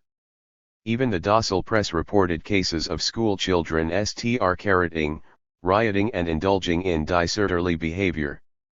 The editorial in the Ghanaian Times of June 15, 1966, headed "Secondary School Riotings Began. We are dismayed by the reports of yet another outbreak of rioting and vandalism by secondary school boys and girls." First, 115. It was a school at Koforidua, next it was in Accra, and now from the noise and bustle of Accra and Koforidua the trouble has moved to the quiet hill town of Aberi, where the boys and girls of the Adontan Secondary School rioted at midnight last Sunday. According to the report, they caused damage to school property estimated at 2.400 cedis. No explanation given of the sudden urge of our children to maim and destroy, as the editor of the Ghanaian Times put it, though right at the end of the editorial there is a hint that the trouble might be political, since some teachers had been trained. 111 The Ideological Institute in Winneba. In January 1967, I received news of the closing of the Akropong Teacher Training College due to lack of teachers and pupils. If this was the case, it could be for only one reason: the determination of all concerned to join in the campaign of strikes and boycotts aimed at overthrowing the N.L.C. On November 12, 1966, about 300 students at Cape Coastal University College staged a demonstration. They carried placards calling for an end to the N.L.C. In the daily situation reports I receive has come news of the stealing of school textbooks at night from the schools. This is not surprising. Textbooks now have to be paid for, and many parents thrown out of work after February 24, 1966 have found themselves also faced with school bills for the first time. Crime of all kinds has increased rapidly. Then are even reports of the theft of food, an offense previously unknown in Ghana. In June 1966, conditions in Kumasi were described as intolerable because of hooliganism. Evidently the position did not improve. The Deputy Superintendent of Police in Kumasi, MP Agiri, was dismissed as a scapegoat on January 24, 1967 because it was said that he had neglected his duty and had brought the police service in repute. The N.L.C. ordered the release of many convicted criminals to make room in the prisons for the thousands of political prisoners, and undoubtedly the activities of some of THCSR men have contributed to the crime wave, but basically trouble has been caused by genuine hardship, complete contempt for authority in the shape of stooge army and policra, and by a determination to bring about the collapse of the N.L.C. 116. Offenses such as acts tending to disturb the peace and other similar offenses have increased sharply, and the AN.L.C. has shown an equal inability to deal with them. I remember a particularly revealing situation report I received on August 29, I-966 concerning a Mr. S.R. Sniper, a locomotive foreman arrested for publicly accusing the AN.L.C. of being a truly notorious liars council. Sniper had spoken openly against the AN.L.C. at Sekondi railway station. However, after several weeks, it was decided that the case should not be brought before the courts, to avoid further publicity. The following short excerpts from situation reports illustrate the mounting unrest and hardship in Ghana, and are typical of the kind of information I have received regularly since arriving in Conakry. 18.8.66 General, in all regions the trend still remains a marked increase in cases of burglary during the night. In addition there were, 1. Northern region, 4 arrests for acts tending to disturb peace. 2. Brong Ahafo, 8 arrests for acts tending to disturb the peace. 27.8.66 General, stealing. Widespread stealing, including the stealing of foodstuffs, still prevails in the regions. 30.8.66 General, stealing is widespread in towns and villages all over Ghana. Many cases of acts tending to disturb the peace. Details followed. January 9, 66 retrenchment in the regions, workers paid off in the upper region, Ziorang State Fan Division. 306 Washington State Farm Division. 91 Balga Young Farmers League. 8 None of the laid-off employees have been employed in other fields nor registered in any labor center. Public criticism. 117. Of the policy is that unemployment in the country is mounting at an alarming rate. February 9, 66 Item 2. Further laying OS of State Farm employees, according to Assistant Commissioner OF Police in the Western Region, 1.281 rubber plantation workers throughout the region were laid off on September 1, 1966. The campaign against so-called redundant labor still continues. Note, this brings the number of state F-M workers affected in the Western Region to 1.380. Thus 684 more workers will be laid off to reach the original target of 2,064 retrenched workers. June 9, 66 General, widespread cases of stewing in alley regions, including stealing of school textbooks from schools during the night. July 9, 66 Profiteering in Volta region, one Asare of the Ghana News Agency, based in Piki, Volta region, has sent a telegram to CID headquarters in Accra reporting widespread cases of a. Selling of essential commodities to general traders, b. Hoarding, c. Profiteering. In his telegram, Asare reported that the Volta Regional Police are aware of these malpractices but are unconcerned. August 9, 66 General, acts tending to disturb the peace, 1, Anlaga in Volta region I arrest. 2, Sekondi in Western region 2 arrests. Other information of interest, location workers meeting in Sekondi, Western region Special Branch reports that on September 8, 1966, the location branch of Railway Administration and Port Workers Union held an hour's general meeting at Sekondi. Attendance is quoted as being about 1,00. A. Hagan, branch vice chairman, presided and speakers were GKSEN, Kofi, and 2 others. 118. The general themes of the speakers at the meeting were, 1. Workers were advised not to gamble over the bonuses given to Army and Police after the February 24 rebellion.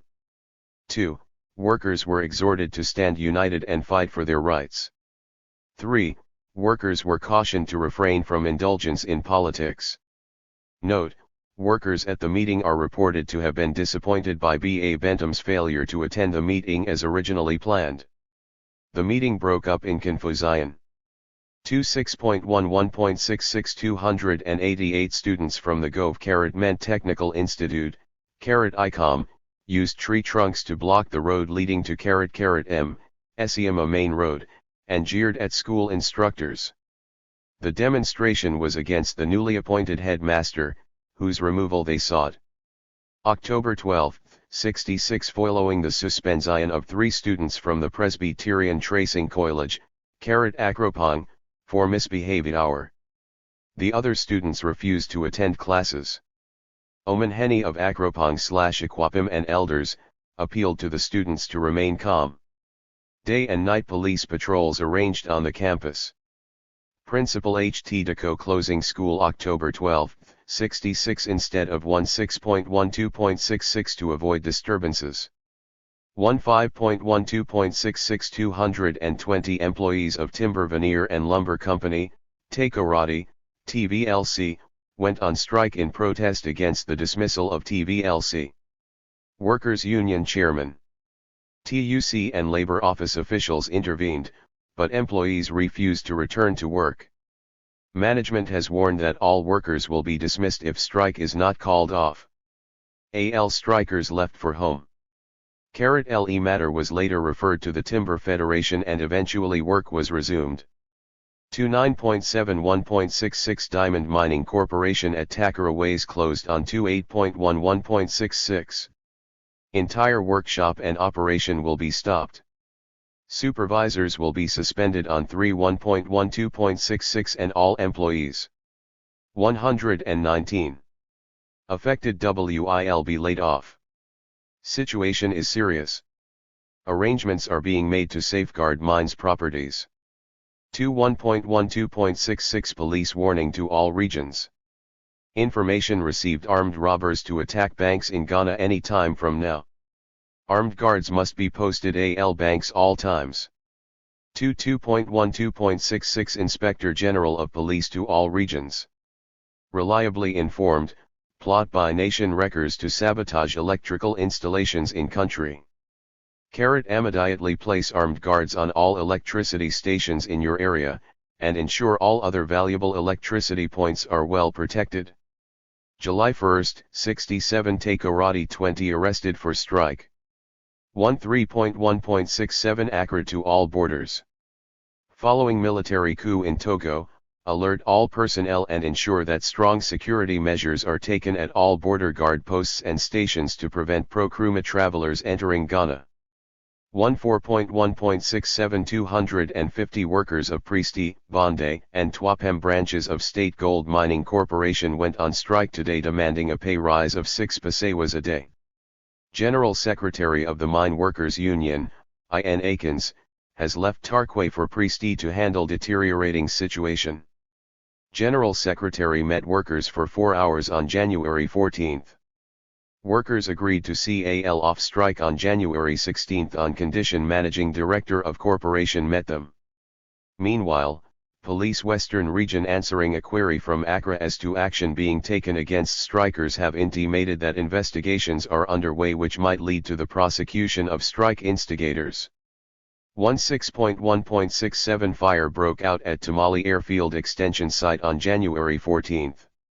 Considerable damage done buildings and property. Cause of fire unknown. 15 watchmen have been arrested for interrogation. 120. General information. 1 ex-security officers continue to be arrested in Ghana. A. John Apidu arrested Axim, January 16. B. Walter Sajay Cudjoe arrested Bibiani, January 17. C. George Kwasi Sen arrested Western Region, January 19. 2 Samson Say Subaforawaha, a 26-year-old storekeeper, is wanted for treason. The hunt for M is now on a national scale. Subject is wanted urgently by police who believe he has valuable information in connection with an important investigation. 3 Robbery in Ghana has now assumed gangster proportions, and often involves armed robbers in police and army uniforms. On January 9, a large amount of store goods stolen from Makola. 4 Recently, over 800 policemen of all ranks in all regions have been drastically reshuffled by widespread transfers at short notice. Some policemen openly defied threats of dismissal and opposed their short notice transfers. The move was obviously meant to curb uniformed robbery by moving policemen from their regions. 2/1.67 cases of robbery at Kaikoura and Jacobu villages at dawn by unknown thieves, 2 dressed in army uniforms. Properties involved cash 2,304.00 cedis and personal effects, value 432.00 cedis. No recovery. No arrest. 24.1.67 Aburi, Kingsley Asiam, former MP and member of the proscribed CPP, arrested at Ensawam by soldiers under command of Captain W.T. Addy, in connection with abortive counter-revolutionary coup. Brought to a Berry station en route to Accra. Subject was said to have warned Rev.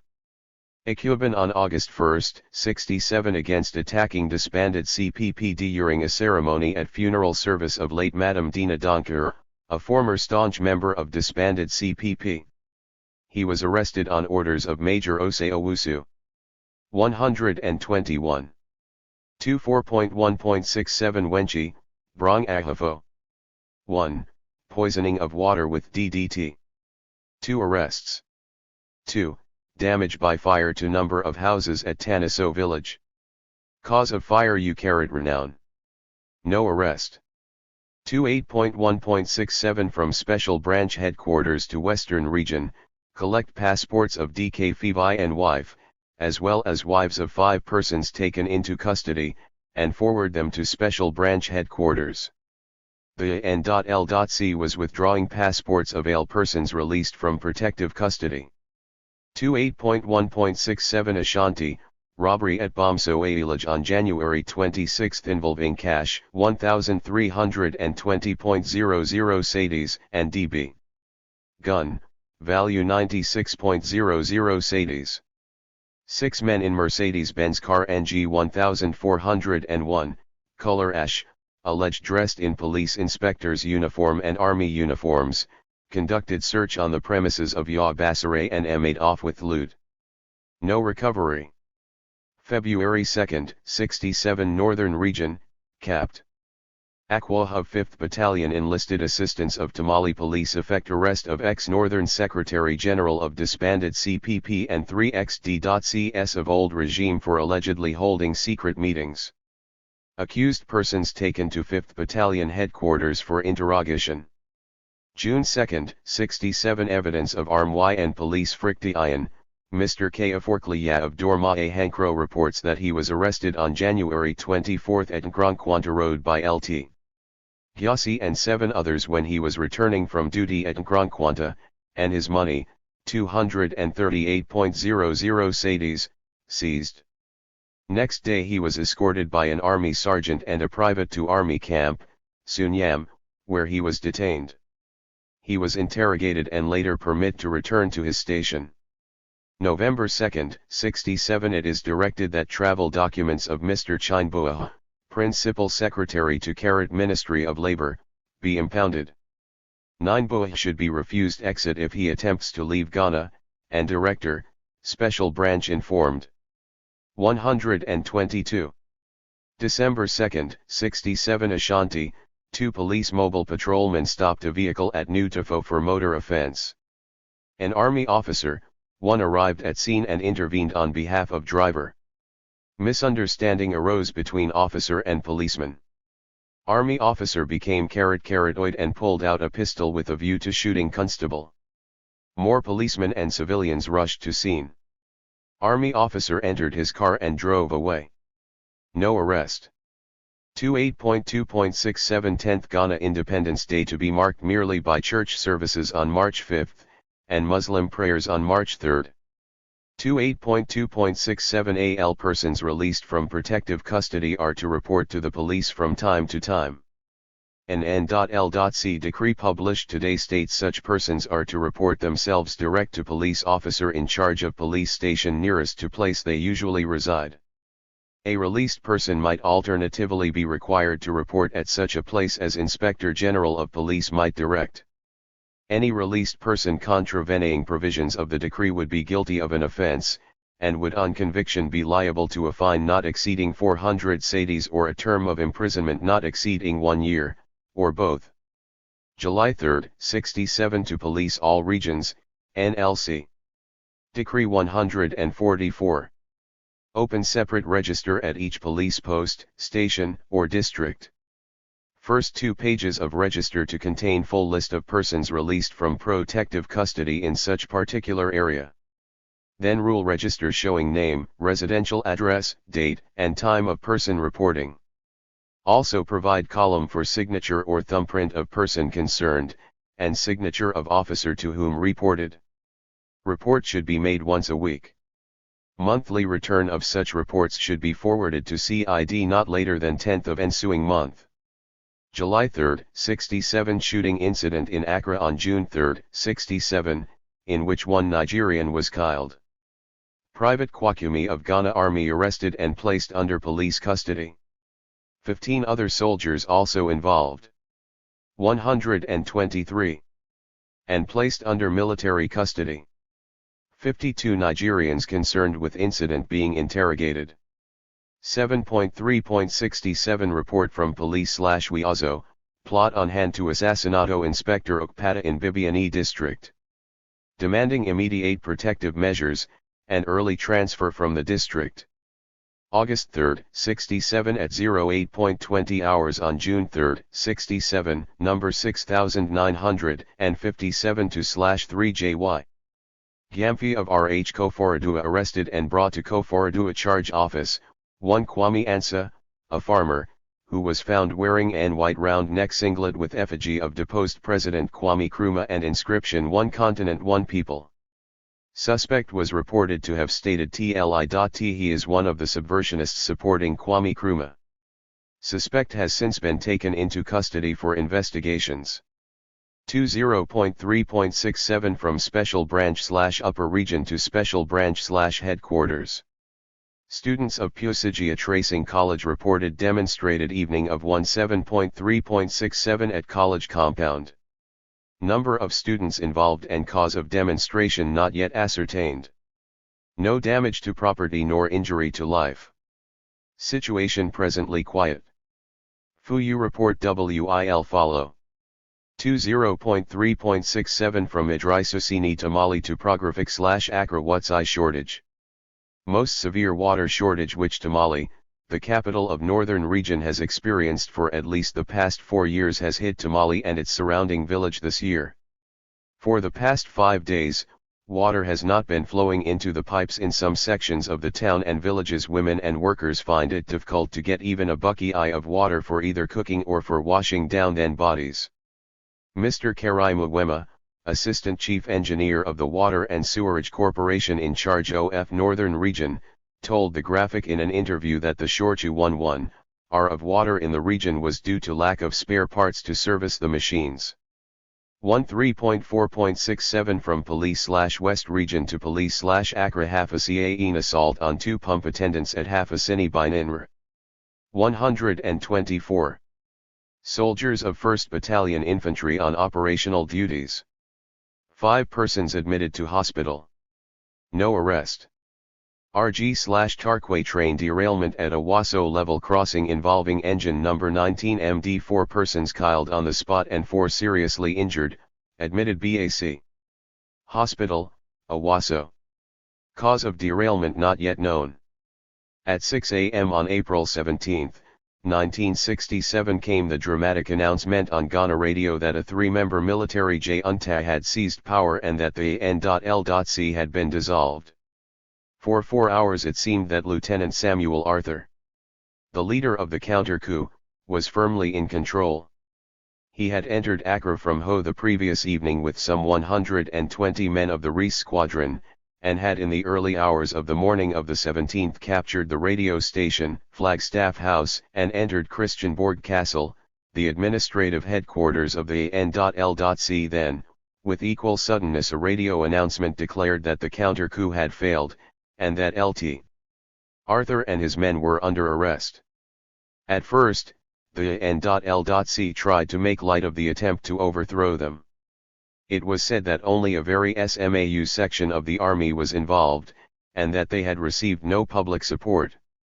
While admitting that there had been heavy lighting at Christianborg Castle, they gave no casualty figures, and it was not until the evening of the 17th that Kotoka's death was confirmed. There were repeated denials that the attempted counter-coup had anything to do with the CPP or myself. Yet the AN.L.C., by their own actions, showed that they believed quite the contrary to be the case.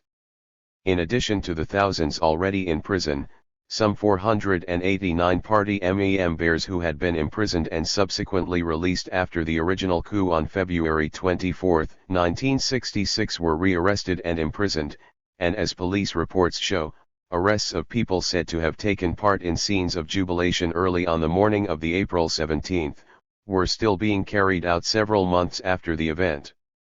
As for the armed forces, the N.L.C. dared not admit openly how deeply disaffection had penetrated, though here and again, as in the case of civilian participation, indirect admission was made by the imprisonment of over 200 soldiers and 5 senior officers. No officer was promoted to replace. 125. Kotoka, Nkrumah himself took over the various posts previously held by Kotoka. Several high-ranking officers, among them the commander of the Navy, Rear Admiral D.A. Hansen, and Major General C.C. Bruce were posted abroad. Other officers were removed from active command and given other work. For example, Brigadier A.A. Crabb, commander of the 1st Infantry Brigade, was appointed chairman of the Central Region Committee of Administration. A military academy which can place no reliance on the loyalty of its armed forces, and which has been compelled to imprison or dismiss considerable numbers of its own officers and men, C.O.T. survive. Its very foundations are unsafe. In addition, the position for the N.L.C. has been complicated right from the start by deep cleavages between army and police and by tribal animosities. After Lt. Arthur's bold attempt to overthrow the N.L.C., policemen have been instructed to spy on the army and to report all troop movements to police headquarters. But for a certain lack of coordination, Arthur's attempt might have ended N.L.C. rule decisively on April 17. As it was, the attempted counter-coup presented the most serious challenge the regime had so far had to face. In fact, it has never recovered. The original N.L.C. no longer exists. The leaders of the attempted counter-coup Lt. Arthur, Lt. Moses Yeboah and 2nd Lt. Ebenezer Osepoku, were tried by a 5-man military tribunal. In the course of the trial they fearlessly gave the reasons for their action, stating that the N.L.C. had no political mandate, that members of the N.L.C. were amassing private fortunes, and that they were deeply dissatisfied with the way the N.L.C. was governing the country. Lt. Arthur told the tribunal that those who carried out the military and police action of February 24, 1966 had done precisely what he himself had tried to do, that is, to overthrow the government by force. The only difference between the two coups was that the February 24 one had been successful and his had failed. Steadfastly, the prisoners refused to implicate any other army officers or civilians. Lt. Arthur accepted full responsibility himself and declared that he was prepared to face the consequences of failure. He did not consider, however, that his action had failed completely. 126. Since it had demonstrated the weakness of the N.L.C. and the existence of deep dissatisfaction among Ghanaians. It had, he said, set people thinking. Lt. Arthur and Lt. Yeboah were sentenced to death by firing squad, and 2nd Lt. Osepoku to 30 years imprisonment with hard labor. With appalling barbarism which shocked the world, the execution took place in public at 9 a.m. on the 9th of May at the Army Carroting Range at Teshi, where 11 special enclosure was erected for spectators. The heroism of these two young officers will never be forgotten. As they stepped from the helicopter which brought them to the place of execution, they waved to the waiting crowd, which roared "Hack" in acknowledgement. Fearing that the situation might get out of control, the two men were quickly hidden from view until the time for execution. They were then led out. 1.0 The stakes, Lt. Arthur with his eyes uncovered, having refused to be blindfolded. Both men fell quickly at the first burst of fire, but it seems Lt. Arthur did not die immediately, and the firing squad was ordered to fire an extra volley into his body. The courage shown by Lts. Arthur and Yebo is rare, and of the highest quality. They did not die in vain. Their example has provided inspiration for patriots throughout our continent, and set a standard of energy and sacrifice unsurpassed in the long history of revolutionary struggle. The folioing situation reports reveal some of the immediate aftermath. 2L 4.67 from Inspector General/Police/Accra to Police/all regions. Following signal from Army Headquarters is quoted for your information and compliance. Quote: troop movements. It is urgently requested that from today you keep this headquarters informed of all troops movements in all regions at all times. Unquote. Acknowledge. 21.4.67 from Police/Brong Ahafo region to INSP. Gen/Police/Accra. Information received that certain chiefs and people in villages and towns in Brong Ahafo region jubilating in favor of the failure of the counter-coup with unfavorable expressions. The Regional Committee of Administration met. 127. And directed investigations and questioning of those affected, majority being XC.PP activists and chiefs. Full report follows. 22.4.67, from Police/West Region to INSP. Gen/Police/Accra. During the abortive coup of 17.4.67 certain proscribed CPP elements were alleged to have jubilated openly, and meted out certain statements bailing Nkrumah's return. Presently 22 persons including 5 women have been taken into custody at Sekondi. Please advise as so many cases all over the region. 27.4.67 from INSP. Gen/Police/Accra to a Regional Commanders. During the night of 26.4.67, thieves broke into customs magazine at Jamestown and stole quantity of arms and ammunition.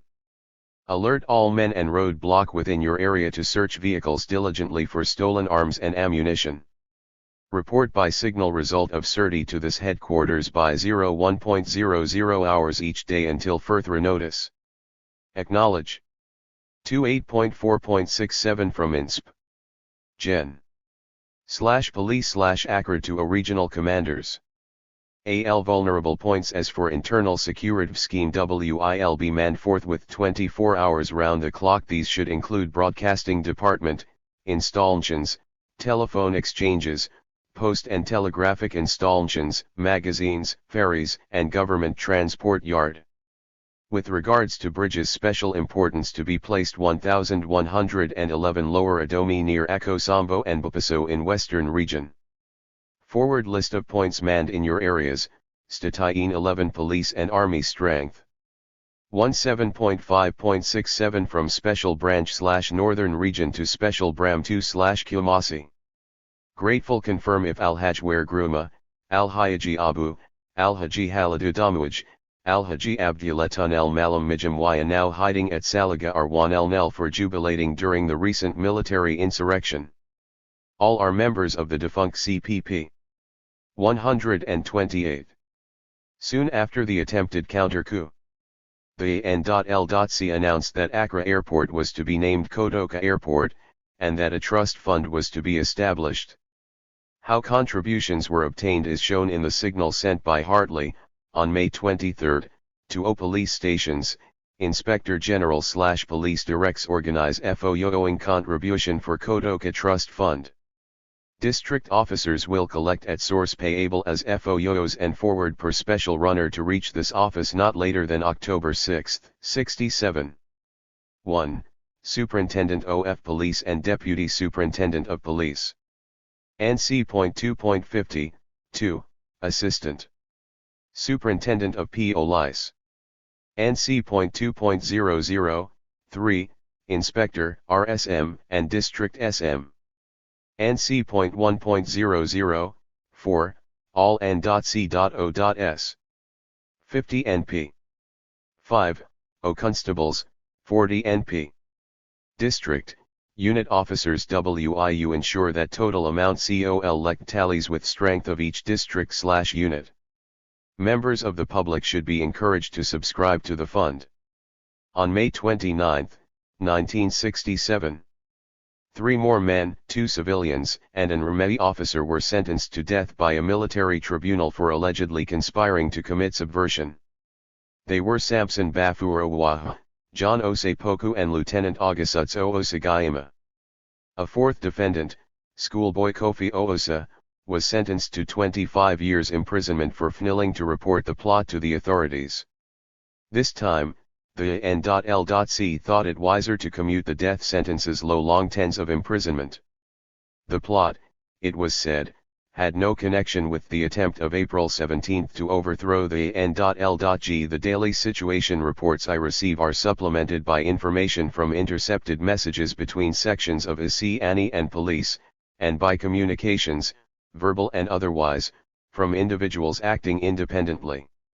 I know in one Onakri, within minutes, practically every move made by the N.L.C. and their supporters, and what is said in their MOSTI confidential discussions.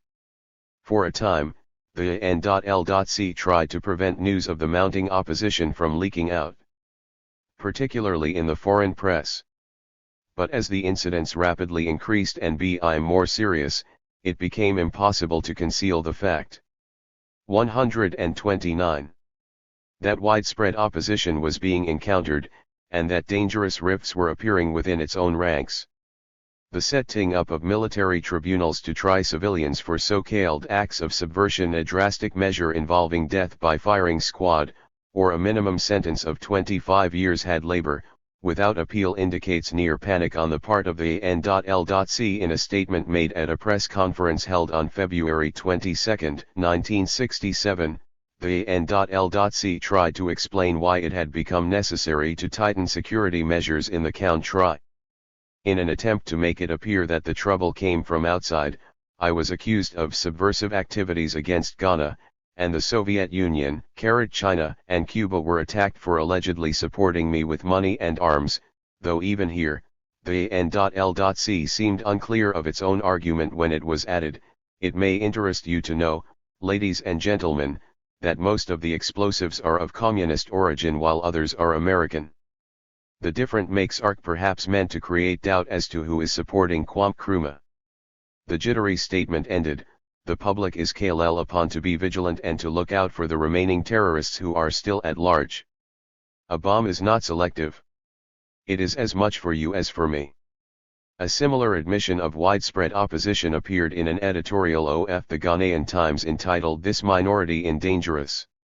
Here again, difficulty was experienced in reconciling the claim of insignificant numbers with the severity of the measures put into operation against them, and the obviously serious view taken of this minority by the N.L.C. In the words of the editorial, "Let no one be deceived by the words very s_ll minority.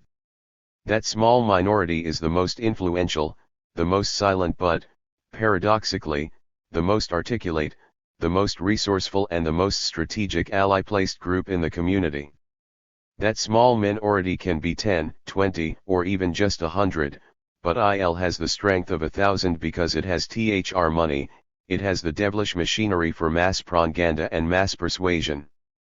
It is small but it is strong. That small minority cannot be easily brushed aside as something capable of just initiating incipient action. 130. Which can be nipped in the bud when it is discovered. One thing which we must never forget is that the band CPP had the most efficient organization this country has ever known. They had the most fanatical functionaries and activists it had been our misfortune to harbor in the political system of our nation. It bade everything the devil can invent or improvise to suit the shifting situations of political expediency. S_L minority indeed. We venture to say that SMAU minority is dangerous.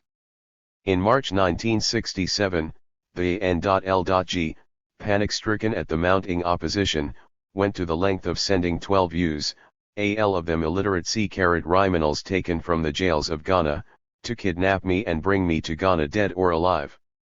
The men were discovered, with 2 Europeans, aboard a fishing trawler intercepted off the Guinea coast. Ghanaians have awakened to a full realization of the deception and betrayal they have suffered since February 24, 1966. They have been able to compare conditions under my government with conditions under the N.L.C. The experience has strengthened their determination to overthrow the N.L.C. and to fight against imperialism and neocolonialism. 131. 8. Repercussions.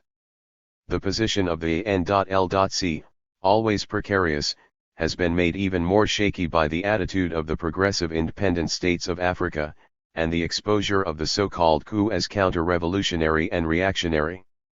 As soon as the army and police traitors seized power in my absence from Ghana, repercussions in the rest of Africa, and overseas, showed that there was a full awareness of the underlying political implications. Through all the smokescreen of lies and propaganda, the action was clearly recognized as a blow struck by imperialists and neocolonialists and their agents against socialism and the African Revolution. The taking sides for and against showed once again the familiar groupings of, on the one side, those who are struggling to achieve socialism and the total liberation and unity of the African continent, and on the other, those who want to maintain the status quo, and are fighting a desperate rearguard action to halt the liberation movement. Both sides have regarded Ghana as a key factor in the struggle. Since independence, Ghana has thrown herself freely and boldly into the struggle for African emancipation. We have proclaimed our firm stand against imperialism, colonialism, and neocolonialism. We have unflinchingly stated that the independence of Ghana is meaningless unless it is linked up with the total liberation of the African continent. Before February 24, 1966, Ghana was a haven to which the oppressed from all parts of Africa could come to carry on their struggle. Freedom fighters and political refugees from South Africa, Rhodesia, Mozambique, Angola, so-called Portuguese Guinea, the Cape Verde Islands, and other oppressed colonial areas, were given hospitality and encouragement amongst us. Ghana was to them a symbol of hope and an inspiration. It was a center where they could meet to discuss common problems, and where they could organize and train. 132. I have never envisaged Ghana in isolation from the rest of Africa. However, it was not until after the events of February 24, 1966 that I realized just how much Ghana also meant to people of African descent living in the USA, the Caribbean, Britain, and elsewhere. Messages and letters pour into me in Conakry showing that they identify their own struggle with the African Revolution. For them, Ghana was symbolic of African liberation and achievement. They felt the blow struck against the Ghanaian people as a personal stab in the back.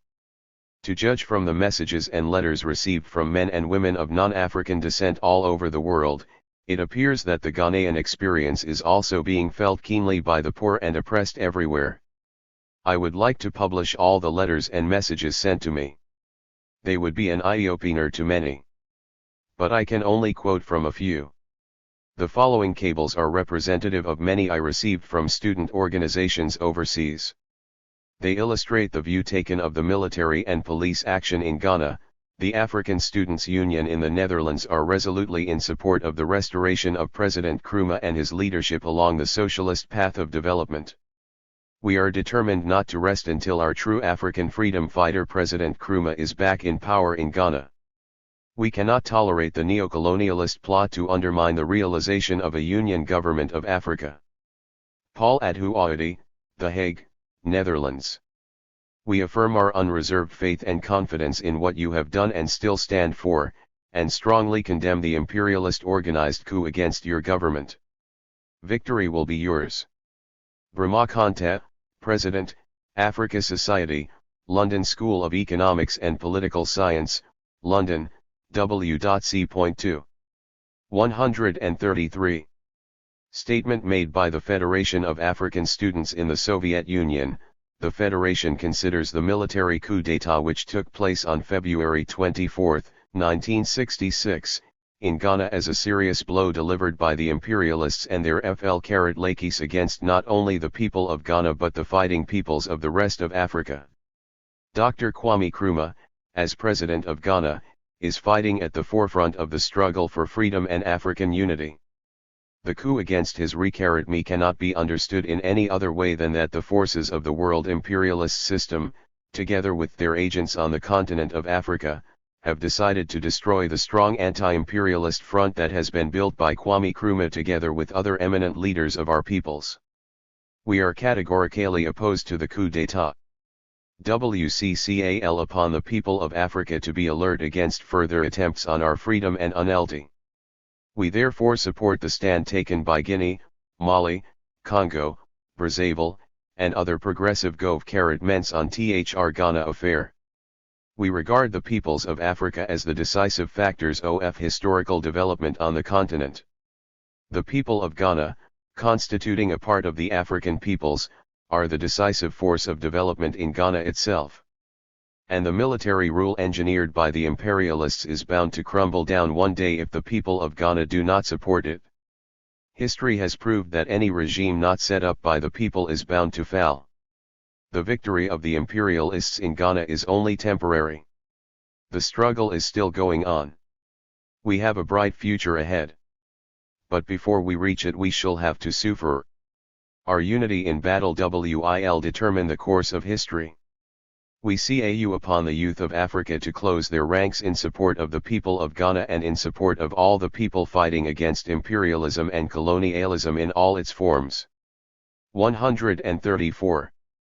Long live the freedom struggle of the African people. Long live the valiant people of Ghana led by Kwame Nkrumah, true son of Africa. Pico Ali, Secretary General, FASSU. Moscow, USSR. A South African freedom fighter's view is contained in the following quotation from a newsletter of the African People's Democratic Union of South Africa, APDUSA, published in Lusaka.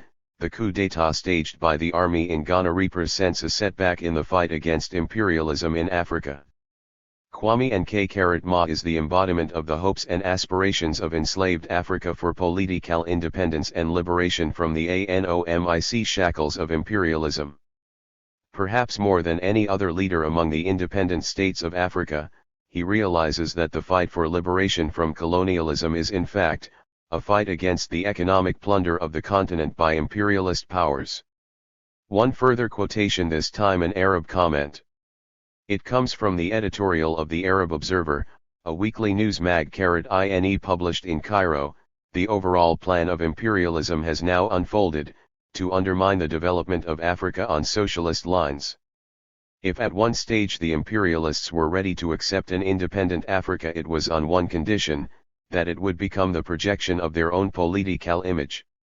They wanted Africa to embrace their institutions, capitalism, the multi-party system and ally that goes with them. But Africa has chosen otherwise. As President Nyerere once put it, the existence of many parties means the existence of many group interests. But in Africa now there is one interest only, national unity and social justice. The socialist process has started in Africa. What is more, has developed and become deeply ingrained in the people. The genuine African revolution has identified itself with socialism. A systematic process was initiated. 135. By the neocolonialists aiming at isolating the non-capitalist countries of Africa, Ghana, Guinea, Mali, Congo, Brazzaville, Tanzania, and the UAR. In their efforts to do this, the imperialists and neocolonialists reverted even to the old power politics game. They began a process of political counterpointing, aiming at the creation of new groupings and new pacts. They also began to create new interest groups or to strengthen already existing ones. They concentrated their efforts on the armies. Their new pattern for Africa, their counter-revolution, has become military. The reaction of the enemies of the African Revolution to events in Ghana on February 24, 1966, may be summed up in the brief report of a newspaper correspondent in Salisbury. Rhodesia, spirits highest since UDI. The coup against Dr. Nkrumah in Ghana has raised spirits in Rhodesia higher than since the Declaration of Independence on November 11, 1965. They had every reason to celebrate. It was quite clear that a severe blow had been struck against the liberation and unity movement in Africa. Moreover, the Ghana situation had caused the shelving of the Rhodesian issue by the Ministerial Council of the Organization of African Unity, OAU. The O.A.U. Foreign ministers met at the beginning of March 1966 in Addis Ababa to discuss the question of Rhodesia and to plan joint action, but when a delegation arrived to represent the military regime in Ghana, the delegations of Guinea, Mali, Tanzania, and Egypt walked out in protest. Shortly afterwards, the Zambian, Algerian and Somali delegations also left, and the meeting broke up without achieving anything. President Nyerere of Tanzania, holding a press conference in Dar es Salaam at about this time, asked, "What is happening in Africa? What are the coups about?" He continued, "The last few months have seen changes of governments in many African countries. The latest has been in Ghana. What is behind all this? Are these revolutions to remove humiliation and oppression in Africa? Let us take the latest in Ghana. The enemies of Africa are now jubilant. They're in. 136. Jubilation in Salisbury and Johannesburg. Even a fool CLMLD begin to wonder whether the revolutions would help Africa. What was Kwame trying to do? He stood for the liberation of Africa. There is not a single leader in Africa more committed to this than kwame. Whom did he anger with this commitment to freedom? Certainly not Africa. He was not annoying Africa in his commitment to the liberation of Africa. He was committed to true independence. He was not merely against ordinary colonialism, he was against neocolonialism, against a colonial power going out through the political door and coming back and controlling the country through the economic door. Popular meetings of protest were held in Guinea, Mali, Congo, Brazzaville, Egypt, Senegal, and elsewhere. In Ethiopia and Liberia, official statements deplored the turn of events. Asmani Ba, the Mali foreign minister, said that my revolutionary work could not be replaced, and added, "We do not accept that some musical comedy general, helped by policemen, should question the Ghanaian people's 20 years of struggle." At a press conference in Kampala, on February 23, 1967, President Abbott of Uganda said that events in Ghana had opened the eyes of thinking Africa. A military government had been established for no reason at all, except that the president was working for the masses in Ghana. He continued, "The military government of Ghana is being praised for having ousted a very capable African in government, a great leader in African unity, a great leader in African integrity, a great leader in Africa, being seen as an African and not just as a replica of the Western world or the Eastern world." As expected, Britain, the United States, West Germany, and Israel were quick to give official recognition to the AN.L.C. On the day they recognized the new regime, March 4, only 4 African states had recognized it. However, others fell into line once the lead had been given. Some African states have since given de facto recognition, but others, for example, Guinea, Zambia, and Tanzania, have had nothing to do with the military junta. 137. Within the first few days, the AN.L.C. launched an attack on all persons and organizations connected in any way with the Pan-African movement. The Bureau of African Affairs and the African Affairs Center in Accra were immediately closed down. The former, founded in 1960, was established for the study of developments in other parts of Africa, and to further the activities of ally organizations working for the freedom and unity of Africa. The African Affairs Center, opened in 1959, housed freedom fighters from all over Africa. Spark, Ellen Cell, Voice of Africa, Freedom Fighters Weekly, Pan-Africanist Review, African Chronicler, and the Bulletin on African Affairs, ally periodicals published by the Bureau of African Affairs, were ed. And editors and reporters flung into prison. The headquarters of the All-African Trade Union Federation, AATUF, was closed down. The Secretariat of AATUF had summoned all African workers to get mobilized against what it termed the new pro-imperialist puppet regime, and called on them to give an indispensable support to the workers and people of Ghana and their great leader President Kwame Nkrumah in their struggle to free Ghana from the grip of reactionary neocolonialism and imperialism. The AN.L.C dismissed all loyal TUC officials and set up a puppet TUC which disaffiliated from AATUF. The brilliant African scholar, Drive W. Alpheus Hunton, whom I had brought to Ghana to be secretary of the Encyclopedia Africana project, was deported. My object, when I inaugurated the project, was to produce and publish an all-African encyclopedia containing in its many volumes detailed and up-to-date information on all aspects of the life, and culture, thought and resources of our great continent. The idea had been proposed as long ago as 1909 by Drive West E. B. Du Bois, but for over 50 years he could not get support for the idea. In his extreme old age he came to Ghana at my invitation in order to spend his last years there and to devote himself to the preparatory work for the encyclopedia. The AN.L.C pretend to be continuing to produce the Encyclopedia Africana, but they have scattered the records upon which it was to be based and dismissed most of the staff engaged on the project and abandoned the principle and ideology which inspired it. 138. Other organizations of a pan-African character were either closed down, or found it impossible to continue in the counter-revolutionary, reactionary atmosphere of N.L.C gone. But probably the most disgraceful part of the N.L.C's attack on the liberation and unity movement was its treatment of African freedom fighters and political refugees. As soon as the coup took place, many of them fled from Ghana, knowing what to expect from a clique of military and police traitors. But hundreds were unable to leave in time.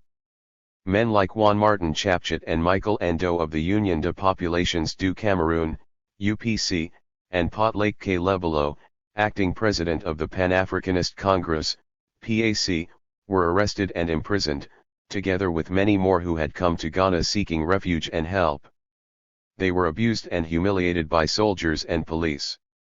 Matthew Nkoana, a South African, was dragged out of hospital at gunpoint though he was still a sick man. He writes, "I was allowed no time to wash or to have breakfast which had been served. A soldier who said I was too slow putting on my clothes ordered me to carry my shoes and walk barefoot through the corridors and the hospital yard to their car, all in the full view of hospital staff and patients. As I walked along I was slapped on the right side of the neck by a young soldier who said I should walk faster. At no time was I told why this treatment was being meted to me, or what their interest in me was, but I was harshly ordered about amidst threats of violence. At the request of certain puppet and colonial governments, numbers of political refugees and freedom fighters were bundled onto planes and sent back to their countries of origin, where several of them faced a death sentence. An eminent Nigerian professor from the Ideological Institute in Winneba, after being badly beaten and held in prison for several weeks, was sewed in a sack and dragged across the airport tarmac for being tossed into the baggage compartment of an aircraft bound for Lagos. The N.L.C went on to close down the training camps for freedom fighters in Ghana, and to expose them to the glare of world publicity. Foreign correspondents were taken on con. 139. Ducked tours and allowed to take photographs. Descriptions of weapons and equipment, and plans of the camps, were later published in a pamphlet issued by the N.L.C in a pathetic attempt to make it appear that the camps had been set up for the subversion of independent African states. But the attempt misfired badly, and its only effect was to bring the N.L.C into even greater contempt. I set up the training camps in Ghana with the cooperation of freedom fighters from all over Africa. Their purpose was to provide training for those intending to win freedom for Africans in Rhodesia, Angola, Mozambique, South Africa, so-called Portuguese Guinea, the Cape Verde Islands, and Southwest Africa. Yet these were the camps closed down by the N.L.C and exposed to imperialists. The dishonesty, deception and treachery of the N.L.C's pledge of support for the liberation movement, made 4 days after they seized power, is glaringly apparent. Ghana's prestige has never been so low as it is now, a full over a year OFN.L.C. misrule. The voice of Ghana formerly carried some weight in Africa, at the United Nations and elsewhere. Now it counts for nothing.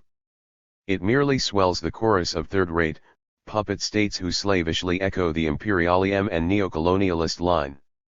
Close links were forged with these states as soon as THIRD-WORLDISM was formed. So-called missions of goodwill were hastily dispatched to them, and to various client states which had been established by neocolonialists and their agents, 11 SA cordon sanitaire around progressive Ghana. However, even these like-minded friends of the N.L have been shocked by some of the actions of the Army ML police clique. There has been the filthy smear campaign, low savage treatment of loyal and respected Ghanaian citizens, the clamping down on all political activity, the spreading of lies such as the one that I had resigned my position as constitutional head of state, the setting up of military tribunals, firing squads, and then of course, the infamous arrestal of Guinea's foreign minister and 18 other officials in a P-1111 American plane at Accra Airport on October 29, 1966, if they were en route to an OAU meeting in Addis Ababa. This latter episode, perhaps more than any other, bronchi home to all but the deliberately blind the true nature of Ely. 140. Military police seizure of power in Ghana. The N.L.C, by arresting the Guinean delegation, hoped to force Guinea to send back to Ghana the 81 Ghanaians who were with me in Conakry, whom they asserted were being held there against their will. President Adakau Tuward immediately rejected the N.L.C claim, and condemned American complicity in the plot. He ordered Americans out of the country, closed the office of Pan American Airways, and declined to attend the OAU conference while the N.L.C delegation sat there representing Ghana. At the OAU meeting, the delegation from Ghana was treated with utter contempt. Every time one of them tried to speak, delegates made a noise so that he could not be heard. Eventually, the N.L.C was compelled to agree to the release of the Guinean diplomats, and a 3-man OAU mission was sent to Conakry to interview my Ghanaian entourage. The mission interviewed each of the Ghanaians separately and privately. They were told that they could immediately board the aircraft waiting at Conakry Airport and be escorted back by the OAU mission under a safe conduct agreement. Every one of them refused the offer, and personally signed a statement to this effect. In addition, the Ghanaians called a meeting, passed and signed a resolution of protest, and drafted an open letter to the N.L.C which they all signed. The open letter to the N.L.C follows: "We have been rather embarrassed and certainly extremely annoyed to learn that your clique has arrested and detained 4 Guinean diplomats, including the foreign minister, and 15 Guinean students who were in transit at Accra International Airport on October 29, 1966. We understand you to have declared then that your action was because we, the Ghanaian entourage of Osajifo here in Conakry, were being detained here against our will. In view of this allegation, we are forced to communicate very reluctantly with you. We have been interested to note your apparent concern for our welfare inherent in your declaration, but we are far from deceived by it. We observe that since your neocolonialist rebellion, 141, of February 24 this year, your relentless witch hunt for progressive Ghanaians has shocked freedom lovers everywhere. We are mindful that the most victimized people in this vendetta are our comrades of the Presidential Detail Department whom we left at home. We are cognizant that even today, 9 months after your treachery, you still hunt for those of the Presidential Detail Department whom you have so far failed to put behind bars. To mention only a few examples, as recently as October 28, Comrade Samuel Amalama was illegally arrested at Tarkwe, in the Western Region, and imprisoned in Sekondi, also in the Western Region. Police and special branch spies are even now combing the Western Region in a hunt for Comrade R.B. Assign, who is believed to have sought refuge in the region. We could enumerate many other examples. However, It suffices us to add only that your clique has even published and circulated material on all of us in Conakry with Osagyefo the president, in which we are described as wanted persons. That is why we find your apparent concern for us not only surprising but also totally contradictory. Indeed, the deliberate dishonesty and duplicity inherent in this concern is completely belied by the sadistic inhumanity your clique has always ladled out with such enthusiasm. This is why we do not hesitate to reiterate our conviction that your clique is a notorious liars' council. We suggest here that in the unlikely event that your clique has at last developed a semblance of Conchico and is minded to make a redress of some of the many evils it has perpetrated, you might consider releasing from so-called protective custody the thousands of innocent Ghanaians you have detained. It is so pointless and hypocritical to arrest 19 people, including a diplomatic delegation, in demand for the release of about 100 people when you already hold so many in arbitrary detention. T42. Since you declare that your scandalous arrest and detention of the 19 Guinean nationals including the diplomats was because of our forceful detention here in Guinea, we have passed a resolution denying our huge detention. In it we have also declared our attitude to your clique and your action. We are sending a copy of this resolution to you for your information. We would like to emphasize to you, that your allegation that we are here under any form of detention is a mistake. We observe that the genuineness of this mistake demands an almost impossible ignorance about our situation here in Conakry, where our liberty and happiness is no secret at all. We contend that your allegation is a deliberate lie, concocted by you for the purpose of your own scandalous actions. You might note our very strong protest against your usage of our name in connection with your perpetration of any such scandalous acts and mockery of international law. We anticipate your insistence on the genuineness of the mistake in your allegation. In this event we can only suggest that you seriously consider changing your sources of information. Further, we undertake here, quite apart from sending you a copy of our resolution, to tell you what you should have known long ago. 1. We are here in Guinea not under any suppression, promise, duress, or threat. Each one of us is here by voluntary choice springing from a conviction of the justness of our cause. Far from being under any form of detention, all of us here are quite happy and totally free. 2. We remind you that up to this very day, there has been no constitutional change of government in Ghana.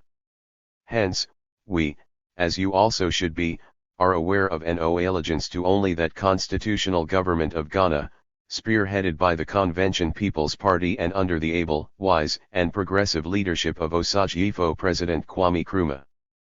3. We consider your regime as a mere clique set up by a handful of rebellious army and police officers and 143. Therefore illegitimate and unconstitutional. To us, and to all progressive people, your clique is an offspring of a neocolonialist intrigue which is doomed to failure by the very decadence of both its architects and executors. 4. We have been very amused to see your so-called amnesty to us. Please, make no mistake here. If without us you cannot run the country whose administration you have temporarily stolen by force of arms, then it is just too bad. As long as you have anything to do with the administration of the country, we are not coming back to Ghana unless it means your elimination.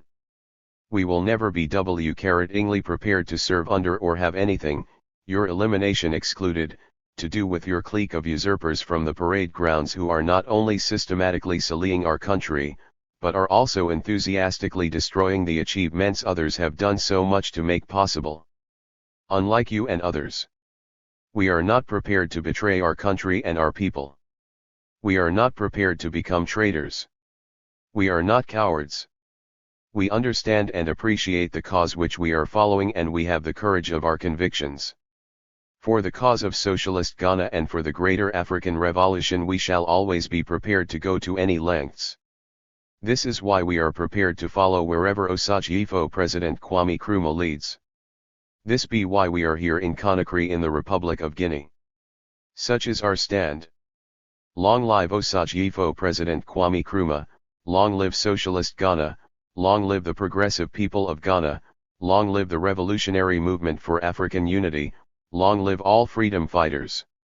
The following is the resolution passed at the meeting held by my Ghanaian entourage in Conakry, we Ghanaians who have accompanied Osagyefo President Kwame Nkrumah to Conakry in the Repub. 144. Lie of Guinea, have been very disturbed by the news that the self-styled National Liberation Council in Ghana has arrested 4 Guinean diplomats en route to Addis Ababa, and 15 Guinean students en route to Nigeria. We are even more disturbed to learn that the so-called N.L.C has taken this action because about 100 Ghanaians are being detained in Guinea against their will. We assume that the Ghanaians concerned in this ridiculous allegation are we who constitute the entourage of Osagyefo President Kwame Nkrumah here in Guinea. On this assumption we the above-mentioned Ghanaians severally and collectively solemnly resolve that, 1. We are satisfied that on February 24, 1966, a neo-colonialist imperialist instigated rebellion was executed in Ghana by a handful of decadent army and police officers who now style themselves the National Liberation Council. We declare that we do not recognize the so-called National Liberation Council as a government in Ghana. For us and indeed for all true Ghanaians free from the threat of guns, bayonets and protective custody, the so-called National Liberation Council is no more than a clique of 4 soldiers and 4 policemen who represent only themselves and the interests of neo-colonialist imperialism. 2. We maintain that for us, as true Ghanaians, Osagyefo Dr. Kwame Nkrumah is still the constitutional head of Ghana. We have followed him willingly to Guinea, we are happy of the honor to serve him through thick and thin, and, if such should be necessary, we shall always be prepared to lay down our lives for *M and for a Ghana truly free from neo-colonialist oppressors and their stooges. 3. We strongly deny the allegation that we are here in Conakry in the Republic of Guinea under any phone of duress, threat, or promise. We are here in Guinea by our own free choice and we are totally free and happy here. 145. We demand the immediate and public withdrawal by the N.L.C of this baseless allegation. 4. We strongly and angrily condemn the N.L.C's arrest and detention of 19 Guinean nationals including Guinea's foreign minister. We declare that THIRD action is baseless and irresponsibly provocative of its situation tending to threaten peace not only through Africa but also in the world at large.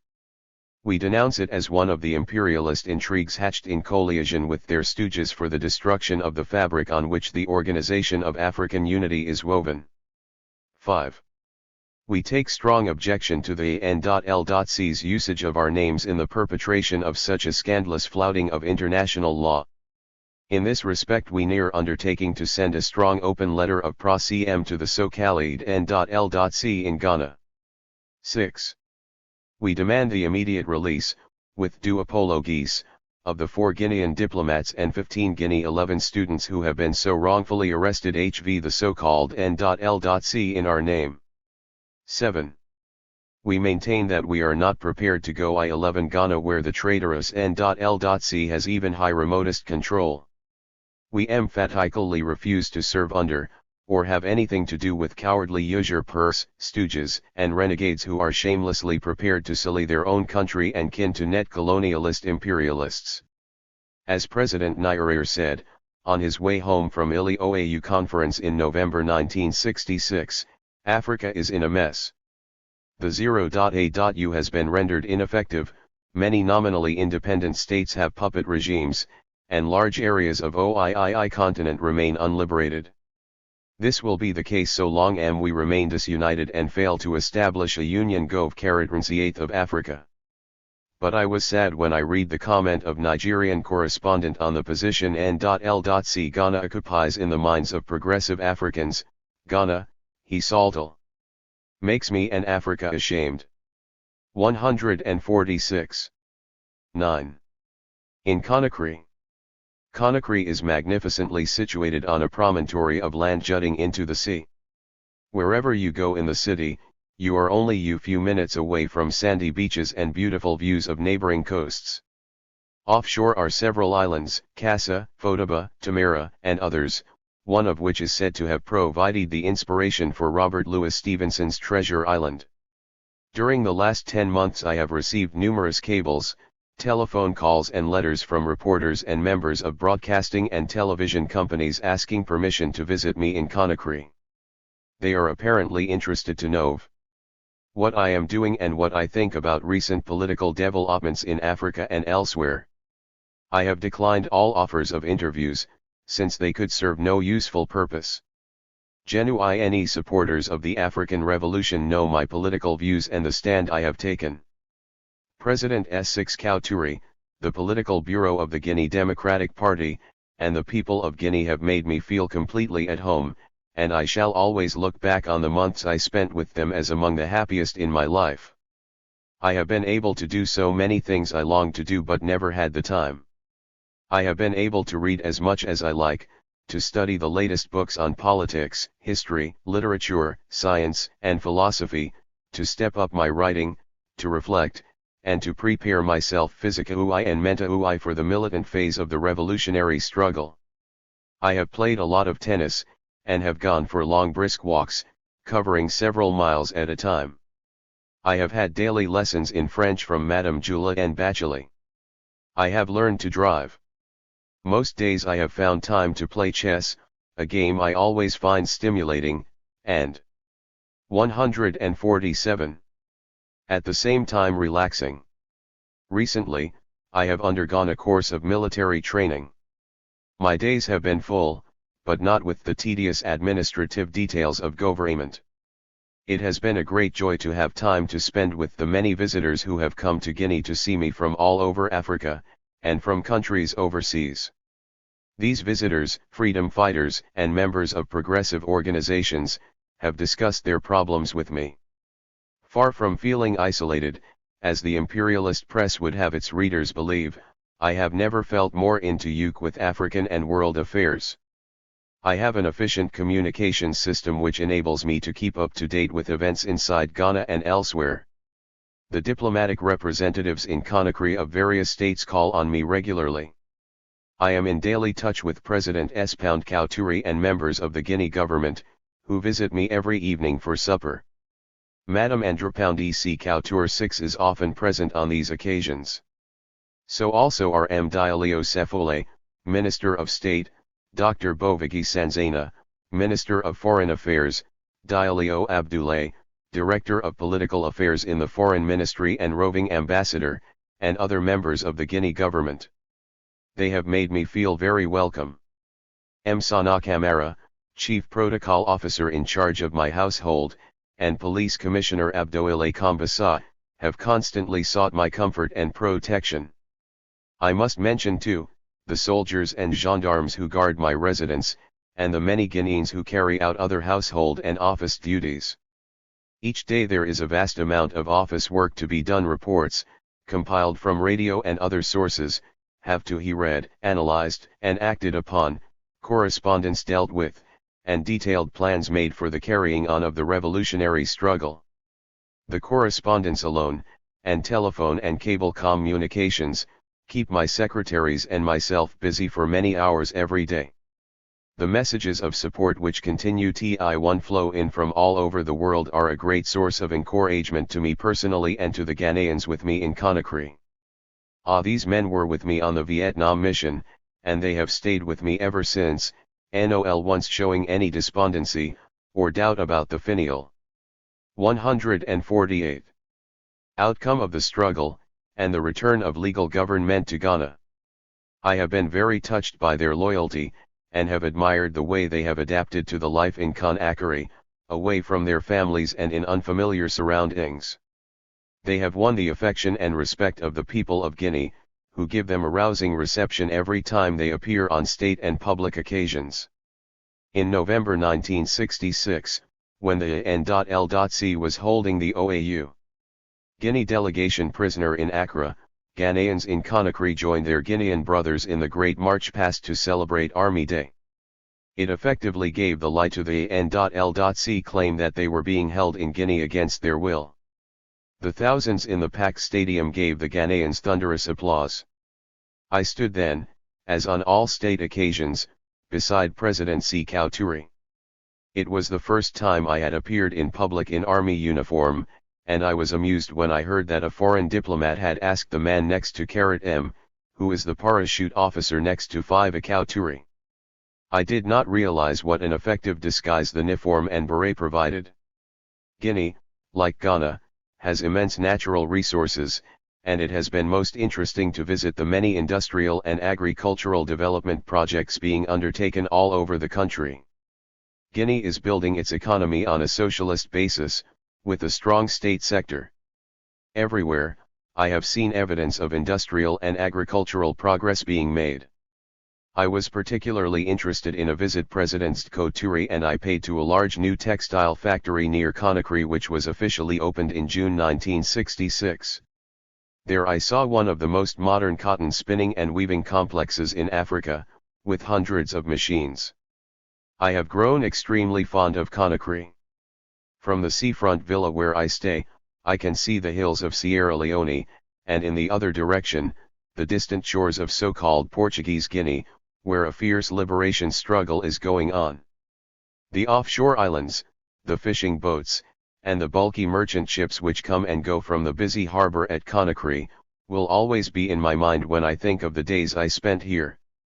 I shall never forget either, the rainy season. How I enjoyed it! Although it can rain heavily for days on end in Ghana, I have never experienced anything like the Guinea storms. When it 149 is cold, and when the rain is crashing down, I am at one with the elements. I have told President Sekoturi 6 that I would like to visit Guinea every year for the rains. During the first few months of my stay in Guinea, I broadcast regularly to the people of Ghana over Radio Guinea's Voice of the Revolution. The purpose of these broadcasts was to inform Ghanaians of the facts about what had taken place in Ghana, and to encourage them to keep up their resistance. The N.L.C. tried to prevent people listening to the broadcasts, and many radio sets were confiscated.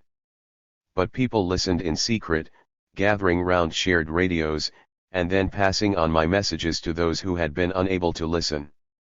For certain good reasons I stopped broadcasting regularly at specified times, and instead broadcast only on special occasions, or when it became necessary to expose a particularly vicious lie spread by the N.L.C. A case in point was the lie that I had resigned as President of Ghana. I denied this in a short broadcast made on December 5, 1966. Apparently my broadcasts are heard in many countries other than Ghana. For example, I have received letters from listeners in South Africa, Sierra Leone, Liberia, Gambia, and Nigeria to mention only a few. Probably the personal and written contacts with members of progressive movements and organizations throughout the world has been the most stimulating and memorable of all my experiences during this transition period. I publish here 3 recent letters from African leaders. The first is from Oscar Kambana, who was then Canister of Regional Administration in President Nyerere's cabinet, the United Republic of Tanzania, Regional Administration, P.O. Box 1949, Dar es Salaam. August 18, 1966 Your Excellency President Kwame Nkrumah, State House, Conakry, Guinea. Dear Sir, I am sorry that I am going to take up your precious 150 time, but you have always had place in your heart for me, so please let me have a few minutes. I have been very anxious to hear all about you, and I am glad that the information that I have is that you are well. Thank heavens. We, the people of Africa, will never forget nor let you down. We know what you have done for Africa. Africans' dignity has something to do with you. For there was no Africa before you came onto the scene. Your losses are temporary, sir. The stooges will not remain long. The imperialists are working hard with their lies and fabrications. But the true sons and daughters of Africa will never sway to this propaganda. Africa and her true sons and daughters are solidly behind you, sir. When the hour to strike comes, do please let me know so that I may join those who will carry the banner to victory. I am one of those soldiers who are ready to die in the service of Africa. Imperialists are jubilant with their temporary gain, but they forget that the masses of Africa are stronger. We will march into Accra, and every part of Ghana will be free again. Please, sir, be patient. Never despair. The path to victory may be long and difficult. But men and women have overcome these difficulties throughout history. So Africa will overcome these losses. The youth in Tanzania and the whole of Africa are awaiting your bugle to sound, and all will be with you in the streets of Accra to destroy the imperialists and their scavengers. I am enclosing here with some cuttings from the British imperialist press, and some correspondence for your information. I have decided to give up 1/3 of my salary to help to pay your expenses in Guinea. I am sending a few pounds * with Ambassador Bureau, and will keep on sending some more.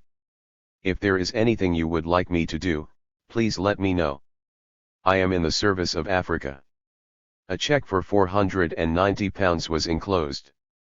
I decided I would not make use of the money, but would keep it for my RET to Poveda scholarship for a Tanzanian student to study in one of the universities of Ghana. 151.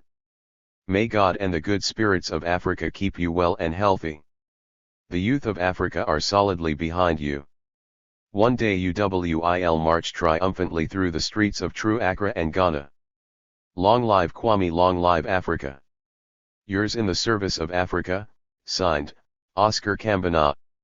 Less than a month after I got the letter from Kambana, I received the following note from Ibrahim A. Farah, President and founder of the Somali Cooperative Movement, from which I now quote, the President, Somali Agriculturalists Cooperative and Community.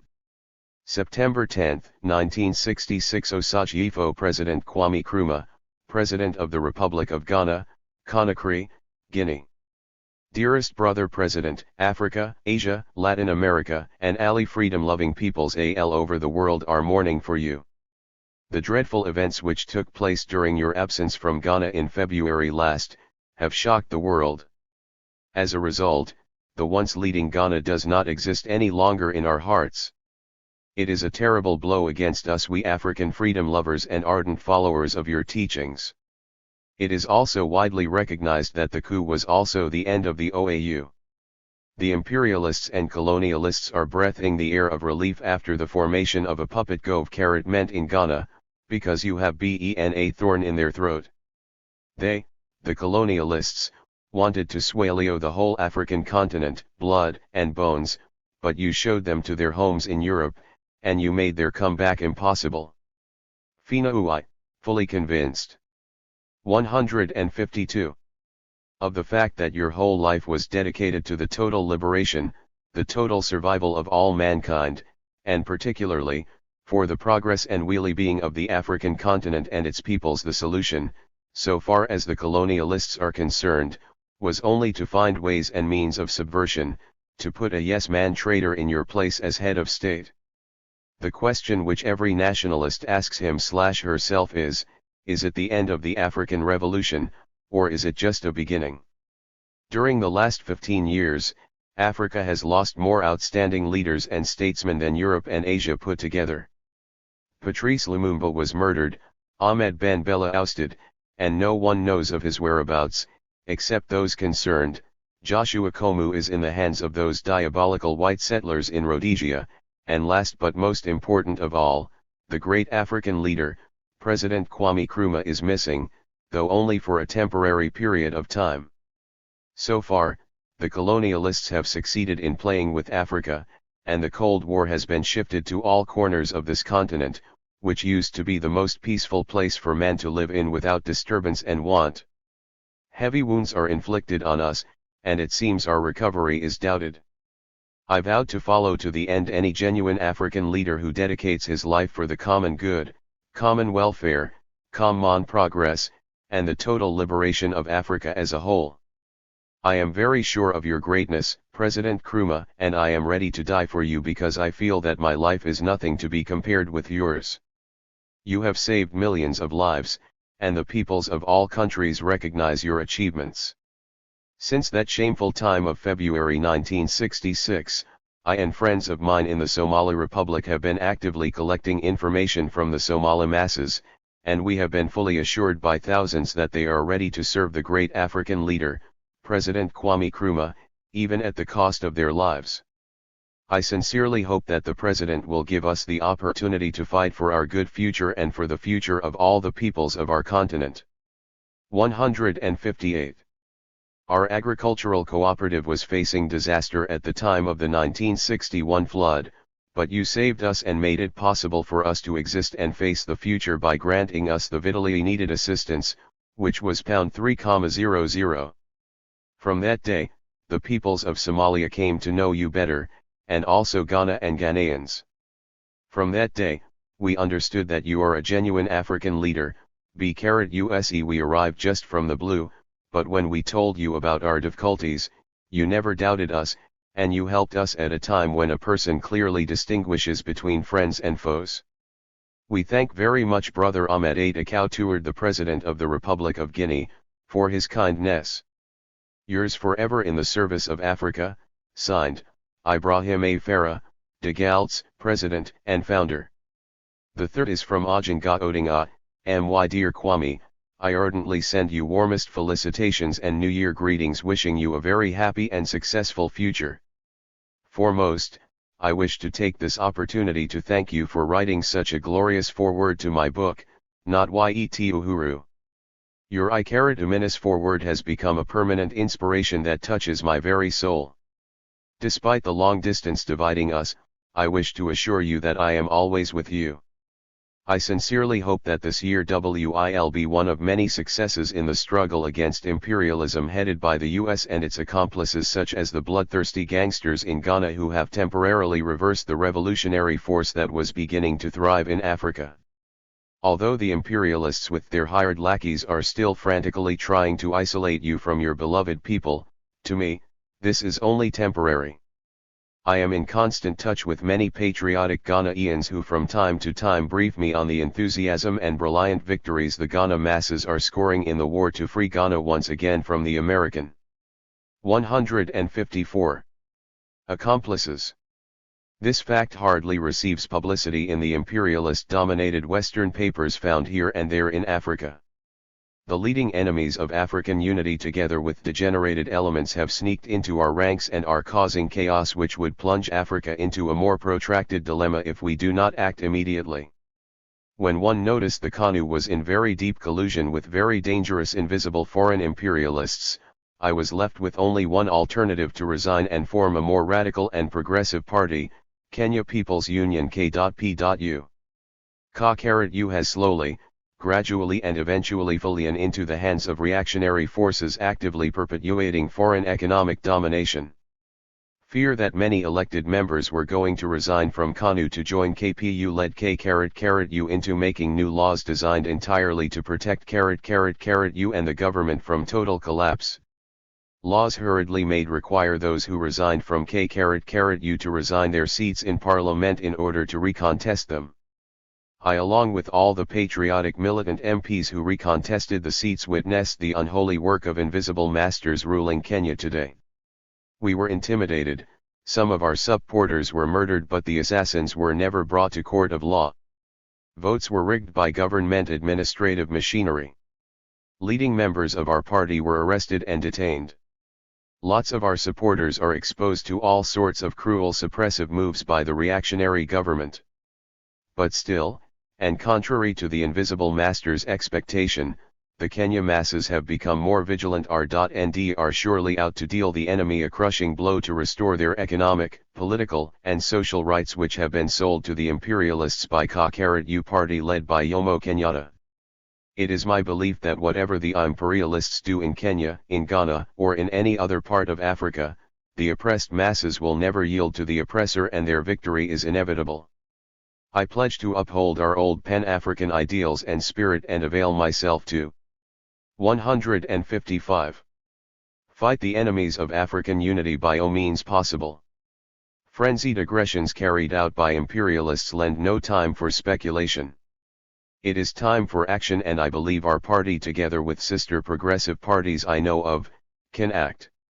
Last but not least, I wish the people of Ghana more victory, particularly in their struggle to liberate their beloved country from the bloodthirsty military puppets. Once again, my dear comrade, I look forward to fresh successes on your part and hope to have a lot to talk of when we next meet. Pass my warmest regards to all members of your family, your friends, and the comrades in arms around you. Yours in the struggle, signed, A. Ajanga Odinga. IWIL always treasure these, and the hundreds of letters from friends and supporters AL over Africa and the world. But these dark days will pass. Nothing can stop the progress of the African revolutionary struggle. On February 24, 1966, Ghana was forced one step backward. We shall take two forward. 156. 10. Conclusion. Two important points emerge clearly from the events of February 24, 1966 in Ghana, and the subsequent months of N.L.C. betrayal and treachery.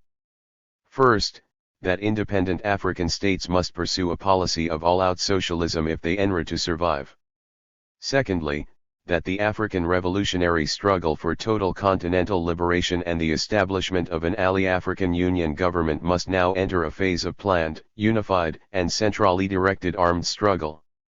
While we remain divided, no single progressive independent AFRI state is safe. For years, I have been warning against the dangers, both open and concealed, which threaten the very foundations of our independence. In speeches, broadcasts and in my books I have exposed the workings of imperialism and neocolonialism and have shown that the only solution for Africa lies in total liberation and unity. In 1965, with the publication of Neocolonialism, the last stage of imperialism, I showed how the network of foreign business interests have secured a stranglehold over our economic life.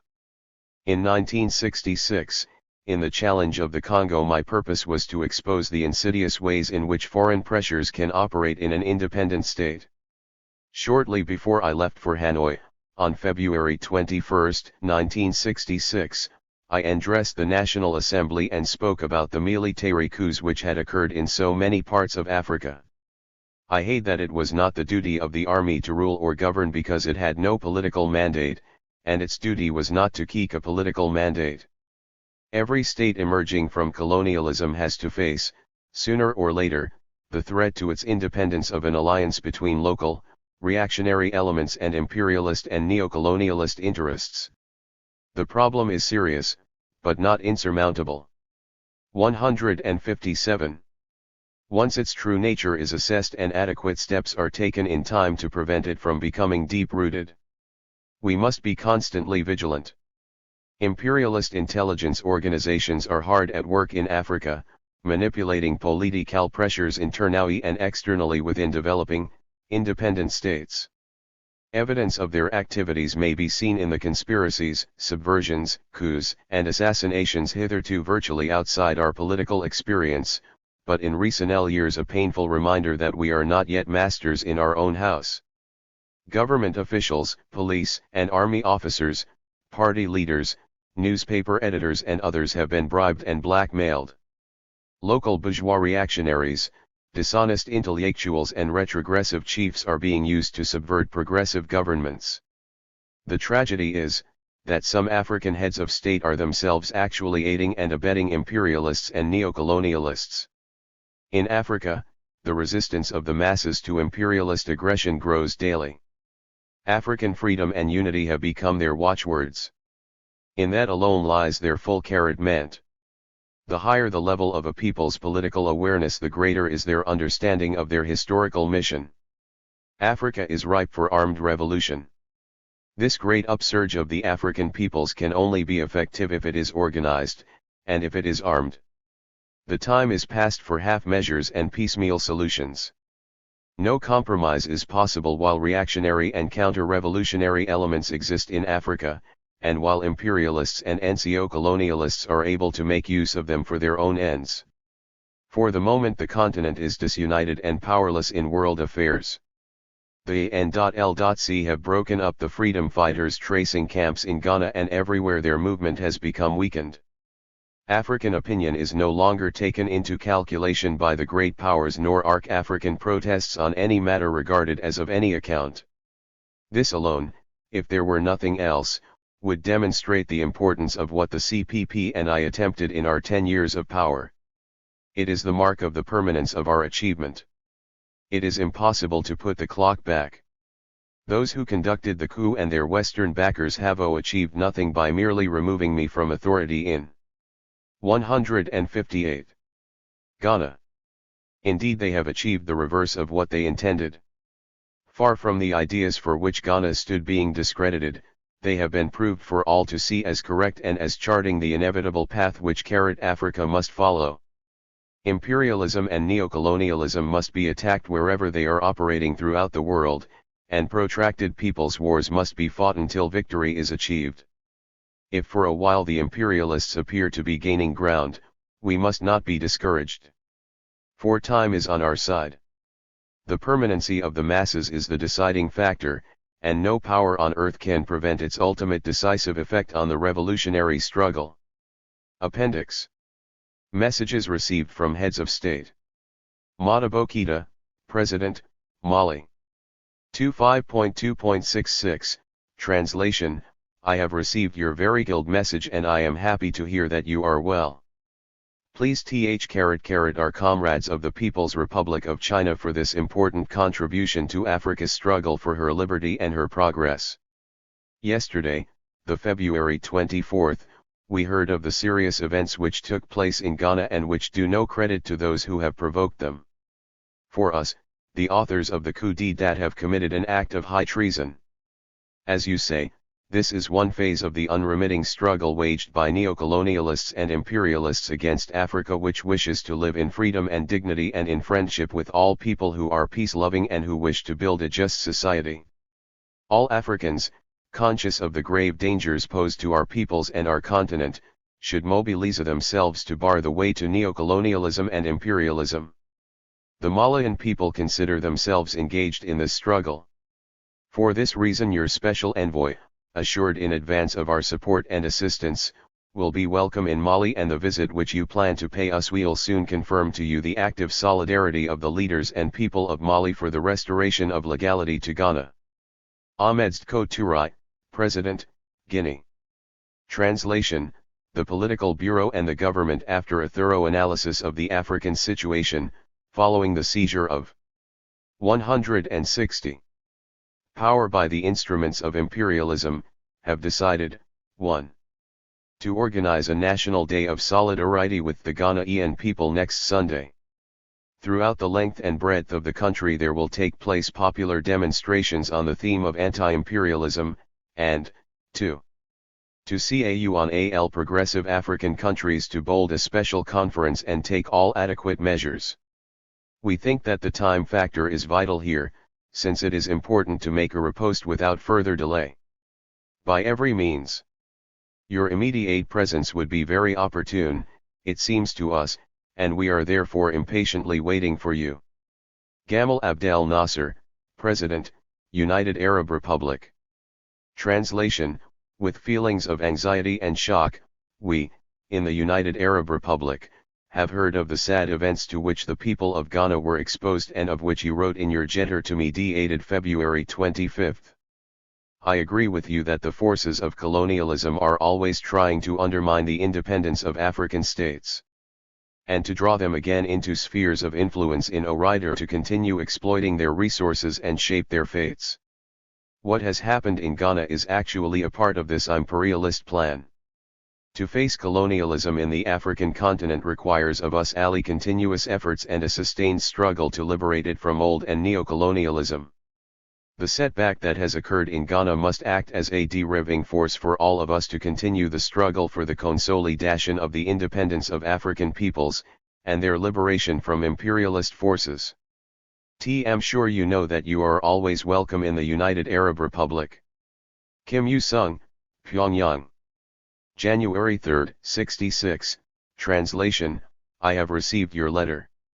We have been making preparations with immense joy for the friendly visit of Your Excellency to our country as President of the Republic of Ghana, which could not be realized to our regret. We are especially enraged at the reactionary coup d'état. 161. which took place in Ghana at the instigation of the imperialists while your excellency was visiting a nkrumah of countries. The imperialists engineer similar plots and perpetrate subversive activities against progressive countries everywhere. We resolutely condemn the machinations of the imperialists against the just cause of the peoples for national liberation, independence, and progress. We express our unreserved support to Your Excellency's determination to fight for the freedom of Ghana on your return to Africa. Albert Margai, Prime Minister, Sierra Leone. April 3, 66. I wish to acknowledge receipt of your telegram informing me of recent developments in the Republic of Ghana, news of which came as a real and personal shock to me during the course of your visit to Peking en route to Hanoi. I have folioed your movements since, and it is gratifying to note that you were accorded such an impressive and heroic welcome on arrival at Conakry by our brother Ahmed and the people of the Republic of Guinea. Whilst we are conscious of the many and diverse forces working in Africa which daily and constantly strive to foil our struggle for the final emancipation of those still subject to colonial rule and our ultimate claims to unity, I have nevertheless formed great hope and fortitude in the courage of your convictions and determined efforts to defy all odds in refusing to accept the results of the recent revolt as a fait accompli. Please accept, my dear brother, the assurance of my highest consideration, esteem, and prayers for your personal well-being and safety. Lee Kuan Yew, Prime Minister, Singapore. November 3, 66. I have taken 2 weeks to compose my thoughts to tell you how disturbed I was at the shocking news of what took place in Accra so soon after we last met. I visited Ghana twice, and I do not believe that political changeover has written finish to the chapter of what has gone before. I do not know what exactly happened nor how things really come out, but I am sure you know that there are many. 162. People who wish Ghana and you all the best. The Ghanaians are a vigorous and lively people, and they deserve all the vision and leadership which you strove to give them, to make Ghana into a strong, modern part of an Africa whose unity you have always espoused. My colleague, Rajaratnam, and I remember your kindness carried to us and your support for Singapore, and would like to express our sympathy for you in your moment of distress. May what you stand for, a united Africa and a great Ghana, triumph and flourish. A selection from personal letters. The following letters have been selected from among the vast numbers which I have received from all over the world, during my stay in Conakry. In some cases, it has been necessary to omit the names and addresses of the senders. Ghanaian, London, N.5, England. 28.2.66v. IAM. Son OF. District Commissioner. For 5 years I have been a £47 a week postman in London. I am married with 1 child. I do not need ANV money from you, I do not need any work from you or the government. But because I have no mean good faith in your presidentship and your world of politics, I do here this day of 28.2.66 offer myself to be called for training anywhere, any time, to fight back for your Safi return to Ghana. Hoping to get a registered reply as soon as possible. Nigerian student, London, England. January 3, 66. The news of the takeover of government by some thoughtless and irresponsible elements in your country has come as a great shock and absolute distress. Many of our students over here have never dreamt that such an unfortunate incident could ever occur in a country which you built up and which you have modernized with industries. What has happened is a great blow to Ghana and to Africa as a whole. It is very unreasonable that our fellow Ghanaians have taken that course of action. I am quite sure that all hopes are not yet dashed into pieces. You should take all possible measures open to crush the rebel. 164. Lion and return to power to save Africa from going back to a dark continent, to redeem its ple from ignorance, disease, and colonial mentality. If there is any possible way for me to help or render any service, I shall not hesitate to do so. May God assist you to overcome them. I shall write another letter soon. Ghanaian student, Alessandria, Italy. February 3, 66.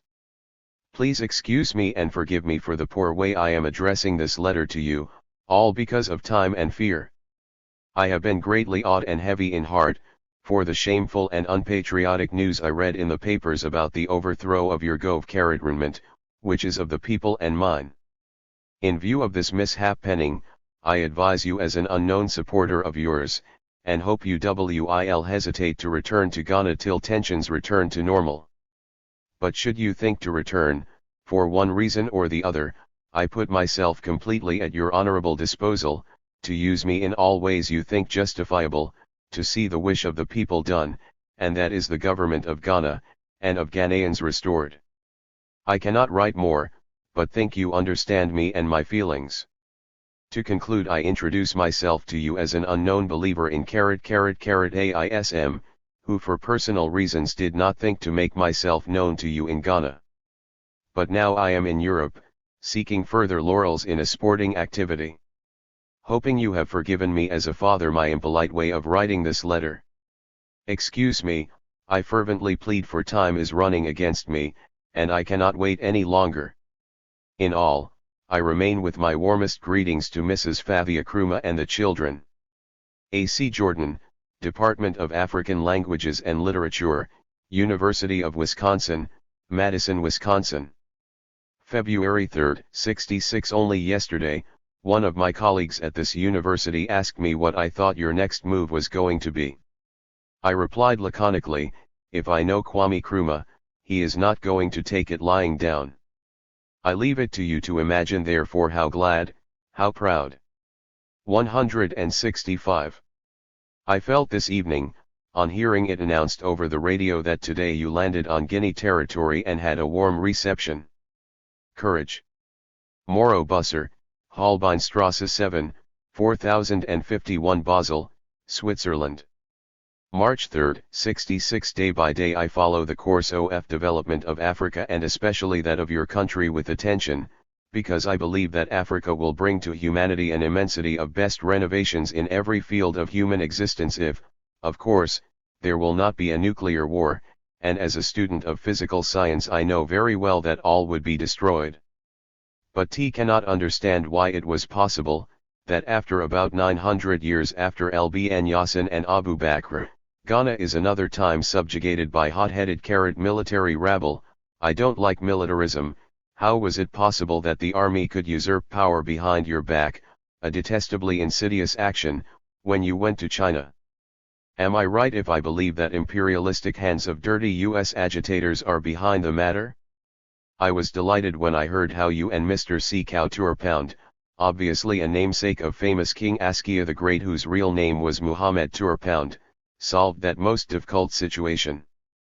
You see, I like that spirit very much because in Europe it is in very short supply. Our politicians are like old arteriosclerotic senile men. They never have a good idea. About 10 years ago they started, for example, to unite Europe, the result nothing. But Mr. Nyerere from Tanzania did it with Tanganyika and Zanzibar overnight. That's why I would transform the famous phrase of Karl Marx into, nations of Africa, assemble yourselves. I see no reason why Africa has to remain like Europe, like minced meat that grows moldy. That is my opinion of the situation in Europe. I would be very happy if you would give an answer on the question why so many African countries have become militarist states. But I won't be angry if you cannot tell me why, because I know well that you have to do more important matters at present. I would only be a little sad, because I am 166. Very much interested in the actual situation in Africa. A 20-years-old admirer salutes you most respectfully and please give Scu Turpound my kind regards. I beg your pardon for my bad English, normally I speak German. Bucharest, Romania. Translation, April 3, 66. I want you to know that all the African revolutionary students here support you and will continue to support you against the reaction in Ghana. I am ready to keep you informed of the situation here and to advise you of the Ghanaian situation in Romania, after the seizure of power in Ghana by imperialist agents. The Ghanaian ambassador in Romania has recognized the new regime in Accra. I am ready to tell you the addresses of Ghanaian students who remain loyal to the government and the ideals of Your Excellency Kwame Nkrumah. My action cannot be considered interference in the internal affairs of Ghana.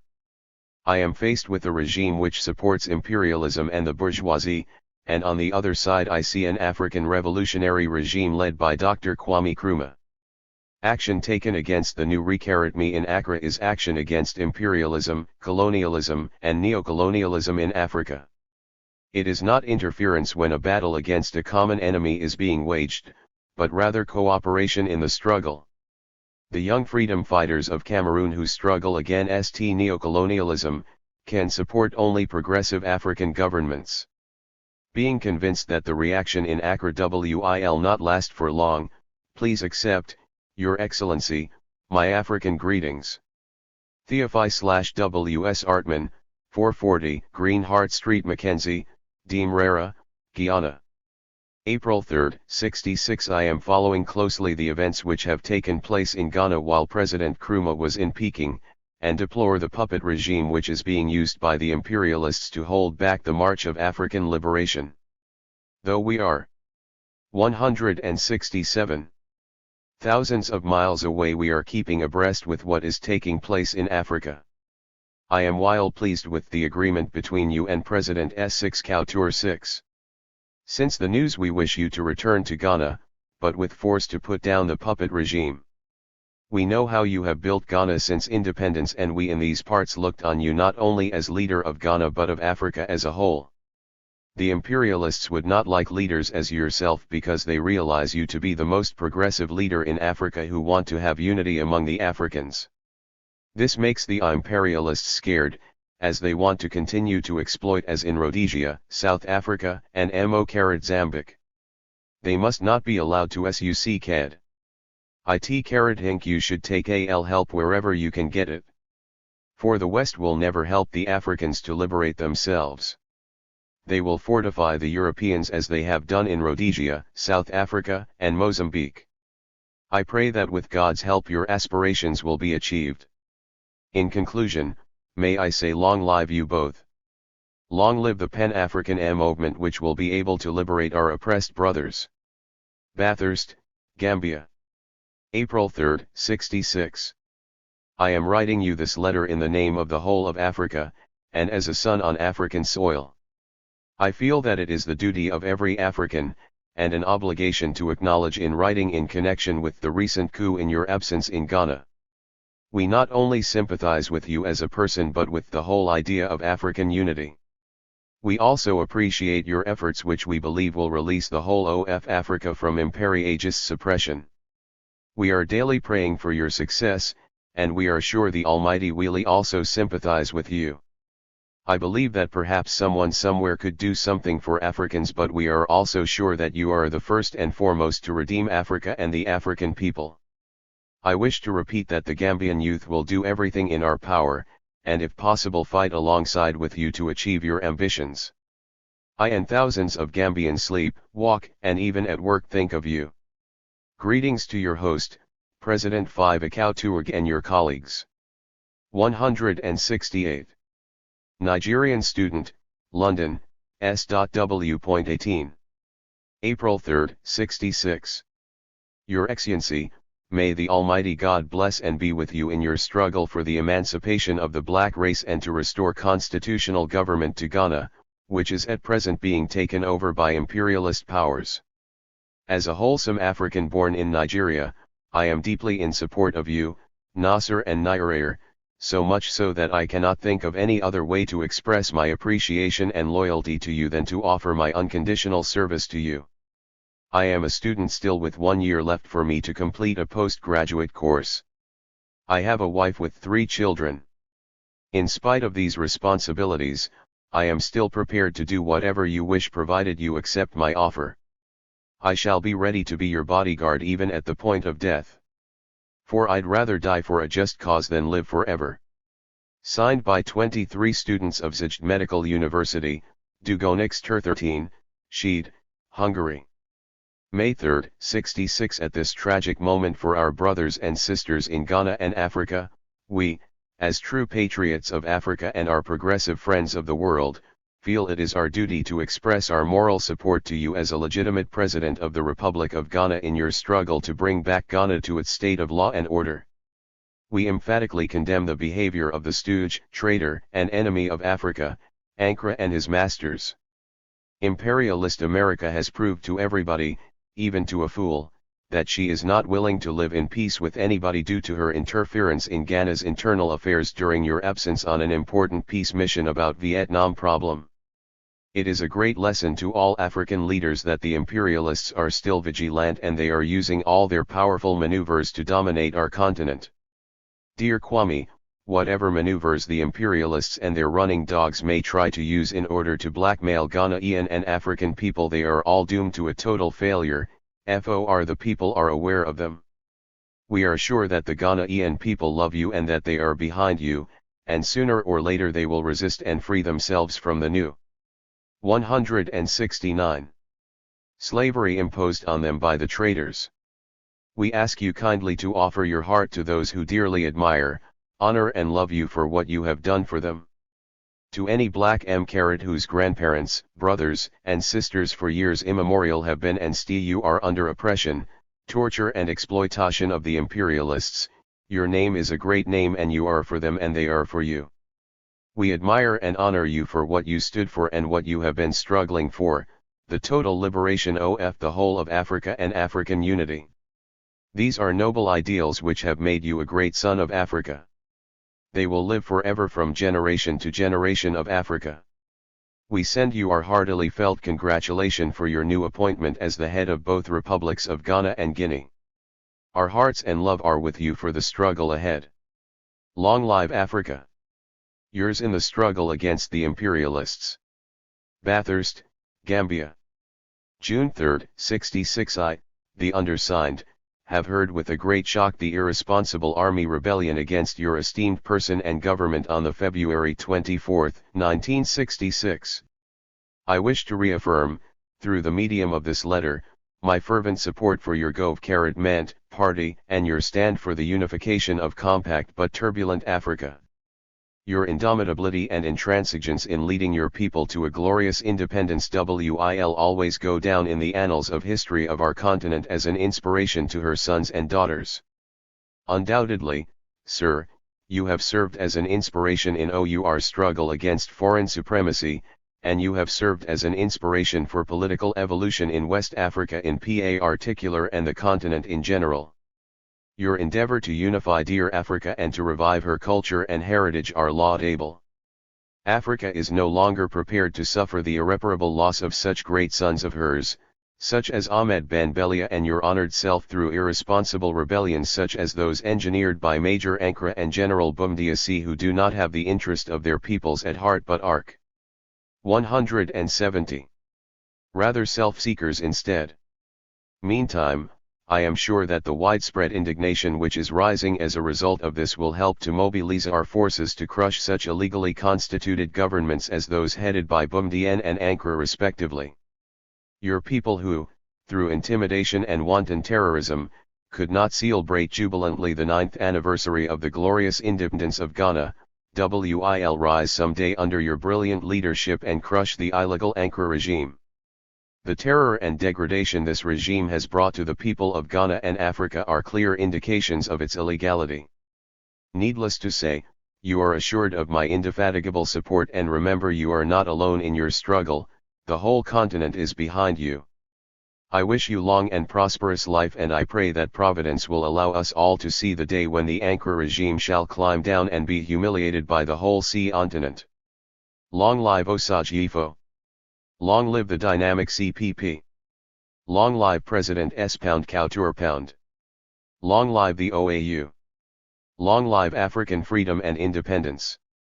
African student, Cambridge, England. June 3, 66. When I heard the news of the Ghana mutiny, I felt so disappointed. Never in my whole life have I ever been so disappointed and felt so ashamed to be an African.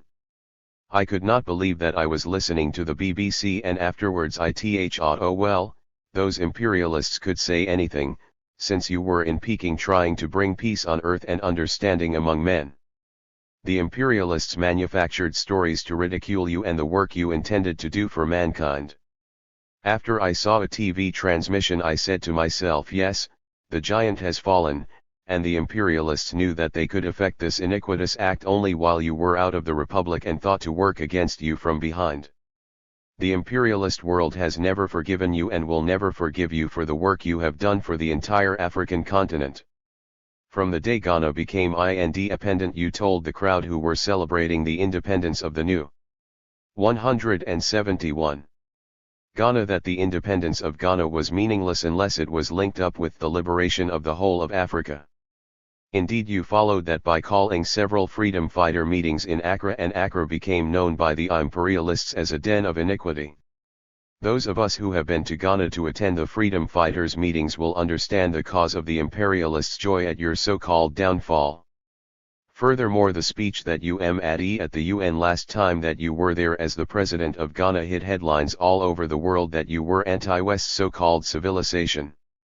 The speech you made at Addis Ababa at the first meeting of the OAU, in which you made an appeal to Africans to unite for survival, made the whole imperialist world cry with a loud voice that you clearly indicated that you wanted to be the leader of the whole of Africa. Fortunately, I was there myself, and you mentioned nothing of that thought that you wanted to lead Africa. As a matter of fact, you even then said that we should have a Bank of Africa somewhere in the Congo. Most of the English-speaking African countries are states which are independent today. I am proud to say they owe their independence to you, Kwame Nkrumah, personally. I am one of the millions of Africans who would give his life to do anything to say to you, Kwame Nkrumah, I love you. May Providence guide you in all your future undertakings. Cairo, Egypt. Translation, June 3, 66. President Kwame Nkrumah, leader of African states. Greetings. Last week, and since the latest events in Africa, especially the dishonest coup d'état made by the colonialist bandits in Ghana, the free African country, I have been angry and unable to sleep. But Todd, I am calm and overjoyed to hear on UAR radio of your safe arrival in Guinea, also of your presidentship of Guinea. The announcement of President Sékou Touré will enable you to lead the African liberation movement. I recall the Arab Muslim leaders, like lions in battle, who 172 instantly gave up their leadership when ordered to do so, but never lost their enthusiasm. I congratulate you on the confidence expressed in you by President Sékou Touré, who believes in African liberation. I congratulate you on behalf of the youth of the UAR. We are with all our sentiments and hearts with you to the end. As for me, I am ready to fight anywhere to save the cause of freedom and peace in our continent of Africa. I would be greatly honored to serve under your command against the colonialists and their puppets who seek only their personal profit. For your information, I was a soldier in the UAR paratroops and fought against imperialism in our brother land Yemen. I offer my deep thanks to President Sékou Touré and offer my life for freedom and peace. This is a lesson we learned from our first teacher and wise leader, President Gamal Abdel Nasser, who leads us from the military struggle to the battle to construct our land. He has transformed us to become good men in every sector of life. We'll be victorious. Bathurst, Gambia. July 3, 66. I pledge my firm support and implicit trust in you as the foremost African revolutionary and as the redeemer of Africa from the devastations of imperialism, colonialism, and neocolonialism. You have by exemplary hard work and enormous hardships built up Ghana to a high state of development, an example indeed to all states in Africa. The Ghanaian people cannot and will never stand long a reactionary government constituted by a collection of brigands. The days of this wretched bunch of bootlickers of imperialism are numbered. The Ghanaian people will rise and nip in the bud the marionettes of Western imperialism busy trying to arrest the revolutionary progress of Ghana and Africa. You have firmly established the Ghanaian people in the vanguard of the African Revolution. They cannot, therefore, tolerate the position of spectators when their brothers and sisters are but shared by Western imperialist mercenaries. The cowards and puppets of Western imperialism will soon be brought to book. 173. For their treachery and wanton brutality. This SMAU counter-revolutionary bunch of corrupt and myopic soldiers and policemen are not only betraying Ghana but are cogs in the wheel of progress. O African revolutionaries fully understand what is going on. So long as the Continental Union Gov meant avail Africa, that must be, is not here, imperialism will always be able to finance treason and naked exploitation. Osagyefo, you are the voice and image of Africa, as well as the voice and image of Ghana. Long live the heroic and revolutionary Ghanaian people. Long live Osagyefo Dr. Kwame Nkrumah, President of the Republic of Ghana. Long live scientific socialism. Long live all freedom fighters. Long live a continental union government of all Africa. Long live the African Revolution. Long live African unity. Lusaka, Zambia. September 3, 66. You receive this letter from a person you do not know, nor expect to know neither. But the fundamental reason for writing to you is this, that the Ghana problem is of growing concern in the hearts of Africanists. There may be many who feel happy about what is happening in Africa today. These, if they exist, are the unfortunate few who have been swept into the political arena. Whatever may be said about and against you, your very presence on Africa's political screen means a lot. Should you go forever, true to say, Africa will be the most doomed continent on our planet. Already the vacuum is being felt, and no one can doubt it. While you still live, God has chosen you together with many other true African leaders to build Africa for the generation after you, a perfect independent continent, unlike Latin America. I pray that for the sake of Africa you will solve the Ghana problem. Should the Ghana problem not be solved, no African state 174 will ever feel safe. I fear that forces like those which exerted pressure in your armed forces may work to cause trouble in the place where you now lay your head. You and President Kautuard are true and sincere leaders of the Africa we wish to see. In God's name, do not let Africa and the coming generations down. Your history and the record of your activities will be incomplete if you do not solve that problem.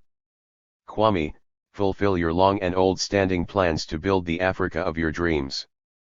I pray and hope that you will regard my little note as both a consoling and encouragement-giving letter. Freetown, Sierra Leone.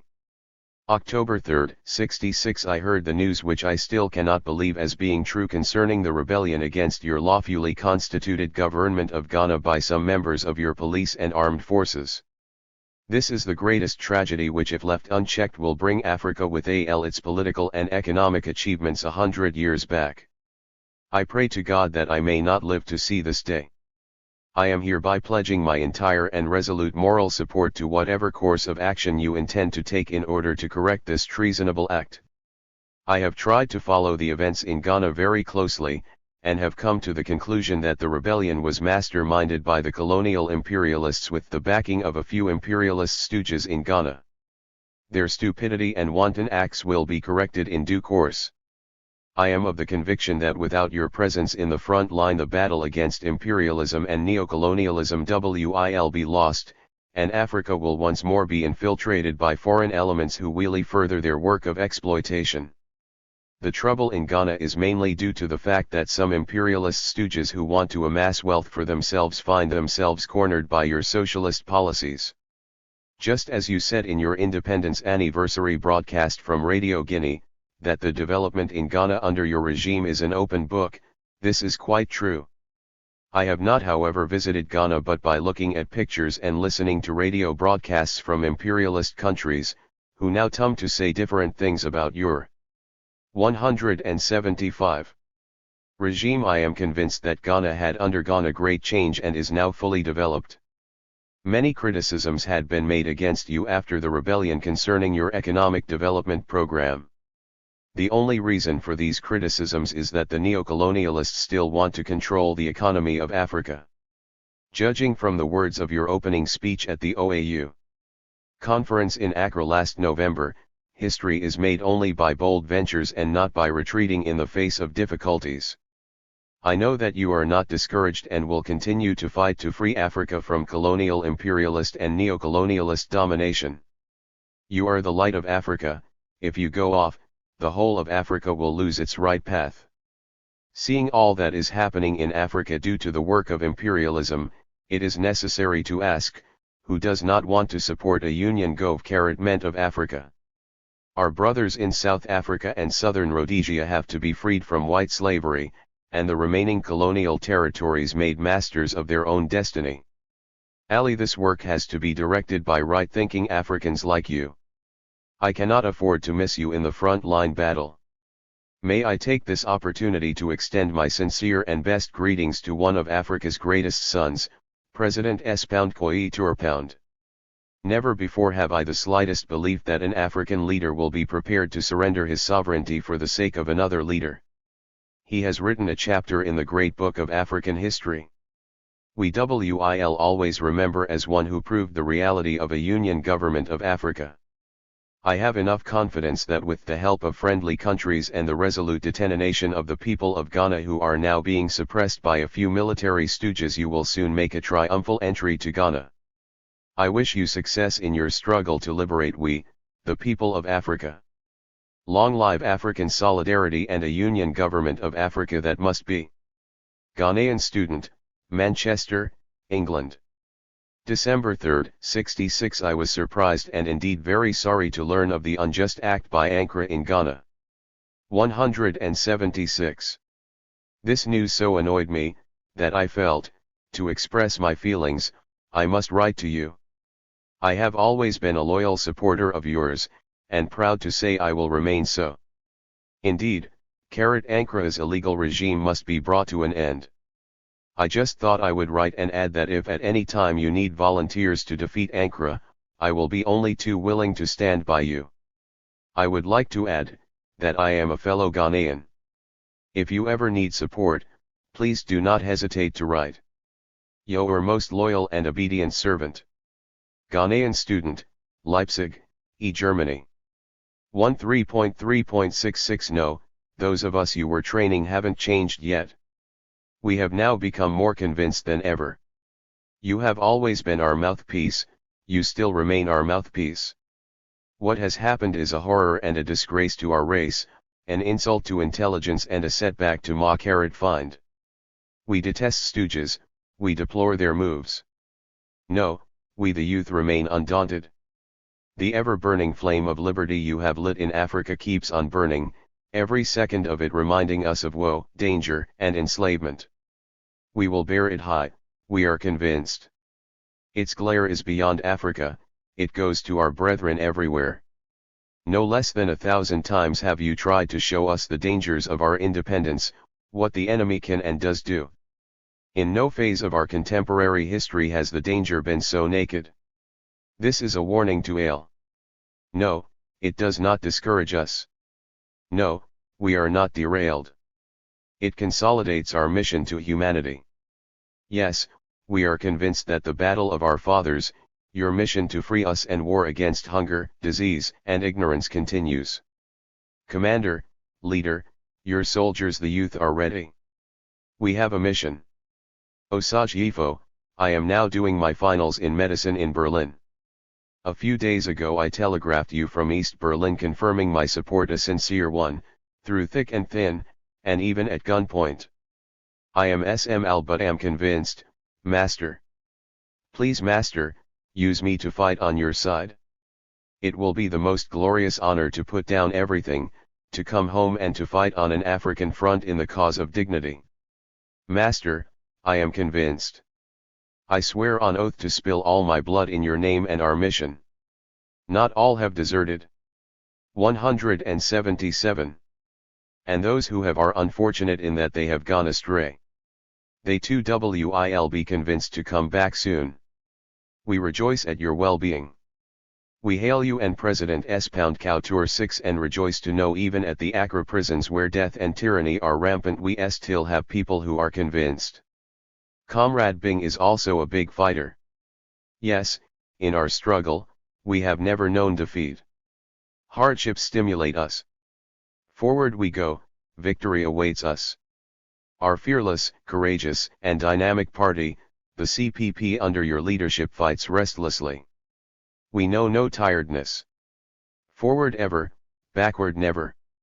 Yes, we are right in the middle. We can't look back, we can't slacken. Viva Africa! Viva Sikau Turi! Viva Osajifu! Our course remains unchanged. The dogs may bark but the caravan moves on. Dakar, Senegal. Translation, 15.3.66 Your personality embodies the revolutionary movements which have overflowed the frontiers of Ghana. In spite of attacks directed from afar and insults organized against you personally, you remain in Africa the father of the revolution, and whatever anyone says, you are the unique upholder of true African freedom in our time, for all other African leaders to follow. In all sincerity, you are the guiding light for sincere nationalists who are struggling for the liberation of the peoples of Africa. Long before Ghana's independence, you knew what independence was and how to let the people see it. You also knew what had to be done to gain this precious freedom and, when obtained, what had to be done to secure it. You provided the example by enduring all kinds of suffering, as man must do for his beliefs. For the colonialists spared no effort to discourage you and your gallant country in this work on behalf of Black Africa. With your clear-sightedness you recognized and denounced the intrigues and maneuvers by which the colonialists sought to delay their départ. 178. Tour using men of straw whom they could manipulate from outside. Your wish that the people of Ghana should struggle to obtain lasting independence only shows that you were not to be put off by a nominal freedom for your country. You knew that independence is meaningless without economic, military, and cultural freedom also. You defined precisely for them the fundamental criteria of real independence. You tried to show them that independent states should be composed of true Africans or more usually of nationalists. Such is the first condition of independence. But in spite of your knowledge that man is not infallible, you often had to depend on men who professed themselves to be revolutionaries but were in fact only doing so in order better to serve the cause of their imperialist masters. There are always traitors to any cause, professional double agents, and that accursed type of person who possesses neither moral scruples nor patriotism. In your sincere love for Africa and her exploited peoples, you have appeared too confident in face of opportunists and traitors who seemed to work with you but were really stirring up trouble in the shadows. And yet you advised your party to distrust people who placed their personal interests above national interest. You said that sooner or later those people would slip into treachery. How right you were! To achieve African unity is a titanic labor if it is not impossible. Yet your faith tells you that nothing is impossible and your will encourages you to surmount the obstacles. You have begun realistically with what is possible. Once the program is explained and defined with the objects of the struggle, it will be easy for you to show the African people that there must be coordination of action in the conduct of operations, an equitable distribution of tasks taking into account multiple considerations of a practical order. You have succeeded with difficulty in inculcating into leaders of African states the urgency of unity and of continental government. Alas, I must stop at this point. Vocabulary doesn't permit me to give you fuller details of what I feel and what I see in you, my dear and well-loved President, Defender of Africa. I am entirely at your disposal hour by hour and day by day for the cause which is dear to us, and I wait impatiently to hear from you. 179. Isa, Leninsky Prospect 113, Friendship University, Moscow B198, Room 407, USSR 15.3.66. Kindly accept my unflinching support and loyalty to you. In fact, I am shocked by the recent incident in Ghana. There is no doubt that this is the work of imperialism. The people who took part in this rebellion under the name of the so-called National Liberation Council are die-hard enemies of socialism, criminals, power-drunken tribalists, and enemies of the progress of the African peoples. There is no doubt that their days are numbered. History and time would prove them guilty of this criminal act. By this act, they have not only disgraced the Ghanaian people but also belittled the African Revolution which you started. You have distinguished yourself as an outstanding statesman, not only of Ghana and Africa, but of the whole world in general. The world will remember you in history as the father of the Ghanaian people and the foremost champion of African freedom, unity, and world peace. At this moment, men and women, because of their political and ideological convictions are being massacred at home. Those who think that they can suppress the masses not to follow their leader to the cherished goal are just deluding themselves. For, as you said in your recent book Neocolonialism, and I beg to quote, "For when all is said and done, it is the so-called little man, the bent-backed, malnourished, exploited, blood-covered fighter for independence who decides, and he invariably decides for freedom. Osagyefo, the whole of Ghana is behind you. We shall follow you to the last, for in you we have found light, hope and guidance. Bullets alone cannot prevent us from folioing you. Once again, I would like to express my loyalty and sincerity to you personally, the party and the government. Ghanaian student, Belgrade, Yugoslavia. 15.3.66 This is the moment when the true sons of Ghana and Africa should sacrifice for the future of our dear continent. You fought a long battle in our motherland, revolutionized the country economically, socially, and culturally so that the poor will live in a good condition. At a time when you were appealing for peace for the benefit 180 of mankind, raising the flag of Ghana and the whole of Africa, the money-minded opportunists who refuse to accept the glory of your perseverance and sacrifices have attempted to destroy the seed of your good work. Uneasy lies the head that wears the crown is really an accepted fact. In your position with many plans ahead to build a state for the THIRD-PLE and those yet unborn, I am strongly with my might prepared to answer any call in which I am able to be considered to give, even making a sacrifice of my soul for the battle ahead. I am a Ghanaian student in this country. Las Vegas, Nevada, USA 18.3.66 Sir, it saddens my heart to receive the news that my one great hero has been betrayed by a bunch of misled fools. You, sir, are surely the Redeemer. You are the only great man in all of Africa. We here in America know, as you must know, that the USA is the main enemy of Africa. Not only Africa, but all the dark races of the earth. The reason I can say this is because you have spent some time in this country, and I'm sure you know what it's all about. It's so sad that our people are so blind that they couldn't see what you were doing for them. I'm one of the unfortunate ones. My great-great-grandfather was kidnapped from those very shores, 400 years ago. Sir, I'm fighting now as you must have fought for the independence of your country years ago. I only wish it was possible to get out of this devil country and join ranks with you, and die for a just cause. We here don't have any way of fighting back. It's like the poor THIRD-PLE living under Hitler in the 30s and early 40s. Sir, there are hundreds of thousands of us here in this country that think as I do. We here don't stand a chance. Your great book on neocolonialism is like a candlelight in a dark cell. All my friends that I know have purchased one, and I myself have purchased 5 for my library. We've all read your book. I'm an ex-paratrooper, and once fought in the defense of 181. This country in Korea. I'm very highly trained in handling my enemy. Now I would like to turn that skill on the ones who gave IL to me. For as sure as I'm writing this letter, I know that this country had a hand in what happened in Ghana.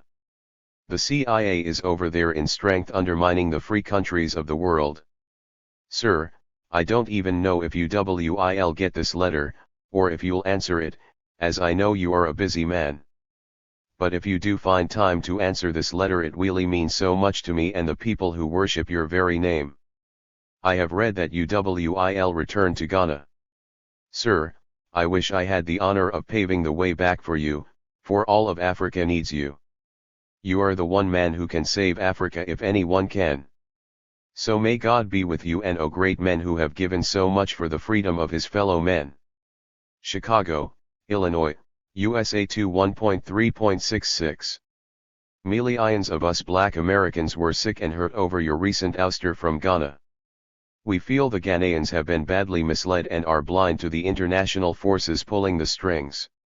Believe me, sir, you have been badly maligned by the biased press in this country, but we as Negroes are assured of one thing: if white America was against you, you were the right man for Ghana. Black America could tell your men exactly how white America thinks and acts to them. You were the symbol of black power which she does not intend to tolerate in Africa or any place else. You were a man, Mr. Prime Minister, she couldn't handle you, refused to be a puppet, so consequently you had to go, and so will every other leader in Africa, which as you really know is the purpose of the CIA, to overthrow any government which does not follow our line. I hope someday to see you Prime Minister and President of Ghana again, because Africa needs men like you, men who are for Africa, first and foremost. Best wishes to you, sir, and please be cautious. 182. Abidjan, Ivory Coast. 29.3.66.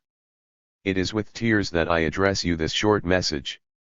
I ought to have done so a long time ago, but my delay was due to lack of a good channel through which my letter could safely reach you. In fact, I senseless when I heard of your overthrow by the Ghana army and the police under your leadership. The neocolonialists and the imperialists have overthrown Africa, but not you, Dr. Kwame, so some of the African heads of state think. Brother, permit me to join honest and truthful creatures to share with you this critical situation in which we are unwillingly placed. These imperialists, colonialists, and neocolonialists are hungry, for they get not to eat as they did during their colonial rule.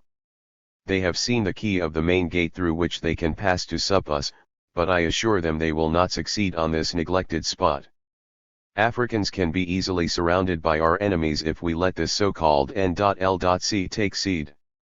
What can such a minority party N.L.C. liberate in this world if not prisoners? Oh yeah, faithful and honest members of the Convention People's Party.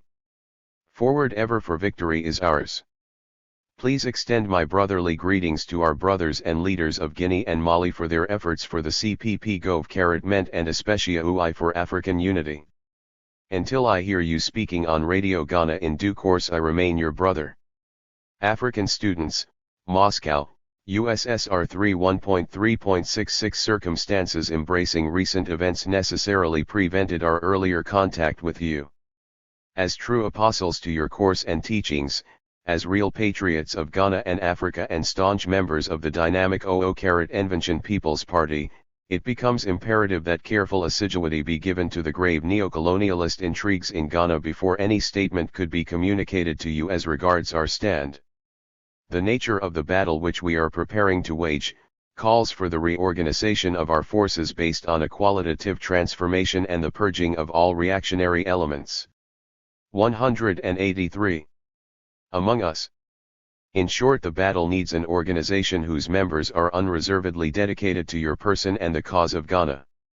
This, we have done, and now wish to acquaint you with the following points taken at a special representative meeting. 1. That the undersigned executive members on behalf of the special members of the CPP in the USSR still recognize your person as the true and constitutional leader of Ghana, and that we also still recognize the immortality of the Convention People's Party and you as the General Secretary. 2. That we are organizing ourselves more strongly than ever before, so that we can be a force to reckon with in the battle against the neocolonialist intrigues in Ghana and its puppet military setup. 3. That we are ever ready to respond to your clarion call to save our dear Ghana, which is now on the neocolonialist market, ready to be sold to Britain, America, and West. Many, we give you our oath of loyalty, support, and service, and we are prepared to fight to the last man for the realization of this pledge. We, however, wish to bring to your notice that we are sure of our practical and theoretical ability to organize ourselves, but what we lack is the spiritual and moral weapon, and none ever can provide this except your person, through direct contact in the form of fatherly advice and guidance. We are now ready for a move, but the green light is to come from you in a word of approval and direction. We once again pledge our unflinching support to your personal leadership and stand in the cause of the African Revolution. Your support among the mass of African students studying here in the USSR is unquestionable. We wish to assure you that we believe we shall be victorious, for history is on our side, and its wheels cannot be turned back, hence we await your word which will put life into the whole organization. Forward ever, backward never, there is victory for us. 184. Chicago, Illinois, USA, February 4, 66. I am so mad and disgusted with black humanity that I can hardly look at myself in the mirror. Are we that blind and dumb that we can't see what the white man is up to? Must we pay for our silliness in blood, sweat, and tears? When I heard all of the nasty things said about what you had tried to do for Africa and the world, I sat down and did what I rarely do, cried. What of all the sacrifices, the headaches, the hard work and energy poured into making Ghana the kind of place anyone would be glad to see you home? What of all the many things that have made the lives of the people a little easier after hundreds of years of colonial rule? People that had never lived in substantial housing, had never had running water, no electricity, and other real conveniences, and yet, there were those who dare say that under your regime nothing had been done and the people are worse off than under the yoke of the white master. Don't think that I didn't understand when you kept repeating unity. I could see many discouraging things during my stay in Ghana. Many ple complained and most wanted all of the nice push-button things and did not want to work for them. Many of them pestered the life out of me for a sponsorship to the US. I refused because I could see that you were going to have trouble out of these that are here going to school and otherwise.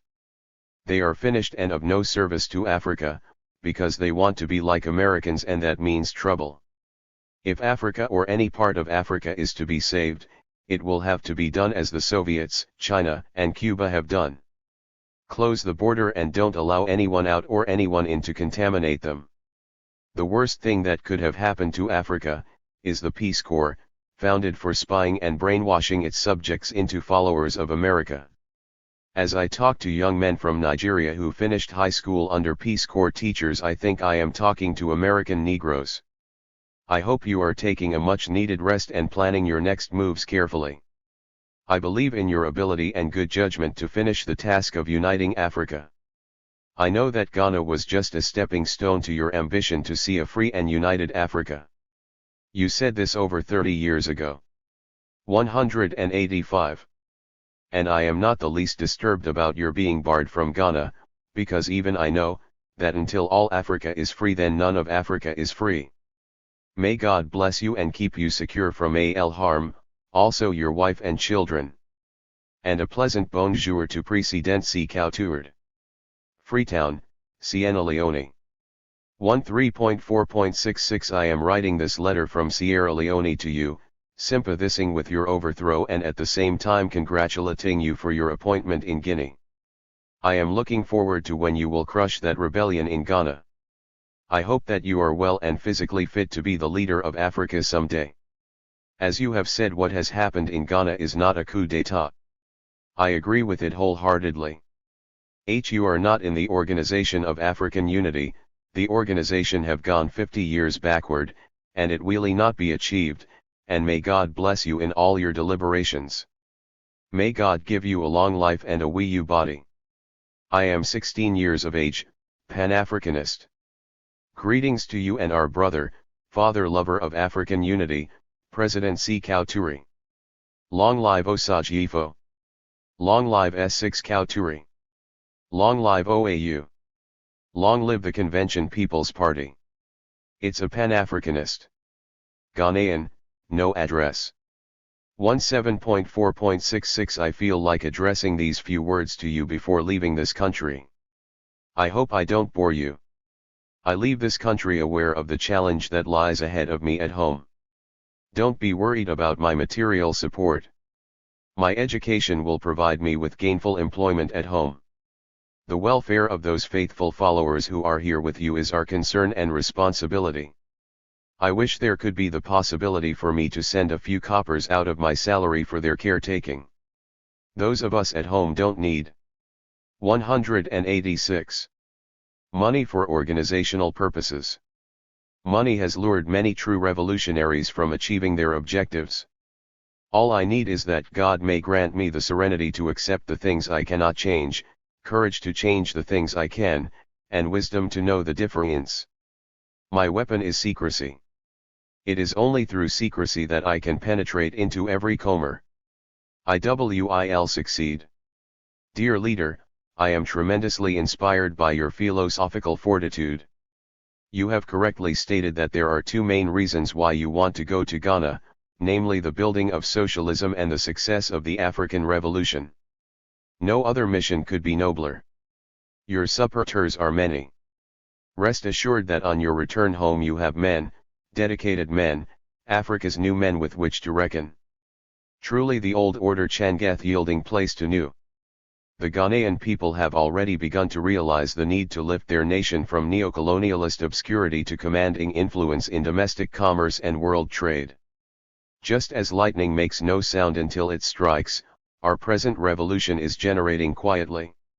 When it strikes, the revealing flash of its power and the impact of its sincerity and fervour will display a force of frightening intensity. This is my challenge.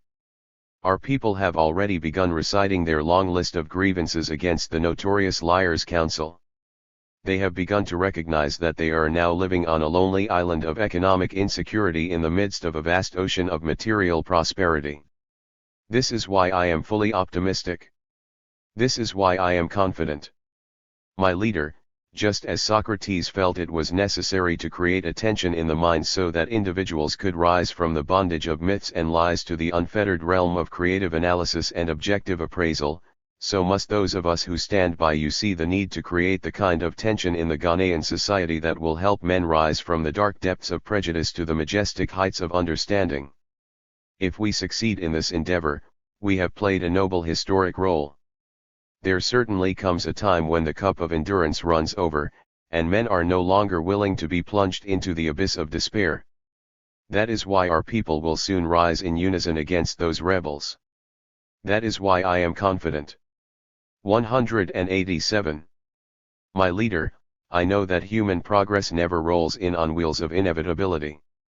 It rather comes through the tireless efforts of men who are carrying to make use of the time.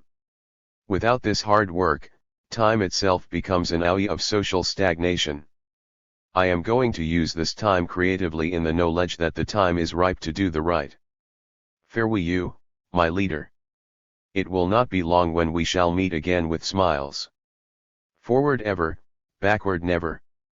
Nigerian student, W. Germany.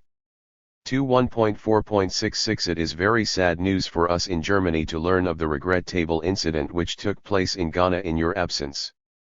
I hope by now all our telegrams sent to UC/O your embassy in Bonn have been posted to you. When I first got information of the plan in 1965 I wrote a letter to your secretary in Ghana and after some months I received a letter dated 28.9.65 signed by Mr. G.E.K. Doe the ambassador inviting me to see him. So I went and gave him all the information I had, but I doubt very much if this information reached your office for necessary action.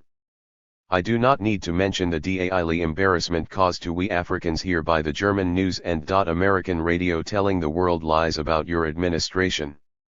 Please sir, so many African students are behind you, mostly WC Nigerians, so in case you need us for anything we are ready to give up our studies and sacrifice our lives so as to support you. We are convinced that without you Africa can never progress or free itself from colonialism both black and white. I am the organizing secretary of both Nigerian and African Students' Union here and we have been discussing things together. I hope that this letter will reach you. We are ready to answer your call anytime. Freetown, Sierra Leone. 23.4.66 I have previously written to President Sekou Touré in your favor. I wrote collectively with the other executive member. 188. Of the Pan-Africanist youth movement of Fora Bay College and also singly as an individual, devoted to the aims and ideals of your socialist doctrines. Listening with meticulous attention to all your broadcasts, I was particularly delighted by your interview with Mr. Douglas Rogers over Radio Guinea just after your short but loaded speech on Sunday, April 17. My letters must by now make clear that I am an nkrumahist. Particularly optimistic about your restoration to constitutional leadership, I have been gravely appalled to see your anti-imperialist cannons turned full swing against you. Africa Today broadcast daily over Radio Ghana at 3 a.m. was one of my favorite programs. Such very factual and educative programs now talk about the corruption of Nkrumah. What was this corruption? It must be very mean of thinking people to obscure and distort facts, just because their imperialist masters tell them to begin a campaign of blackmailing, in order to destroy your work. Such imperialist propaganda can never make sense to people like me. The CPP funds have become Nkrumah's personal property. What absolute nonsense. Radio Ghana in Africa Today some time ago said that your positive neutralism in foreign policy was too pro-East. This is maliciously false. It added moreover that in the drive towards your main dream, that of African political union, you had ignored the interests of other states and merely sought to get all other leaders to succumb to your will. The report elucidated this by the training camps you kept in Ghana. But did you plot against any other sovereign states? No. Instead, the people were being trained from African countries still suffering under colonial misrule. What actually drove you to give asylum to these political refugees was the interest you have at heart for Africa. I am now prone to believe that even the newspaper West Africa is an imperialist organ. All they wish to see is African fighting African, perpetual bloodshed, socio-political instability, and then fresh opportunities for recolonization. The paper has in fact been speculating coups in the most unlikely quarters. The accounts are given by expatriate superficial observers in the main cities, who have no contact with the feelings of the broad masses. Their accounts suggest that the Ghanaian rebellion is very popular. The people still keep resisting the army officers, but no imperialist newspapers. 189. Or radio station will ever broadcast these. They will never talk of the 600 people now detained. But they will publish beautiful pictures of Nkrumah's statue being torn down. To me personally, Ghana in the history of Africa for the past 2 decades, has always represented a great water-driven mill which generates light to direct colonial Africa. We came to one obstacle and overcame it. Ghana was close to coming into combat with the second obstacle, when imperialists fearing the dynamism the rest of Africa would automatically be heated with, spurred on the band of brigands to rebel. They have diverted the course of the water which has been driving the mill. But the mill remains there. Soon, I hope, the water will take its former course, and the light will begin to shine again, and the second obstacle will be overcome. What little analysis I have given you will only serve to illustrate the critical minds some of us have in supporting you. Never mind the blatant lies to discredit you and your work. Devoted friends always have critical minds, and will never be indoctrinated by childish imperialist propaganda in an era when the African can think for himself. Your ideals must be the ideals for the whole of Africa. To Comrade C. Kauturi, I will remain a true friend. I have come to realize his worth and what he means. To both of you I wish all the success you aim at in this great battle against neocolonialism. Devoted friend I ever remain. Freetown, Sierra Leone. 23.4.66 I have the honor to write you this letter and I hope it will meet you in good health. As a true African and a nationalist, I have been keenly listening to your inspiring broadcasts over the Voice of the African Revolution, Radio Guinea to Ghana and Africa as a whole.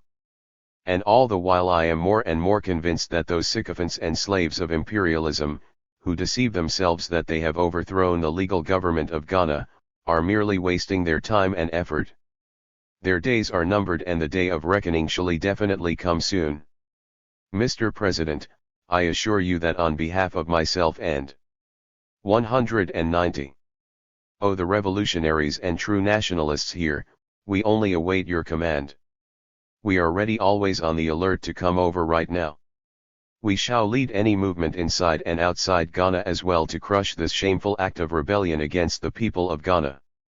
We are at your disposal, ready to act. The imperialists may think that they have a victory to gloat over. They are wrong. The flaming torch of African nationalism and the surging force of African political and economic independence shall forever glow and burn. Africa shall never rest, so long as the neocolonialist does not abandon his erroneous self-strangling policies of blackmail and economic suppression. All over the world they are condemned. And they know that they are victims of their own folly. The revolutionary forces in their own countries shall eventually awake and crush them into oblivion.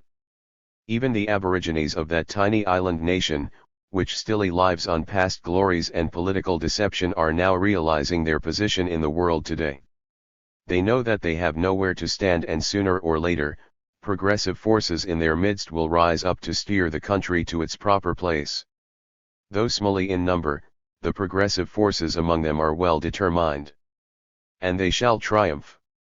We have seen many examples: People's China, North Korea, Vietnam, Cuba, Ghana, Guinea, Mali, UAR, Congo Brazzaville, Algeria, Sierra Leone, and Zambia, and many others.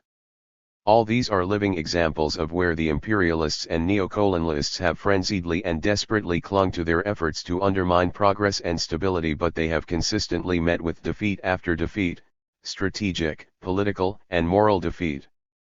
Many more are already on the way. Osage Yifo, do not be worried. Be at rest and you will see what Mother Africa has for you. Just as you have said, Africa is not dismayed. Ghana shall be free again. You have tackled many problems far more complicated than this, than bringing a few idiots to justice.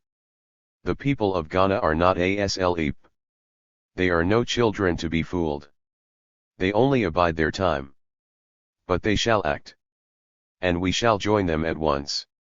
Victory is ours. Forward ever. Mr. President, once again I assure you that we are ready. We await your orders now. We may even be forced to come. 191. Over before your orders, because we can no longer wait to see ignorant fools meddling with the affairs of Ghana. We shall act. My greetings to our great comrade and father Ahmed S. Kou Tour Pound. Greetings also to our mothers Fathia and Madam Tour 6. Long live the African Revolution.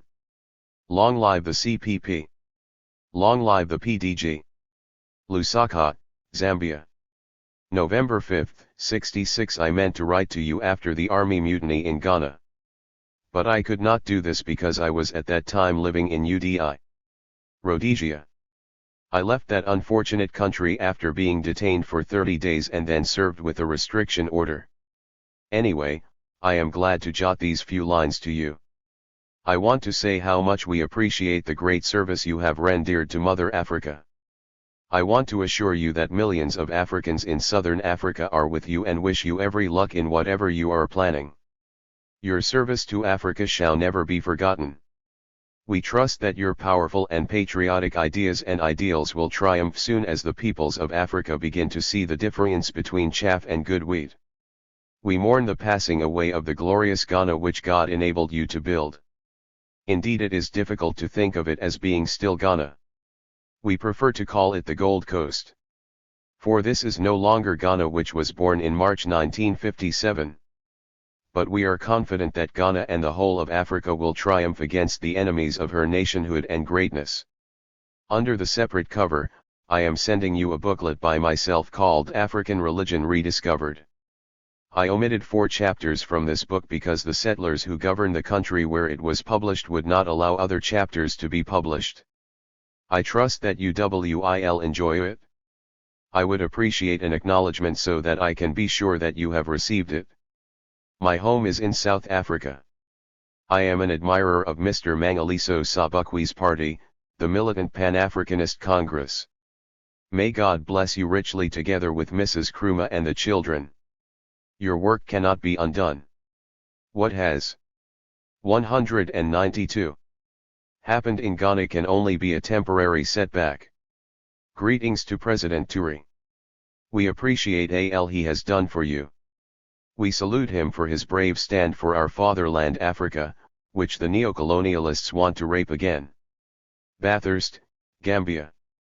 December 5, 66. This is to inform you of my very deep concern and misgivings over the despicable and treacherous act of criminal rebellion which led to the regrettable overthrow of your government. Those army and police adventurers who are guilty of this act have betrayed not only Ghana, but the rest of progressive anti-imperialist Africa as a whole, and I am sure the consequences to them. And to all the imperialist and neocolonialist forces who are behind it, Ali, will be grave and calamitous. No act of treachery, sir, and no amount of imperialist and neocolonialist propaganda, whatever the scale, and however hostile, can destroy even for a moment the nobility and permanency of your achievements for Ghana and for Africa.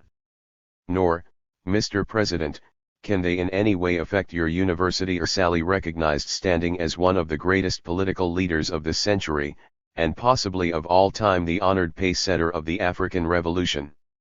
If the rest of Africa, sir, had heeded your advocacy for a continental union government and for a unified military command, these senseless military coups would never have happened. But let us hope that recent acts of vandalism in Ghana and elsewhere on the continent will accelerate the pace to a clear enough appreciation of the imperative necessity for a union government, not only as a bulwark against imperialism and neocolonialism but as the only effective means of organizing and bringing to fruition the economic, political, and social regeneration of Mother Africa. The army and police, by their own treacherous action, will destroy themselves. The intrepid Ghanaian masses cannot, under any circumstances, however fraught with trials and tribulations, tolerate the nakedness and brutality of a military regime, and sooner than most people believe possible will expedite your eventual restoration to power and to the center of the African Revolution. 193. While wishing the Ghanaian masses Godspeed in their crusade of ridding the country, once and forever, of this treacherous and irresponsible clique of army and police adventurers, I wish to take the opportunity of conveying through your very dignified person, my unbounded admiration for President Sékou Touré of Guinea, and for the selfless and extremely courageous way in which he is contributing his very important quota towards the ultimate triumph of the African Revolution. Long live the great Osagyefo, long live President Touré of Guinea, long live the African Revolution for a continental union government. Koito Town, Sierra Leone. 15.5.66 Let me first of all say that AL patriotic sons and daughters of Africa are with you in your struggle for African liberation. UWIL triumph. I have the firm assurance that in due course UWIL go back to Ghana and resume your post as the legitimate leader of that sad country. By the grace of God the Almighty and the help of Father Sékou Touré and other patriotic African leaders, UWII go to Ghana again and overthrow the present rebel military government and take over, and also thrash the traitors there. You need not worry, sir. I know the patriotic Ghanaians are always with you, although they cannot admit that fact in the presence of guns and bayonets, but I am sure in due course those guns and bayonets will be nowhere. They will be just as if they are in cold water, and that will be your right time to take over. I am sure the Ghana coup is the work of imperialists who are anxious to drink the sweet waters of Africa, to take our wealth from us. WOE on them, that WIL not be. Sékou Touré and others are quite aware of that. They will not succeed despite the help of their skilled African scholars. Africa will continue her incessant march towards the goal of freedom. Ghanaian resident California 95430 USA 23.5.66 I have already committed myself to our revolution, to 194. Ghana, Africa and to you. And in no way do I feel ready to compromise. I have served our party, CPP, and our country, Ghana, and Africa, and intend to continue. I am ready to come to Guinea to join you under any capacity, be it radio announcer or servant. The PAN of Friday students in the Americas organized a big rally in New York City and many Afro-Americans participated. I intend to send some of the distributed pamphlets to you. Most Ghanaian students have had their scholarships withdrawn for mere suspicion of supporting you. Many senior civil servants have been imprisoned by this unfortunate situation in Ghana. The African struggle has been put back 200 years. But I assure you no human force can defeat the philosophy of nkrumah. For now, I don't know what my next step will be. I doubt very much if the US government will renew my visa. Already the president of the Pan-African Students has been deported together with the General Secretary and are now in Cairo. It seems that there is no place of safety for African revolutionaries except probably Guinea, Mali, Egypt, or Tanzania. I am now recruiting graduating African students to work for their first year or two for Committee of 9 by working as distributors of cloth and food to the freedom fighters from African countries like Angola, South Africa, and many others. I am committed to the Pan-African struggle. It is an obligation, not a mere rational preference. I have had since my last letter a rebuttal that Kofi Bako or Amoka Atta are dead. But I know that General Berwa has been killed. I have also recently received letters from very close friends and heard of the dismay of many of our countrymen. Many people who at the Ang supported the so-called revolt are now unhappy because tribalism is the order of the day. One can only get a good appointment if he is a GA or U. I am planning to organize a newspaper dedicated to African Revolution. This may be produced here or in London.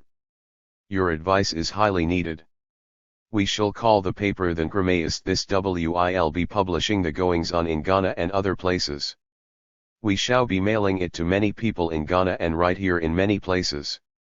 Do accept my support once more in your person and office. 195. Long live the African Revolution. African Student, Minneapolis, US. A24.5.66. Those Ghana students here who love you have been coming to meet in my apartment almost twice a week to cogitate about the problem of Ghana, and sometimes I get so much involved in thinking about the problem that I end up in wasting time for my studies, and many a time I cannot eat and just go to bed.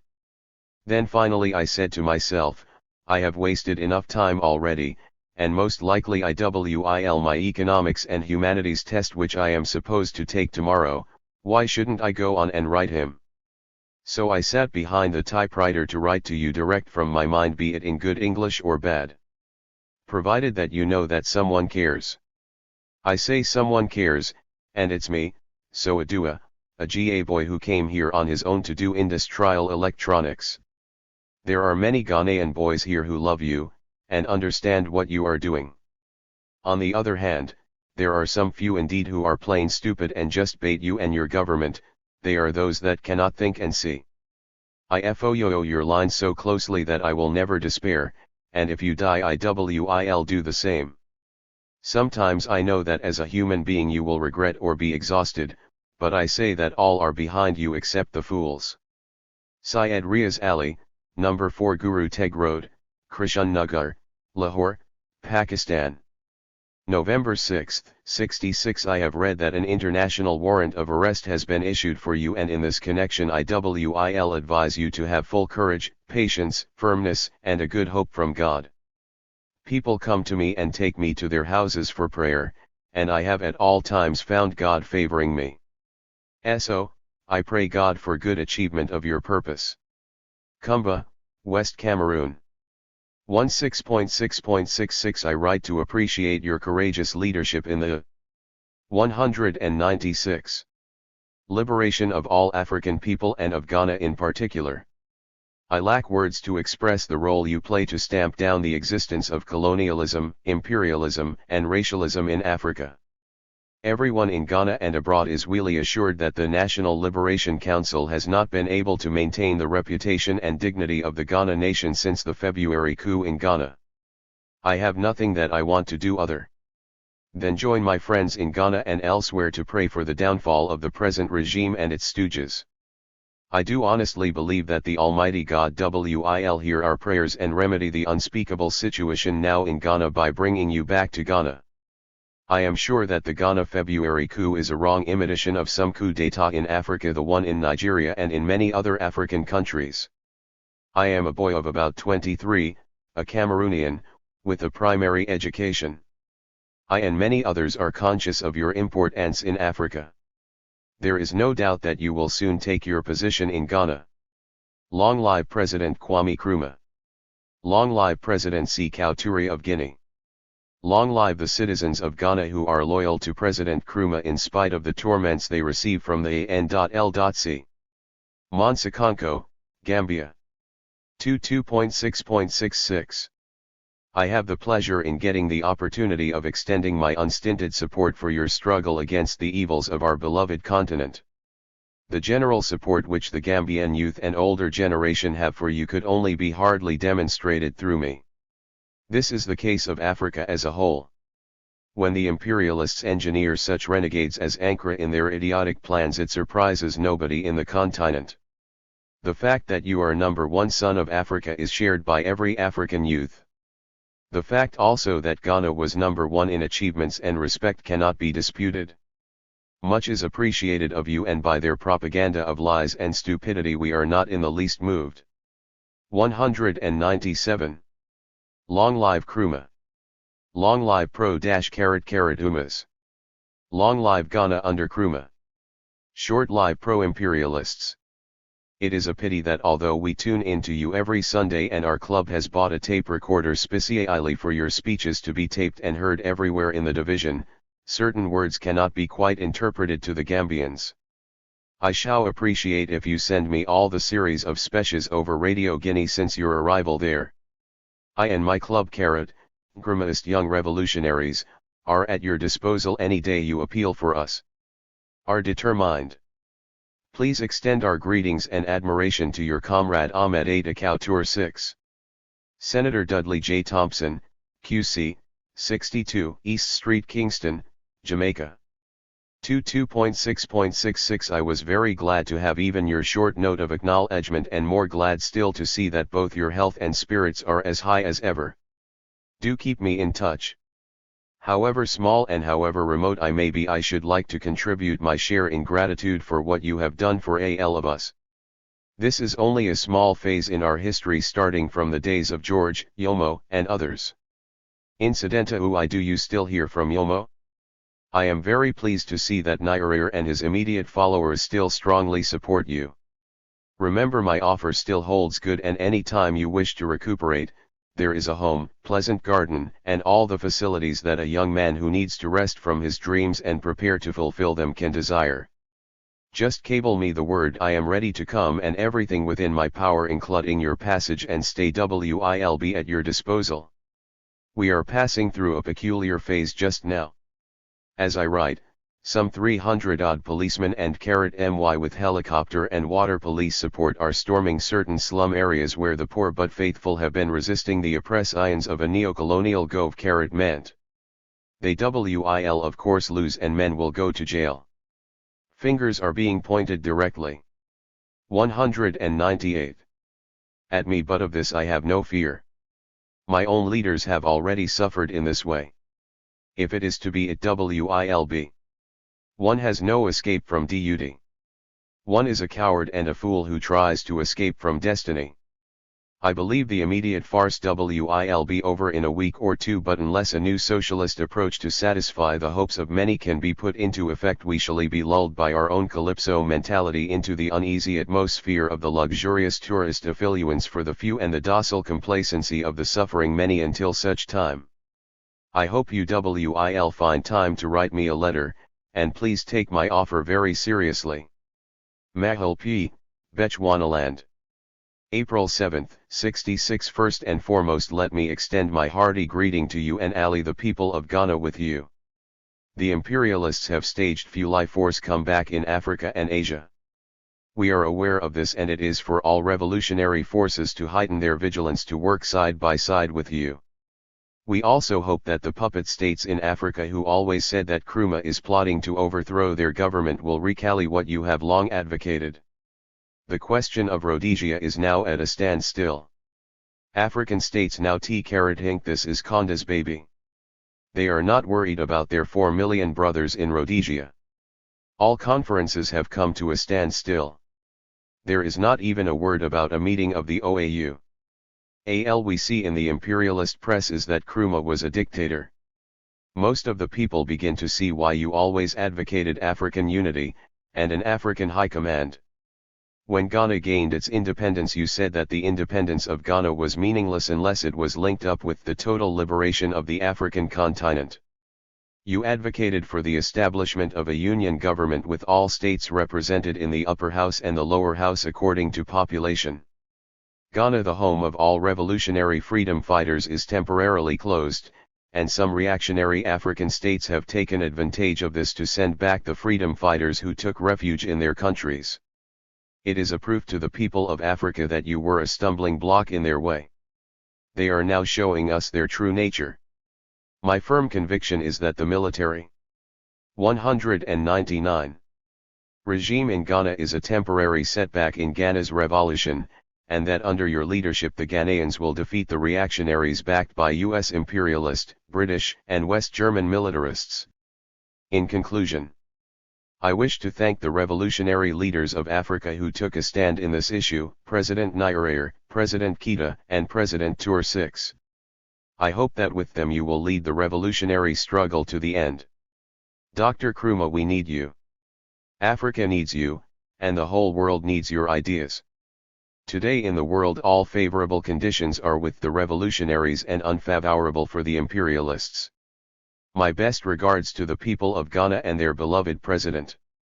Yours in the struggle for the total liberation of our motherland and the union of all African states. Nigerian student, Isleworth, England. June 7, 66. Strange as it may sound that a young lad of my type should be writing to you, and more so that I am a citizen of Nigeria. I would have written to you earlier since that last unfortunate disturbances in Accra, Ghana. But sincerely I hadn't the courage until presently. I am at present studying law in this country, and since my full age of discretion I have always been one of your admirers, and I only wish that we had at least 5 good statesmen in Africa with the same principles as yours. Never mind and just keep smiling, as those rebellious elements will soon come to terms with their consciences.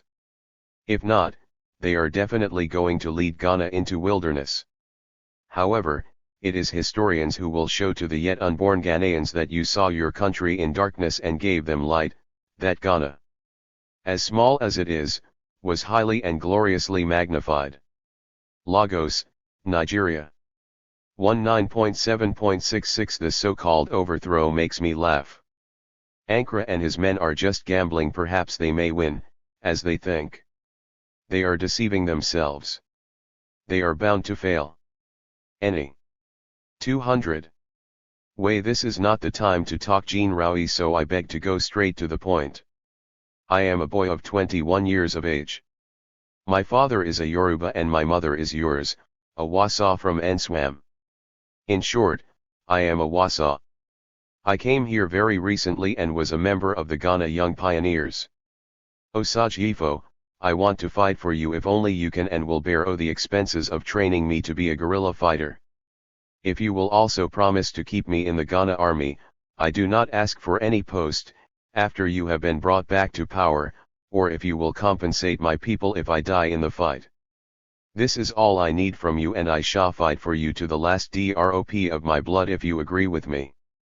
Do not reject me, please, for nobody knows who can help.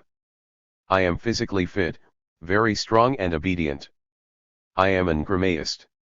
I remember sincerely promising to live by the ideals of Osajifo Dr. Kwame Nkrumah, founder of the state of Ghana and initiator of the African personality. I shall never break this golden promise. Please never mind any grammatical mistakes and any wrong words in this letter, but please mind the idea. I promise before Emin and God to fight to the last for you, if only you can do what I have asked. Train me to use arms and wait and see if I am effeminate. To hell with Ankara. Nkrumah, Ghana is behind you. Long live Nkrumah and S6 Couture Pound. Long live Ghana, Guinea, Mali. Tr. Maclachin, 49, Dalberg Road, London, England. June 8, 66. You may be surprised at this letter coming to you from England and from a non-African at that. The fact is, I have been reading the texts of the speeches you have been making to your people in Ghana from Radio Guinea over the past few months.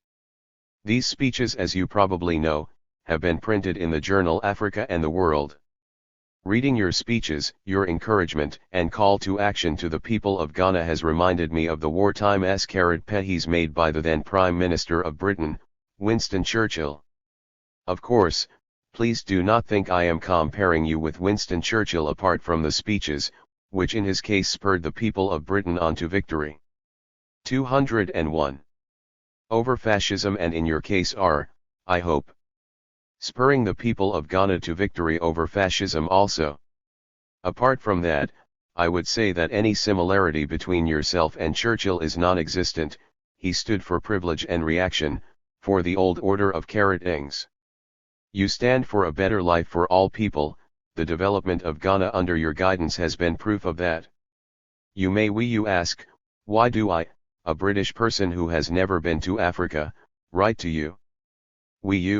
I have been very impressed by the way you have led Ghana from being a backward colonial country to the first country of independent Africa, the way you have built it up in the past and will do so in the future as I fully agree with your idea of not only a free Africa but a united Africa also.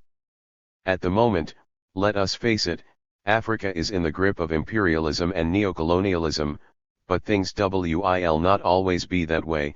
Sooner or later the real Africa will emerge victorious and the imperialists and their agents will have to face the wrath of the people. Another reason for my support and admiration of you and what you have achieved in a few short years for Ghana is due to the British press. You may be rather surprised at that, especially if you are familiar with the British press, as you surely must be.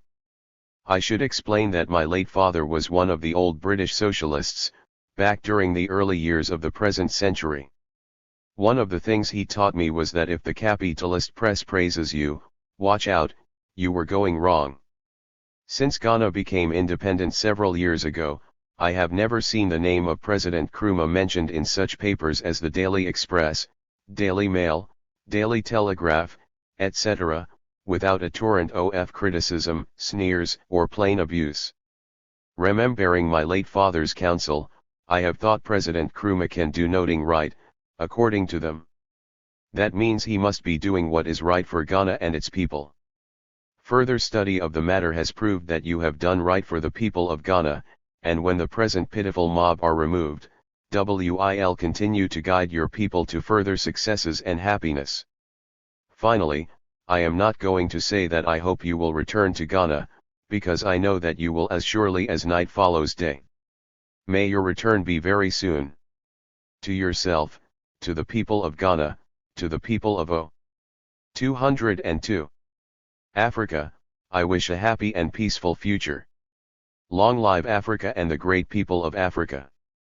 R.B. Keenwoy, 8, Aldbourne Road, London, W.12, England. 16.8.66 I want you to know that I support your struggle and the struggle of your party in Ghana and Africa and the world. I have read some of your books and am convinced that your ideas and policies are the right ones for Ghana. I see that it is of the greatest importance that the rule of law and the CPP replaces the corrupt fumblings of the imperialist lackeys who are bringing despair and danger to the Ghanaian people. However, I share the conviction of Jeffrey Being that either you or consciencism will return to Ghana. You must never give up the fight because the same battle as yours is being fought or is to be fought in Vietnam, in the Congo, in Zimbabwe, in Indonesia, and in South Africa and South America and in many other parts of the world. Ghanaian student, Kherson, USSR 21.8.66 I am a Ghanaian student in the above school and I want to declare my unflinching support for you, now and forever. I want to join the progressive people in your service for the building of socialism in Ghana, Africa, and the world over, and I am prepared at any time to give my life for it. I am ever ready to do anything which will lead to your triumphant return to Ghana as president. I am almost 29 years old, born on November 29, 1937, and hail from a Akroso, a small village between Agona Swedru and Akimoda, and I am an old boy of Addis Adel College where I obtained my West African School certificate in 1957. I have finished my 3 years course in marine navigation and piloting in the Soviet Union here last July and I am now a qualified maritime navigator, but the Soviet government have kindly allowed me to do further 9-month sailing in their ships to increase my practical knowledge. I was not a member of your, NR, Convention People's Party before coming to the Soviet Union, and it is here that I understood the need for building socialism in Ghana and Africa, and now that I understand it I am prepared to do any 203. Thing to help achieve it.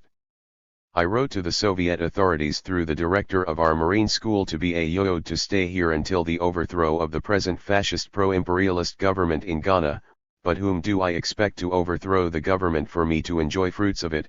I should join the progressive forces in Africa. I am 6 feet 1 inch tall, strong in body and sound in mind, and I should use my strength and little knowledge for the suffering millions in Africa.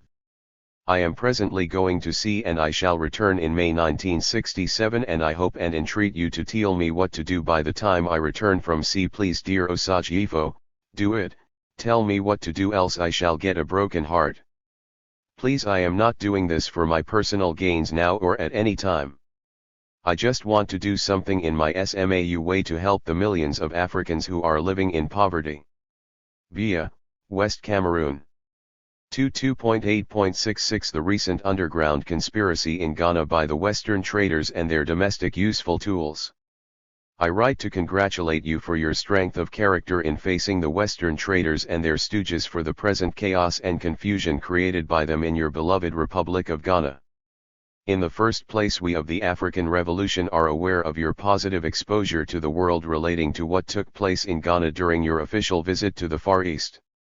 We are in no doubt that the neo-colonialists played on the grab mentality of men in uniform. Also, the colonial-orientated intellectuals and professionals gave good support to this unwarranted and destructive state of affairs as seen in Ghana today. This inking mob of jackals continue to gollivant and pride themselves on their ignorance and stupidity by making idiotic and meaningless statements over the radio, etc., without foundation. Such utter rubbish could only be accepted by simpletons and overcredulous people who do not know even the basic history of Ghana as late as 16 years ago. Secondly, it's well known that the colonialists and imperialists were severely beaten by you in Ghana, and when the time is right it would be absolutely no problem to put their 204 quislings and lackeys down on bended knees. The arrogant idiots temporarily tum light into darkness, but the forces of light shall return and prevail. This is evidently clear as the sun goeth down in the west. Osajifo, you have the progressive forces of nature more than ever with you now, also the vigilant elements at home and abroad are with you in this time of trial, and in due course you shall triumphantly return to your dear Ghana. This is most certain, as nature is the true test of time. Operation Crusader shall surely get even with these scamps, traitors, and imbecile tools of their Western dregs of humanity.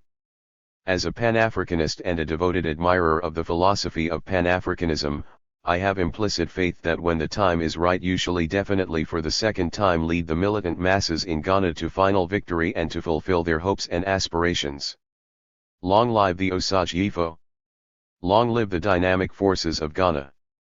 Long live African unity! Yours in the struggle against the enemies of human progress. Mohammed Suleiman Lafari, T/85 Railway Bungalow, Parbatipur, DIST. Dinajpur, East Pakistan. November 9, 66. On this happy occasion, the anniversary of your birthday, I have great pleasure in extending to you the expression of my most cordial sentiments and heartiest felicitations. Your historic contributions as a gallant gentleman, a great African, an intrepid politician and statesman of unquestionable political skill and undoubted sincerity, an articulate exponent of lasting peace and freedom to the creation and construction of Ghana, to the unity, solidarity, and harmonious understanding of millions of people in Afro-Asian world will live forever in history and evoke the gratitude of succeeding generations. You are one of those men whom neither their country nor their friends and admirers can forget. I wish and pray to Almighty God for your enduring life and perpetual happiness on your happy birthday, and hope that your long experience and wise counsel would remain available to Afro-Asian countries for many more years to come. 205. May you kindly accept this humble presentation of a Pakistani student's great affection, profound respect, and abiding admiration for you.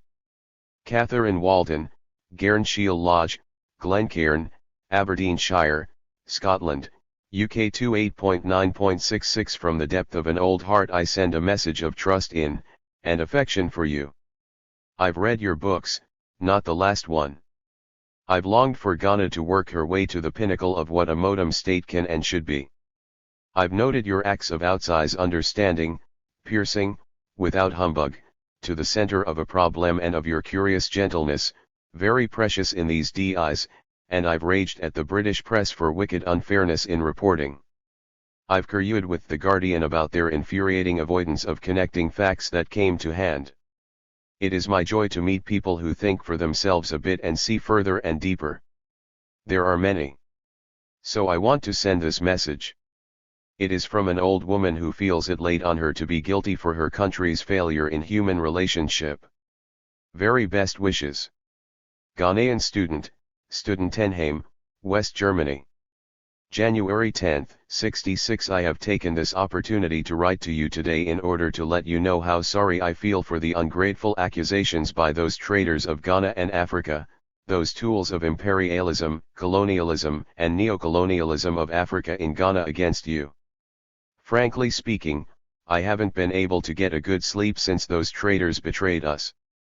Sometimes, I feel like weeping because our only hope of survival is you. Since this disgraceful action was taken against you in Ghana, I have written many letters home deploring the activities of our traitors.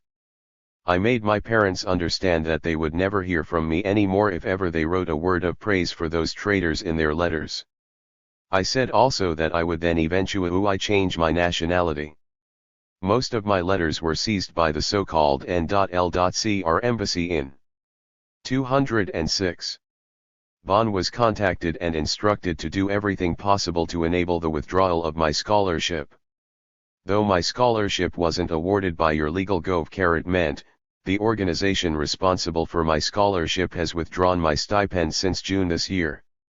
Those traitors in Ghana that by so doing, I would support them. I know that it has been difficult for me to continue with my studies without a scholarship. Oh, the same, I can't support traitors for the sake of a scholarship. I shall do everything possible to finish up without their support. Yes, Mr. President, it may interest you to know the effect this disgraceful action has had on students here. I can assure you that those who even used to be against you when you were in power now support you. Your absence in these few months has shown them that there is no better ruler in Ghana apart from you. More students support you now than formerly. Others are afraid to voice out their sentiments openly for fear that their scholarships would be withdrawn. Every student here knows that you gave us everything that a nation needs: pride, prestige, respect, and national consciousness. The back to colonialism drive by those nation wreckers will never last long. I am sure that you are doing everything possible to save us and Ghana again. We WIU support every action taken by you, even if military, in order to seize our beloved country from those tools of imperialism, colonialism, and neocolonialism. You should also not forget, Mr. President, that there are hundreds of students here who share the same ideas with you and who WIU always stand by you.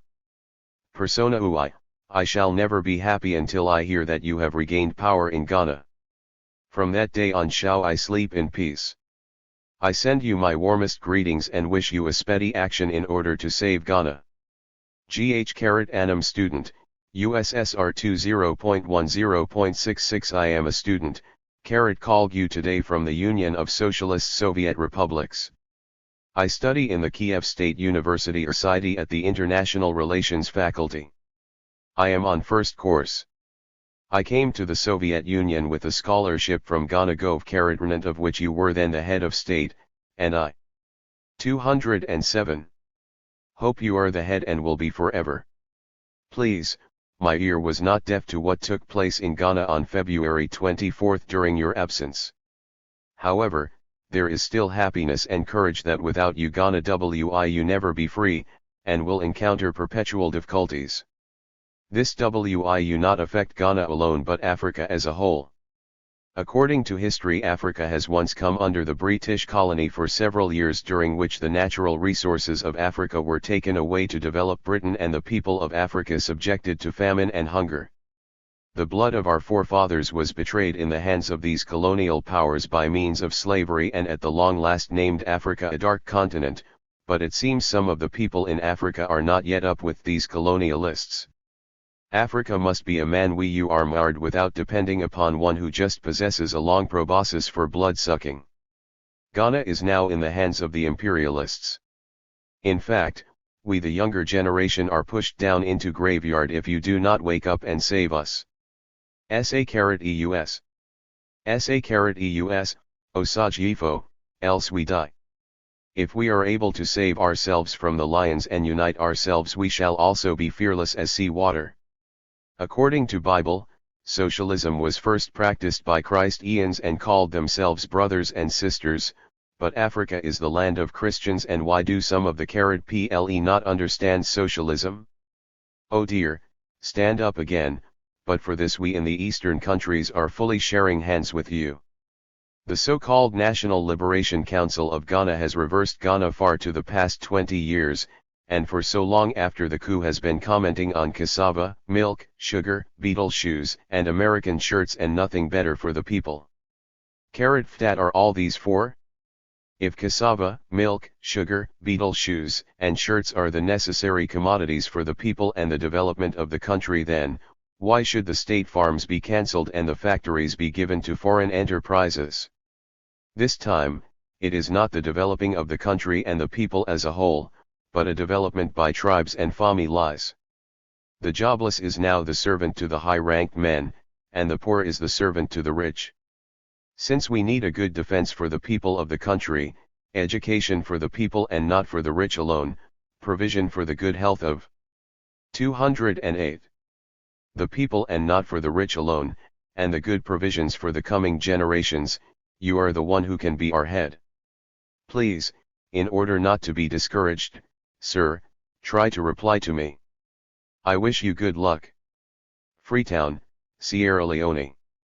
January 11, 66. I would have written long before this time, but as you know we live in a world of mistrust and suspicion, and as such, one just has to be tactful about many things.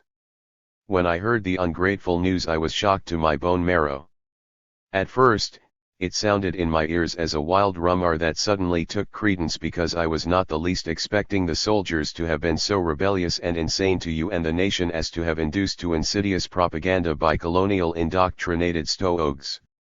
My heart laments greatly for the destruction of some of your good works and also for myself, because our ruling party had previously recommended my admission into your ideological institute, an institute I had long planned to attend, because if the future Africa should stand on her own, after smashing completely the fetters of colonialism and neocolonialism, it is we the youth who must be ideologically trained for the maintenance of the African personality. My conception about the rebellion is that it is the result of those who want to bring back and perpetuate colonial rule in Ghana and as a last resort to exploit state by state in the whole continent of Africa. The now temporarily formed National Liberation Council, as I view it, embodies treacherous, prodigal, and capitalist elements who think that everything for the benefit and progress of man is a suppressive ideology. My advice, sir, is that you summon courage. The courage you summoned that brought you to free Ghana from the yoke of colonialism and imperialism when you achieved independence, and which I am doubtlessly sure shall take you back to Ghana this time to lash out against neocolonialism. N.K. Sanyang, 21 Dobson Street, Bathurst, Gambia. 23.12.66. I have to thank you from the bottom of my heart for your reply to the letter I had previously written you, expressing my profoundest shock and disappointment over the despicable 209 overthrow of your government. That reply, together with the wonderful speeches you delivered over Radio Conakry to the valiant masses of Ghana, will ever be treasured by me as a memento of one of the most remarkable personalities of our century. I am more than passionately convinced, sir, that whatever else the future may hold, the principles of the Ghanaian Revolution, which form the cornerstone of your political philosophy, will be the main determinant of the ultimate destiny of Mother Africa. Imperialism and neocolonialism may continue to subvert the fundamental unity of the African continent and may use the meagerly rewarded services of nationally negative elements to frustrate any leader or scheme dedicated to advancing the welfare of our peoples. But this system, as abhorred in the sight of God as it is in men, will inevitably be overtaken by the disaster that it so rightly deserves. Those who think that imperialism and neocolonialism are mere claptrap words used by those who are inveterate enemies of man are only living in a cloud cuckoo land of self-deception.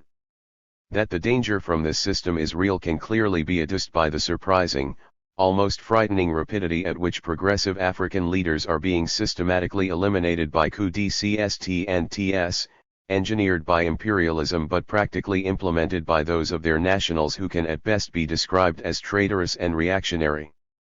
It is monstrously absurd and at the same time grossly unfair to assert that these leaders, after successfully breaking the shackles of imperialism to lead their nationals to the rarefied atmosphere of Olympian freedom and self-determination, have suddenly become so dictatorial as to deprive them of the very freedom for which they sacrificed so much.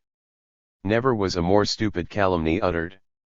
On the contrary, reactionary leaders have been dubbed as progressive, democratic, and sensible, even though they have never hesitated to sacrifice the vital interests of their countries on the altar of neocolonialism, and have thereby forfeited the support and affection of their masses.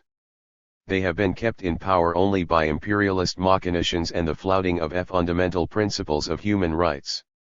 It is inconceivable and morally abhorrent, sir, that a man who has unselfishly placed the interests of his country and his 210 continent before his own, should encounter treachery from the hands of the people whose cause he so valiantly championed.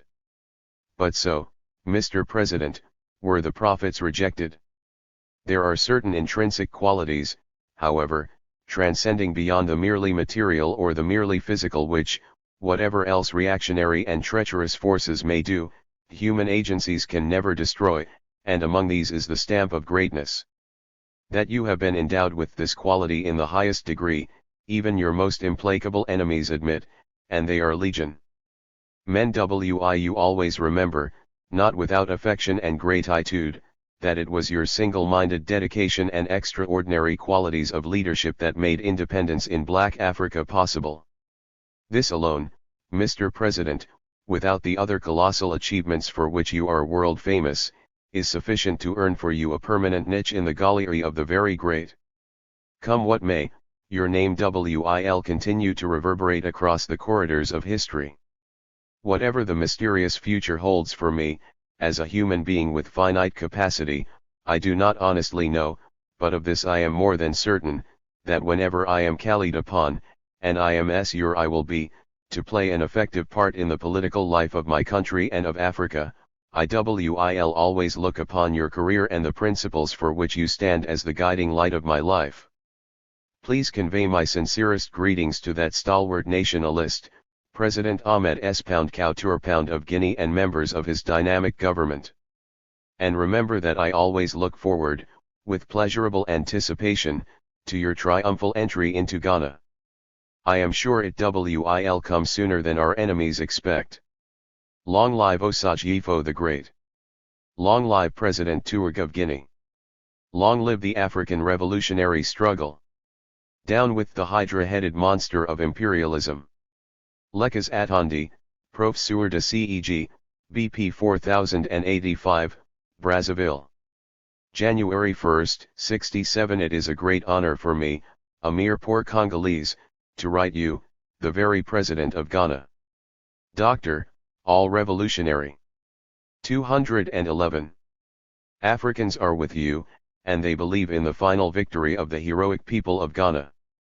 British and American imperialism think that they will be able to conquer Africa. Strictly speaking, they can't, they are merely paper tigers. I am sure Africa will shake colonialist domination and its toads will be defeated. Dear Dr. Lumumba, Ben Bella, and you are enlightened combatants, living examples of courage, freedom, and independence. I remain faithful to your principles of freedom and revolutionary wisdom. In Ghana and Algeria, hooligan soldiers are plotting against their own countries with British and French imperialism. They betray Africa. However, I am considering African revolution will triumph. I am with you. Dear Doctor, I have a son. I would be pleased if you granted me permission to give him your name. He would be called Atondi Kru H. I inform you that everybody calls him by this name. I thank you sincerely, in advance. It will be an honor for my son and myself. I would like to receive your news. President, the Congo is with you, Nkrumah and his henchmen shall be defeated, it is a law of history. Dear doctor, a new year begins and I wish you a happy new year. My little boy wishes you the same greetings. Gambia. December 1st, 67. In celebration of the feast of Ramadan, I take chance of wishing you many happy returns of the occasion and wishing you all the good you may wish for yourself and Africa. I wish from the very bottom of my heart that Allah, the Almighty, guide and protect you from the evil intentions of all enemies, and I further wish that Allah enables you to take control of Ghana very soon. Please remain assured always that your great ideals will prevail as long as the world lasts, and that your ideology of Nkrumahism will one day be accepted by Africa. That being so, continue your vital teachings and preachings to further awaken Africa and the world against the intrigues and mock-in-at-ions of imperialism, colonialism, and neocolonialism. You will surely triumph over your enemies and the enemies of the 212. AFRI-Liberation Movement. Forward ever, backward never, UWIL once more defeat the treachery of imperialism. I shall be most grateful if UWIL direct me as to where to get your books, more especially the latest entitled, Neocolonialism, the Last Stage of Imperialism. I am deeply interested and concerned in everything about you, and because I am interested in politics, I shall folio your teachings and methods to the letter whenever I take up politics. Whenever you have chance, sir, write other books for the guidance of Africans and mankind at large, for without doubt the imperialists and their agents have, I am sure, destroyed the precious and invaluable work you did in Ghana. I should like to get the broadcast talks you made over Radio Guinea after the unfortunate incident of last February. Whatever the odds, please look forward to 1967 with great optimism that you will once more rule Ghana and actively continue the liberation struggle to free every inch of the African continent from imperialism, imperialist domination, and exploitation. Never give up hope, for the mass of true African nationalists are behind you and victory is sure to be yours, for your cause is just. The imperialists and their agents will come to shame before too long. Long live Nkrumahism, the ideology for Africa. Long live Presidents Nkrumah and Tour 6. Long live the African liberation struggle and African Continental Union Government. Which must be. May God save you from all enemies, Amen. Please take the finest care of yourself always. Ghanaian student, London, S.W.19. January 3, 67. IWIL. Firstly, introduce myself. I am a Ghanaian student in UK and a staunch member of the CPP. Under your leadership, despite the fact that the so-called N.L.G have B-ed. As one of your best admirers in London, I feel that I must write to greet you sincerely on the coming 10th anniversary of Ghana's independence. Although you are not in Ghana at present, which many people would prefer your presence for this celebration, but 213.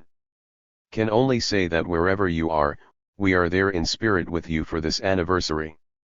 May I pray for the God guidance for your safe return and lead us again as a great statesman of Africa and the world as a whole.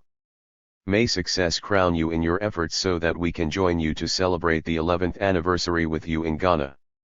With my best wishes. Long live Osajifo. Long live CPP. Ghanaian student, Hamburg, W. Germany, May 3, 67. Perhaps you might be aware of the hardship to which, under the said military junta, your aspiring students here have been exposed. We can feel the tremendous difference of our care and well-being in your time, and with this new government unprecedented, quite a good number of us have lost our awards for no just cause, an action which has been widely criticized and felt improper for a nation which you have built up. There is at present a deep-seated feeling amongst us who have lost our awards, with the strong sympathy too from those unaffected. Perhaps it's needless to describe to you the extreme hardship to which we have been subjected by this action. After a lobby, we have felt ripe enough to reorganize ourselves in support of your return home. Indeed, the feeling and determination is not only for our awards but also looking back in dismay, for example, the mess and the disgust with which the last Commonwealth Conference was held, with the buying off of our leaders on the Rhodesian issue, which was inconceivable with your presence, and Army search for action. We all have you at heart, realizing what a champion and bulwark we have, miss. We need you, for your ideals and action have truly achieved for Africa within a decade what otherwise would not have been possible in a century. Dear Osagyefo, please, we need your help in every way possible. Our studies are in danger due to this hardship imposed. May you live longer and do more for us. In a high expectation to hear from you soon. 214. Mr. Harold Brinson, 3218, student by Insan, Oslo 8, Norway. 18.3:67 The Norwegian Students' Association has for more than 150 years been the major forum for debate among Norwegian intellectuals, and more than any other independent society it has had a tremendous impact on Norwegian cultural and political life. Many prominent speakers have visited the association during the last few years: Eisenhower, Macmillan, Carrot and Oyen, President Nyerere, to mention a few. The meetings, which are held on Saturdays, gather usually 700 to 800 students, graduates, professors, and members of parliament. The lectures are always covered by the press. Traditionally, candidates of different political views are competing for the presidency of the association each semester. I am running with support from the socialists, and if, as we have good reasons to hope, we should win the election, we should very much like to see you as one of the speakers for the autumn semester. As to the topic of your lecture, we might suggest Pan-Africanism. But of course we welcome any other suggestion for the topic of your lecture. In case you will accept this invitation, we could arrange that you get a chance to meet prominent Norwegian politicians, and contact the students' associations in other Scandinavian countries to arrange similar meetings there. As to the date of the meeting, any Saturday, or any other day, between September and Christmas 1967, would suit you as well. We should very much appreciate a reply as soon as possible. And not later than April 15th. 44 students, Rochester University, USA. 24.3.67 We, the undersigned African students at the University of Rochester, recall with vividness the circumstances surrounding your overthrow as President of the Republic of Ghana, exactly a year ago. Despite persistent and destructive post-mortem examinations by certain narrow-minded and immature political 215 analysts, we, on behalf of budding Pan-Africanists, pledge our unswerving loyalty to the cause of Pan-Africanism, which you have so resolutely and defiantly promoted. Contrary to the deliberately malicious opinion of our critics that our vision of African unity is enriched, we hold that carrot unity now is the panacea for all the ills that plague our society. We, therefore, urge you to join forces with other progressive African leaders to ensure that this unity, which we wholeheartedly seek, shall be an immediate historical and physical reality. Cognizant of the tremendous psychological, political, and economic damages inflicted on our African people through overt and covert foreign control, we implore you to join hands with President S6 Couture 6, Mobutu, Nasser, Nyerere, Modibo Keita and other deserving African leaders in dealing a death blow at colonialism, neocolonialism, and all other institutions of foreign domination. Forward with African unity. Acknowledgement of this letter will be highly appreciated, sir. A Nigerian engineer and a Liberian economist, Montreal, Canada. 24.3.67 The writers are two young Africans, a Nigerian engineer and a Liberian economist. We have both completed a TR of Africa, including Ghana, and Europe. In view of certain analyses made of political structures in various African countries, discussions with various African and non-African student groups, the repercussions of the ouster of Your Excellency, the rejoicing in certain areas, evidence of the total lack of any respect for the aspirations of the African peoples, we have come to the conclusion that your ouster is a serious setback of our dream for a better Africa free from the shackles of imperialism in all its forms. We are aware of the fact that in order to effect a comeback of Your Excellency, Many hurdles are to be cleared. In this direction, you already have the moral support of ourselves. 216. And the majority of all unselfishly conscientious African intellectuals we encountered during our tour. We are prepared to render our services for the attainment of our common goal, your return to power in Ghana, and we speak for many. We will appreciate an acknowledgement at your Excellency's earliest convenience. Kalyabwila, Dihiwela, Ceylon. 31.3.67 I have been a very silent observer and admirer of the sincere and patriotic actions taken by you in the past to free your motherland and the rest of the African continent from the shackles of imperialism. No doubt your honest and sincere actions were crippled by the stooges of imperialism aided by the stinking C.1.A.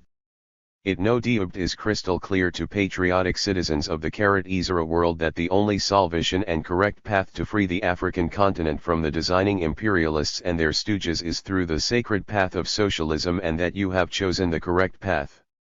It is not surprising that your actions have been termed subversive, self-centered and corrupt by the stooges of imperialism. I note with profound regret that the latest move made by you to blast the stooges of imperialism holding sway in your beloved country has been dashed to the ground according to the imperialist press, with the help of information obtained from trusted emissaries of yours who have been sent by you for various purposes into your motherland. In all sincerity, I, black as the whites prefer to refer to us, offer to you my services in any capacity at whatever cost it may be to assist you to stage a comeback, free your motherland, and in the process free the rest of the African continent from the ambitious and designing imperialists. In conclusion, I hope and pray that you will be successful in all your attempts to free the suppressed and misguided masses of the African continent. May I also state that my services are at your disposal within short notice. 217. Afro-American, Miami, Florida, USA, June 4, 67. As an American of African descent, I am appalled by the monstrous crimes against humanity being perpetrated by world dominionist forces which rule us. There is, obviously, a master plan with timetable for the complete economic domination of the world by American-controlled military-industrial combines. My greatest ambition is to join forces with my revolutionary brothers in the struggle for self-determination. Your cause, I feel, is our cause. I spent 6 months in the Congo learning more during that brief tenure than in a lifetime in white-ruled America about my history, the history of black people, however diluted our blood. I should deem it a signal honor to be permitted to link my destiny with yours. To be certain, I would bring some talents for the unstinting application to the cause. As a pilot and administrator, well practiced in office management and machinery, office, that is, and some versatility in basic weaponry, small arms, I feel confident that there is a place for me in the active struggle before us. I beg your indulgence in favoring me with your advice at the soonest date convenient. P.S. My experiences in local, national, and international politics strengthens my convictions. Nigerian student, Hamburg, W. Germany. 13.4.67 Long ago I had intended to write to you requesting for a help. The political events of a year ago slowed my action. Before I go on with this letter, I should like to introduce myself personally to you. I was born in Iket town in Calabar province in southern Nigeria.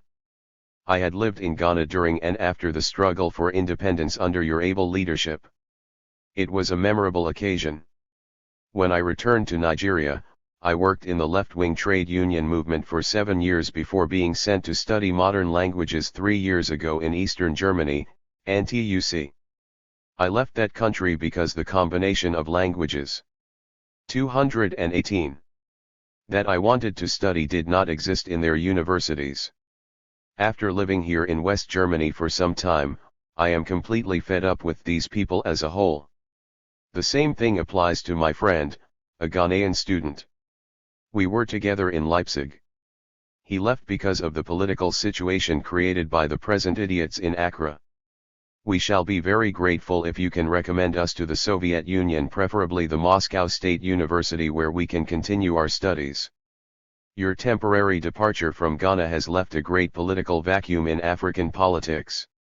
You have more support now among those at Accra fighting the imperialists alone. You have shaken the myth of anti-communism in Africa. The reactionary governments in Africa have now been exposed as the real enemy of the black man. I have heard that books have been burnt in Accra. These people cannot destroy your work. During the time of Hitler, the same method was applied against authors who were non-Nazis. After the disappearance of Hitler and his gangsters from the political scene of Germany, these books came up again in great numbers. The American imperialists have sworn that they will never live to see Africa go communist, as if Africa belongs to them. Whether these fools like it or not, the wind of change blowing through Africa will not pass any stooges by. If the Africans had taken your words, there would not have been a second South Africa again. It seems to me that there may be a substantial reason why some Africans in East and Central Africa are so passive on questions concerning the oppressed peoples of that continent. Those so-called leaders of Africa who did not want to support your views on the question of a continental armed force or a union government did so because they had been wasting their time while they were students. If one has not mastered one's subjects while a student, when can one do it then? All true sons and daughters of Africa are anxiously looking forward to that great day when you shall return to Accra and continue your task. In spite of Ali humiliation, I hope you will not be discouraged, for we shall soon come to join you in our life struggle. May I wish you all the best of luck and good health. 219. Ghanaian journalist, Ibadan, Nigeria. 17.4.67 I can no longer go on hiding within myself without declaring my dedication for you. Due to circumstances connected with your absence from home, I am now also exiled from home and have now relinquished my Ghanaian nationality. It was my primary intent, when I left home about 3 months ago, to come over to you in Conakry. However, due to the absence of my traveling papers and the security around your well-being, I reconsidered my decision and came over to my uncle here. Each day that I have lived here, I have felt additional humiliation and a sense of hopelessness, or rather uselessness, in remaining dormant to the furtherance of the cause which you champion and for which we have given up our lives. Believe me, sir, it is not me alone, for there are others of my acquaintance who for their belief have left home for fear of persecution.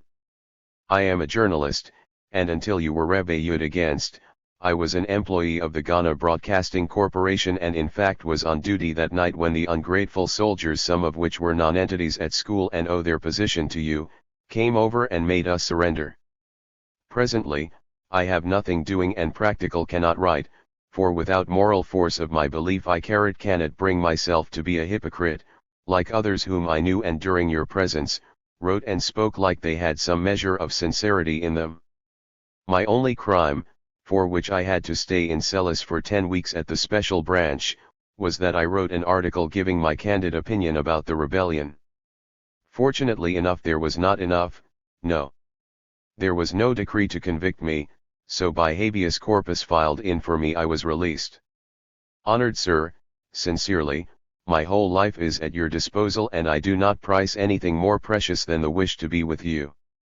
I have been prompted to write this for my awareness that to come over without your knowledge and traveling papers, will be suspicious and perhaps will 220. Have to spend some time in custody.